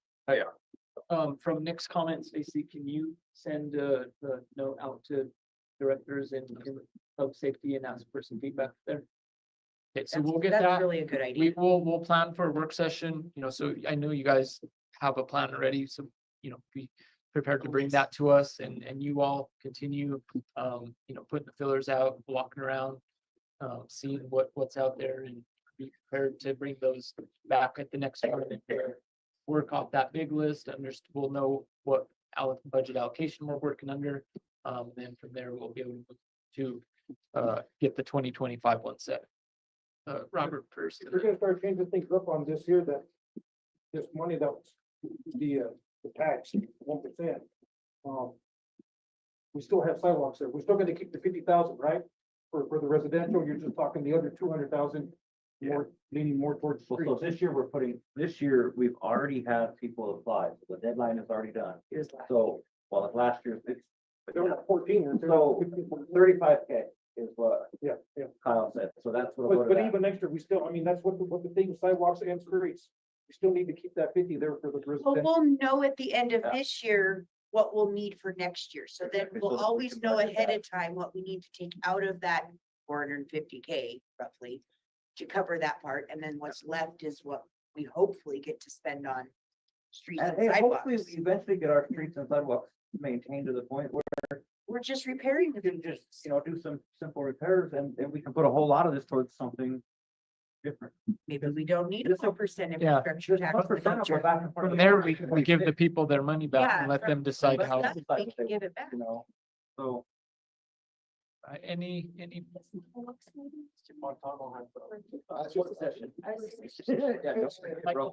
So, when you brought up budget for this, does it specify on there exactly, 'cause I just overlooked it, does it tell you exactly where we're getting that material from? Because if we're going up to Lowe's to buy the bag, I can almost guarantee that it's not cheap. That's. No, the bags we buy. Research where the least costly, where we can purchase it from. And, and those are some of the lower prices we get because we're a municipality. So not to stop with it, but is there, I don't know if you guys have done it before. You guys have done it like Schmidt aggregates that's right there just coming into Valley or coming through the highway? Highway It's 50? gotta be a specific asphalt replacement. though. No, I not get running that. the hot plant, we're not gonna get anything. Yeah. No, I get that, but what I'm getting at, We can get cold patch. Yeah, cold patch. Yeah. so if you can stock on a coal patch, it saves in the long run. Yeah. And I'm, Yeah, it's cheaper by bulk. Yeah. Than by the pallet. because DOT, they'll put up a little canvas, a little lean-to over, have sides, and they'll store it, they'll pick it up on cold. Yeah. Well, when we get cold patch, we have to store it inside of the building where it's warm. Because when it's cold and we're out here, like right now, this time of year, Oh, I get it. you it'll get out freeze. there, it's just a rock that you're Yeah, trying to lay down. Rock out. Spread or roll. Spit it out. Cost effective. But we do have a, We hire you, big guy. yeah, Get out there. Hey, man, you just got that new loader, I don't want no expenses. it'll smash it. any, We're gonna be putting that to use here soon. with I the- saw it yesterday. It was the first time, it looked good. We're gonna start working on that property on 8th and Sycamore. Pardon me. 7th. 7th and Sycamore. So we're gonna be putting it to. And the new dumpster. Because that's, the company wanted us to do some work on that. Keep it down, nice. any final comments on this? Everyone kind of clear on next steps? It's clear as mud. We got this. So we are all done with the business we have. We'll move on to the second public comment. Do you have anything else? Anyone else for public comment? Yeah, just real quick. So we're nearly at a conclusion of what has been a difficult topic over the last few months. And I think that's obviously a good thing for everyone up here in the city. And I want to say that I'm pretty proud about how everyone's conducted themselves through it, because we've had different opinions about it, but we've all managed to work through it. And we came to a conclusion that will ultimately, I believe, help future councils have guidance on such an issue. So I'm pretty happy. And not only that, we had 2 council members propose make ordinance propositions. And that hasn't been the case in the past, and I'd like to see the council members doing that in the future. So I think the citizens should realize that there's been a lot of success today. Yeah, because writing the ordinance is a normal thing. No, it's not easy. You know, if you're a citizen out there listening, go ahead and try it. You'll beat your face in the wall for a while. And Nick's got another one. Oh, yeah. All right, our next upcoming meeting is February 11th. We'll meet at 6 PM for our council work session, and then we'll have our regular meeting at 7 PM. We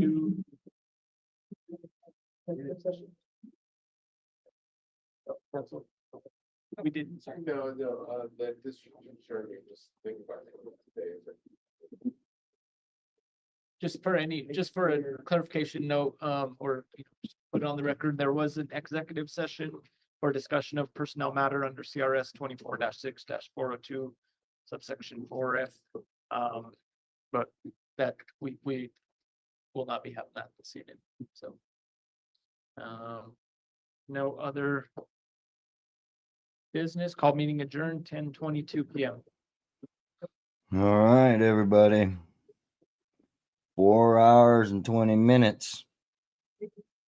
Appreciate y'all coming in here. Hey, you know what's funny? Take a look at the screen.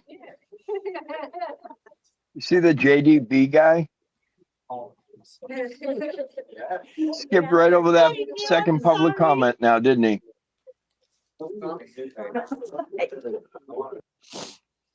Yeah. Guess they didn't want to hear that part. No. I know, I had a lot to say too. They didn't want to hear that part. All right, well, that's it. 4 hours and 20-minute meeting. So, guess we'll see how it goes after that. Right. All right, looks like we wore it down to a whole 3 people in here. If that, so I guess we'll go ahead and end this. Everybody have a good night. Thanks for coming, and we'll catch you on the next one. Night, everybody. Have a great night.